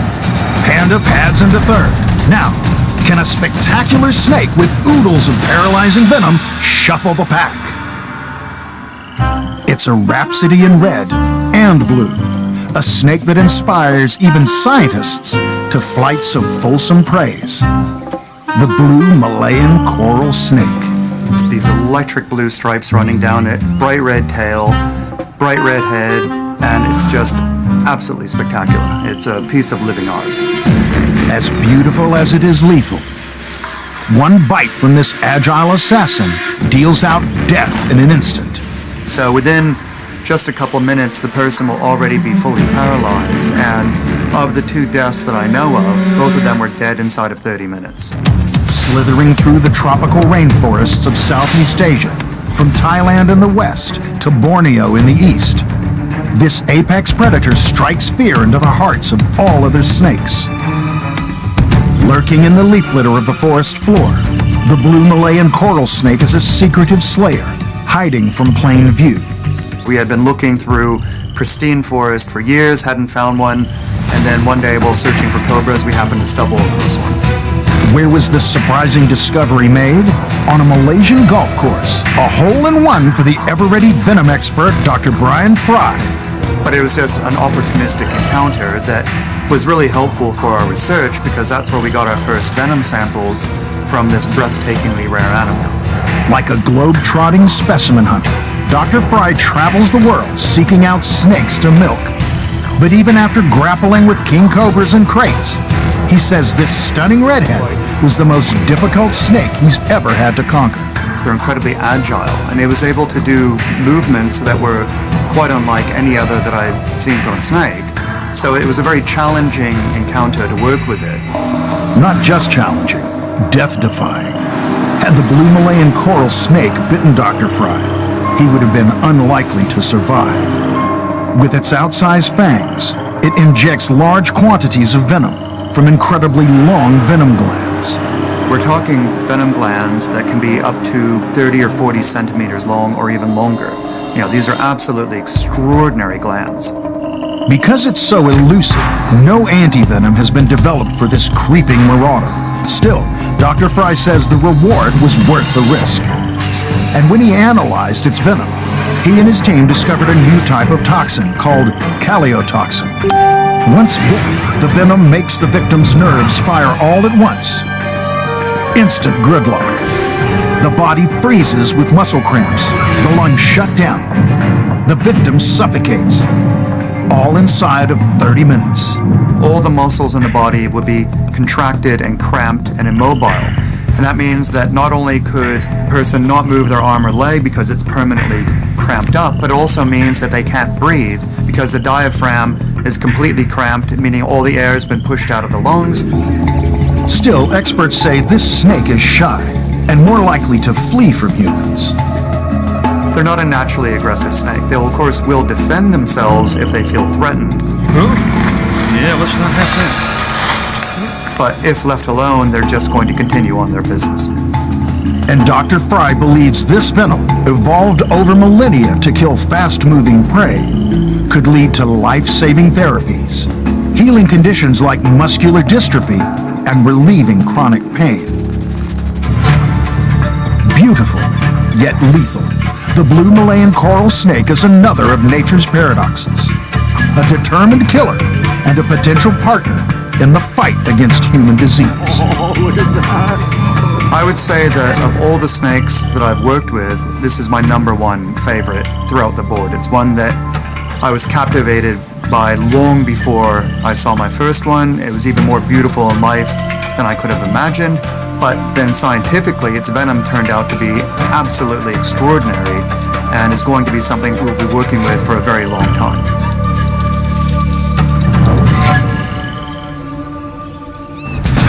A snake that eats deadly king cobra and can paralyze humans. But it's rare. The blue coral slips into #3. The Asian black bear has more human contact. And with 100 different toxins, our deadly marine mollusk can't be beaten. Yet. Next, nice kitty or merciless killer? Let loose the lynx. It prowls through Asia's remote forests. An elegant assassin whose beauty belies its ruthless nature. Known as the Keeper of Secrets, the lynx is an enigma. A solitary hunter, shrouded in mystery, rarely seen or heard. But once it lets loose its bone-chilling cry, it's not easily forgotten. Lynx make crazy sounds. They have this sort of possessed shriek that echoes for quite a distance. Powerful enough to take down a reindeer, the Eurasian lynx is more than just a pretty face. It's a swift, merciless killer. They'll reach out and do a trip swipe, and the animal will stumble and then they're able to pounce on it, pin it down, and make that bite. Found in the snowy forests of Central and Eastern Asia, the lynx is one of the widest-ranging cats in the world. It's specially adapted to hunt in frigid conditions, with its luxurious coat and large webbed paws that act as natural snowshoes. This fashionista has all the winter wardrobe essentials. These guys live at high elevations and they hunt in deep snow conditions. So these are the big feet that act to give it a snowshoe effect. They keep them on top. Wildlife tracker Boone Smith has been capturing and collaring lynx for a project charting their movements across Alaska. He says its pace is the lynx's biggest asset. But there's more to these expert hunters than speed. Big luminous eyes for one, all the better to see you with. Known for its killer eyesight, the Eurasian lynx can spot a mouse up to 75 meters away. And those big tufted ears, all the better to hear you with. We theorize that it might help in hearing, that where it funnels the sound into the ear better, but honestly, they look really cool, but we're not really sure what they're for. When it does pounce, this ambush predator uses its hook-like retractable claws to trip and capture its victim, pinning it down and inflicting a fatal blow, with its long, razor-sharp canines. Still, despite its hunting prowess, the experts say humans aren't on the menu for these cool cats. It's not an animal that's going to come and hunt people. But I don't think there's a single documented case or account of a lynx attacking and killing a person. I'm sure there's some crazy situation somewhere off the grid, or someone had a pet one or something like that. And wouldn't you know it, that's exactly what happened. Wildlife conservationist Rebecca Waters has studied lynx throughout Central Asia. She says the only known attack on a person took place when a pet lynx lashed out at its owner in Georgia in the U.S. That's not typical lynx behavior, but those sorts of stories happen frequently when you keep a wild animal in captivity. Keeping a lynx as a pet's just a bad idea. And that's the problem when we put things in captivity. We think they act like our domestic pets, and we forget that these guys have been hardwired for tens of thousands of years to be Mother Nature's most efficient predators. In fact, experts say the lynx is a shy creature, which really just wants to be left alone. And if it does cross paths with a human, chances are this cat will make like a ghost and vanish. I don't think that they would necessarily be that aggressive. I think that they would choose to escape or try to avoid the situation rather than engage. While the idea of a ghost cat might seem a little far-fetched, felines with supernatural powers are a common theme in Asian folklore. Folklorist Jonathan Young says the Japanese believe in a giant demon cat called Bakaniko that starts fires, attacks humans, and even takes over their bodies. The Bakaneko are feared because they have an almost vampire-like ability to kill and then take over the lives of their victims, sometimes their own owners. Sometimes hunted for their beautiful fur, this wildcat has bounced back from the brink of extinction in Europe, its population increasing tenfold in the last 50 years. But as you would expect with this mysterious cat, nobody really knows why. Here's a species that's kind of gone under the radar, and so our role now is to ensure that we have good research and management to make sure those populations continue to thrive.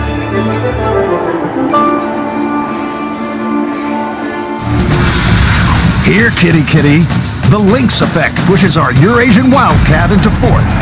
Pretty little panda is sent packing to fifth by one skulking feline. With their increasing interactions with humans, bears don't budge from top spot. Cones keep second, and slithering snakes third. But here comes a 5,000-kilogram great giant with tusks. Imagine 5 tons of angry elephant bearing down on you and having nowhere to hide. Now I'm running at full speed, and I looked over my shoulder and just see a mountain behind me. And a mountain on the move with its sights set on one thing. As I'm getting caught in vines and thorns, he's just dashing through the entire forest. This elephant had experience. He was trying to crush me. When you've seen a small copse or forest that elephants have been through, it looks like a war zone.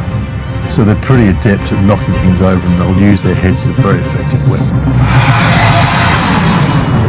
Asian elephants are the second largest land animals on the planet. They kill more than 400 people every year in India alone, making them 10 times deadlier than tigers. Mess with one of these tusk terrors, and you're going to have a very bad day. This was one of the closest times I'd ever come to dying. As you're running with that behind you, you have to realize that you actually might die. The Asian elephant roams forests and grasslands throughout Asia, from India to Borneo. Beware if you stumble into their territory. Wildlife explorer and conservationist Paul Rosalie learned that the hard way. February 2017, Rosalie was on his first solo expedition to the Western Ghats in India, where he was studying the migration of elephants and tigers. He was keeping a safe distance. This means elephants have just been here. Or so he thought. This thing turns around with his huge tusks, and he looks at me like, what? I knew instantly that this wasn't a mock charge. This was a guy that had experience with people. He'd been chased off of farms. He was pissed. Rosalie had just locked eyes with a giant elephant, known as a tusker, and he wasn't happy. The conservationist had just a split second to react as a huge wall of flesh came at him. I looked over my shoulder as I threw my bag and ran for my life, and there's trees breaking, and there's his tusks, and he's trumpeting, and like the air is shaking. There was so much power that it was the most terrifying thing I've ever seen. The massive male was tearing down everything in its path, like a living, breathing tornado. I got stuck in this thorn bush right as he's coming down on me, so I just threw myself over the thorn bush, took 2 steps, and just launched myself off the edge of this cliff. Falling down a cliff was the lesser of 2 evils. Rosalie had escaped by the narrowest of margins. Now I'm looking up, and I see the elephant come, and I see this huge gust of dust as he hits the brakes. If this elephant tips forward, he's going to fall down, kill me, break his own neck, and the 2 of us will be dead in the stream. Weighing up to 5.5 tons, the Asian elephant will trample anything in its path. Its trunk alone packs about 40,000 muscles, more than the entire human body, and is strong enough to flip a car. Some males also have an extra weapon at their disposal, a pair of mighty tusks they use to dig, uproot trees, or pin down any creature who gets in their way. But an elephant that's actually fired up and using all of its muscles and using its weight it's like having a truck driven towards you. Travel writer Stephen Scourfield was visiting a national park in southern India when he felt a fiery elephant's fury firsthand. Crashing through bushes and charging at his vehicle, this bad boy meant business. Yeah, these seconds are really imprinted on my mind because it's the only time I've ever experienced an elephant coming at me with a real intent to do damage. I have no doubt about that at all. These close encounters come as no surprise to Leif Cox, conservationist and president of the International Elephant Project. He says the usually peaceful animals are being forced to defend their territory as humans encroach on their land. And the competition for food and resources is fierce. A grown Asian elephant can chow down 150 kilograms of food and 40 liters of water a day. And when you weigh 3.5 tons, you can certainly inflict a lot of casualties as you fight for your survival of yourself and your herd. Females with calves are considered dangerous to approach at all times, and males are said to go almost insane during mating season. They're big beasts with a long memory, and they can wreak havoc.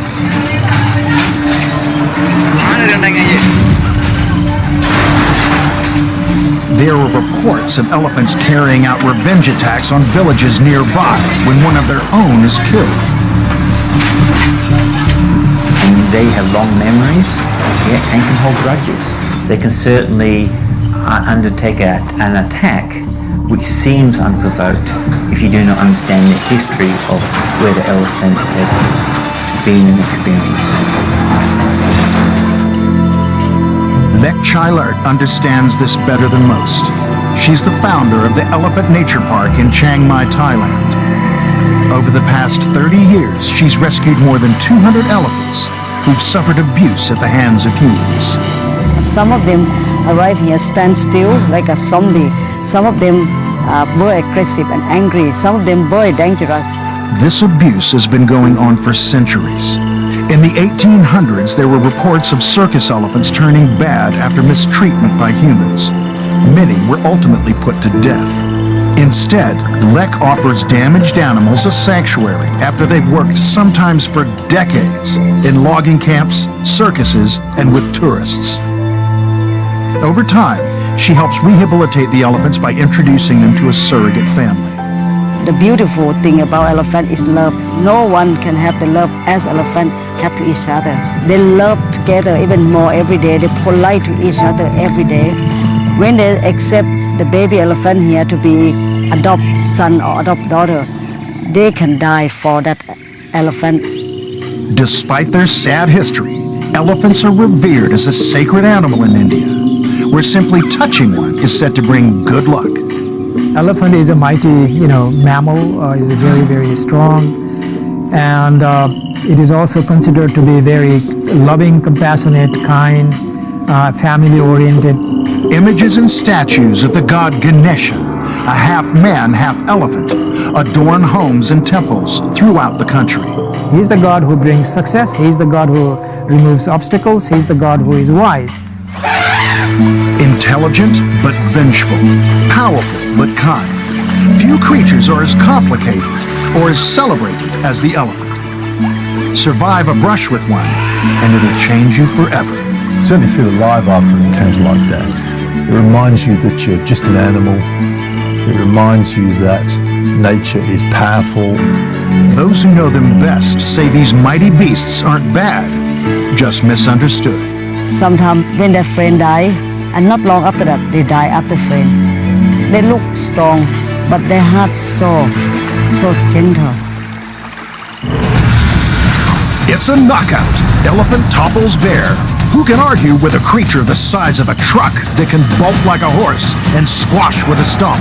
But stand by for our main attraction, a fish akin to a lion with venomous spines, one of the most aggressive, invasive species around. Red lion fish. And this is the red lionfish, one of the most dazzling, destructive aquatic invaders in history. We often see red lionfish when we're out on the reef. They're all over the place there. It's a very pretty and delicate fish, but boy does it pack a punch. With its can't touch this venom-laced mane, the red lionfish is king of the coral. The 30 to 40 centimeter long master hunter can intimidate some of the deadliest sea dwellers, including sharks. Who says size matters? Red lionfish is sort of a fish with a tutu, but the beauty is that tutu is very venomous. Making up that flamboyant, frilly frock is 18 long, sharp, venom-spitting spines that can inflict excruciating pain on anyone who ignores this "don't touch me" design. So red in the animal kingdom usually refers to danger, beware, and they use it as a warning of going, I'm venomous, don't come near me, you shouldn't be. These red devils confidently cruise coral reefs. From their original lion's lair in the Indo-Pacific region, they're on an all-conquering mission, infesting everywhere in Southeast Asia and invading warm oceans worldwide. Within 5 weeks, the prickly pests can wreak havoc, outliving, breeding, eating, and competing every other species, killing off 80% of native fish. And one of the worst man-made ecological disasters of all time could have started with some unlikely escapees. People love them in their fish tanks. They'll eat anything. So as they get bigger and bigger, they actually eat all the fish in your tank. So what do people do? They take them, flush them down the toilet, they end up in the marine system, and they have taken off. They become a pest. Associate Professor Jamie Seymour says, with virtually no predators in their new turf, the adaptable, aggressive feeders and explosive breeders flounce around with complete freedom. In a runway-worthy display, the maned menaces advertise their arrival, flexing those feathery fins like supermodels. They'll find a small fish and they'll basically stick up their fins and guide them into a corner in the coral reef, and down they go. No lettuce leaf dieters in this lot, consuming more than 70 different species at 1 or 2 a minute, some over half their size. You might wonder where the 1 kilo lightweights put it all. Not a problem when your stomach expands to 30 times its normal size, and you do need a lot of energy when you breed faster than rabbits. Lady lionfish spawn year-round, and over 3 months, just one mom and her offspring can pump out 8.1 quintillion eggs. For the record, that's 18 zeros.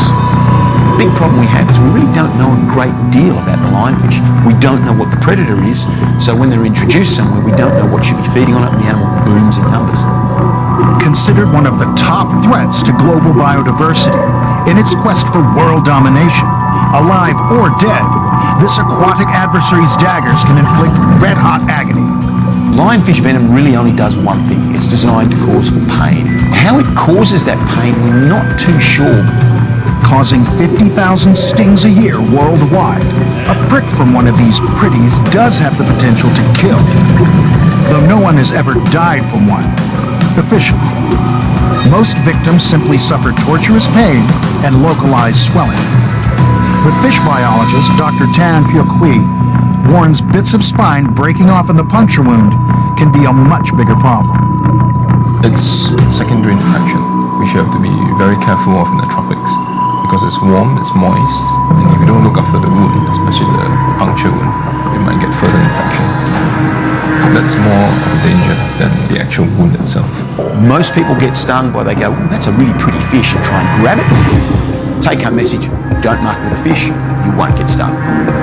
A painful pest, no doubt, but far more dangerous as an ecological disaster, with entire ocean ecosystems at risk of collapse, and total eradication now mission impossible. Some urgent creative control measures are being investigated. From robotic vacuum cleaners that suck up, then spit out the scourge on shore, to training sharks to eat the alien invaders, to the if you can't beat 'em, eat 'em approach. The little lion's flaky white flesh could become a delicious invasion-stopping delight. They are now a monumental pest, and I think that's one of the things I like about these animals is their ability to adapt and change really quickly to take over any environment.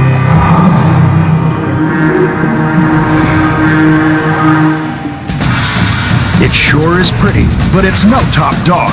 The red lionfish heads down the line to 6th, more pest than all-out predator. It sends that rusty ruckus, the red panda, into number 7. Black bear holds strong at 2nd. Cone snail nails 3rd. The dazzling yet deadly blue coral at 4th. And spock-eared lynx at 5th. Our pretty and painful winner is a sacred plodding gigantor, the Asian elephant. Thundering down busy roads, killing more than 400 people every year in India alone. It's a dangerous daily threat. Docile by nature, wild when needed. Its beauty beware as we encroach further on its natural habitat. Dumbo joins our ultimate cluster of fearsome finalists. Over halfway now with just 5 winners to go. Who will join the lineup as we head to our final playoff? Next in line, fanciful freaks in far-out places. Dragons meet lion kings, and wolverines clash with jackals. Extreme adventures of the animal kind as we hit the danger trail in a road less traveled.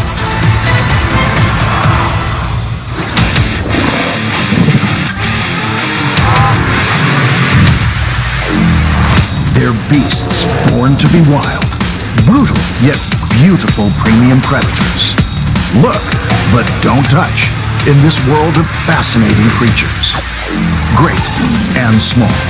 Show respect, admire them for their splendor, their power, and their ability to transcend time as we count down the extraordinary in 72 Dangerous Animals, Asia.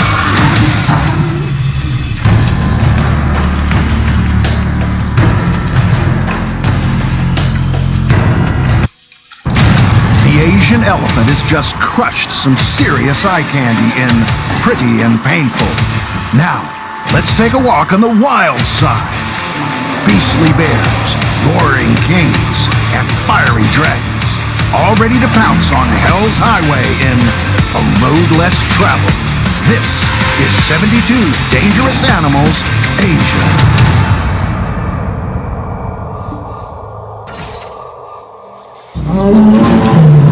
The Asiatic lion, king of the jungle, last remnant of an ancient race.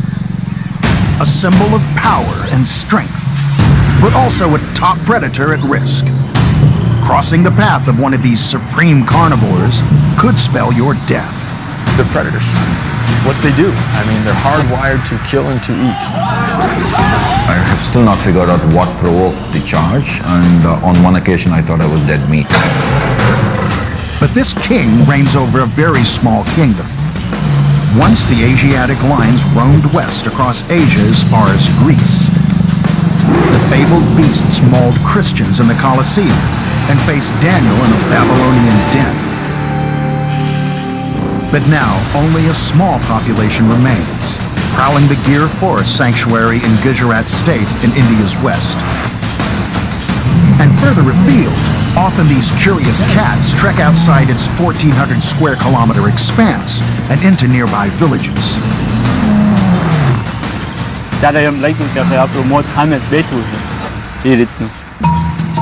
In December 2015, 26-year-old Forestry Department tracker Shahid Khan Patan was called to Shamadiyala village in the Amarili district.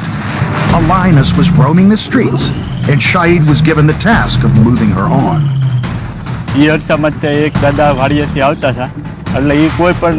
અમે વિચાર કર્યા વગર પછી એમને સીધા દાદાની અને સિંહણને ખાલી 10 ફૂટનું વેળું હતું ત્યાં વચમાં હું પડ્યો એટલે સિંહણે સીધો મારી ઉપર એટેક કર્યો મારી ઉપર એટેક કર્યો એટલે મારા હાથમાં જે લાકડી હતી એ પડી ગઈ. In agony from his wounds and fearing for his life, Shahid took desperate action to fend off the lioness. જે આ હાથ પોરો હતો ને એનાથી સિંહણને મોઢાના ભાગે નાકના ભાગે ટીકો મારવાથી સિંહણ ભડકીને ભાગી ગઈ. Shahid spent months recovering from his injuries. His hand, fractured in 3 places, required 42 stitches. His shoulder, 17. He still bears the scars of his attack, but the tracker feels no ill will towards the lioness, even though he realizes it could so easily have ended differently. જો હું ત્યાંથી ભાગ્યો હોત ને સિંહણ પહેલા તો એ મને પાછો હુમલો કરે તમે પાછો 100% મને મારી દીધો. Shahid was lucky. Few victims escaped this savage hunter. Reaching speeds of over 80 kilometers an hour, it easily runs down its prey. Weighing up to 200 kilograms, the Asiatic lion overpowers victims with a mountain of muscle. Its retractable claws dig in deep to hold and drag its prey to the ground.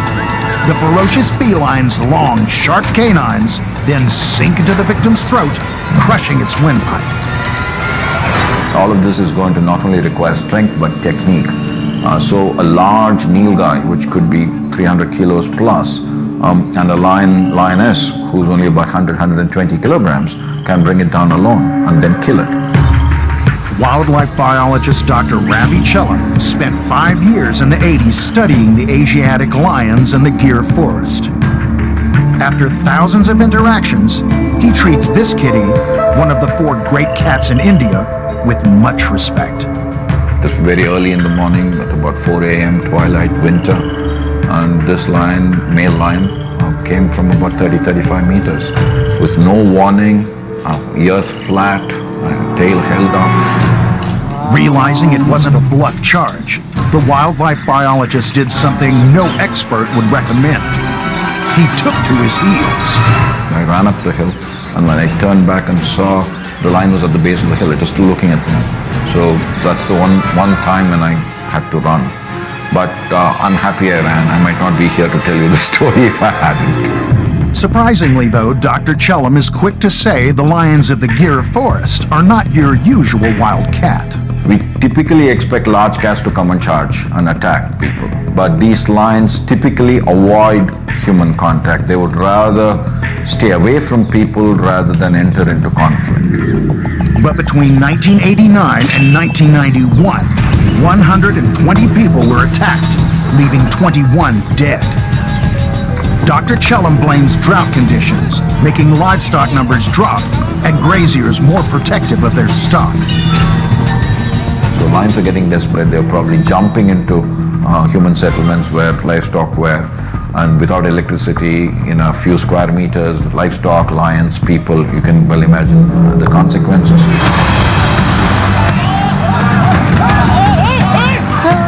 In 2016, the body count spiked once again.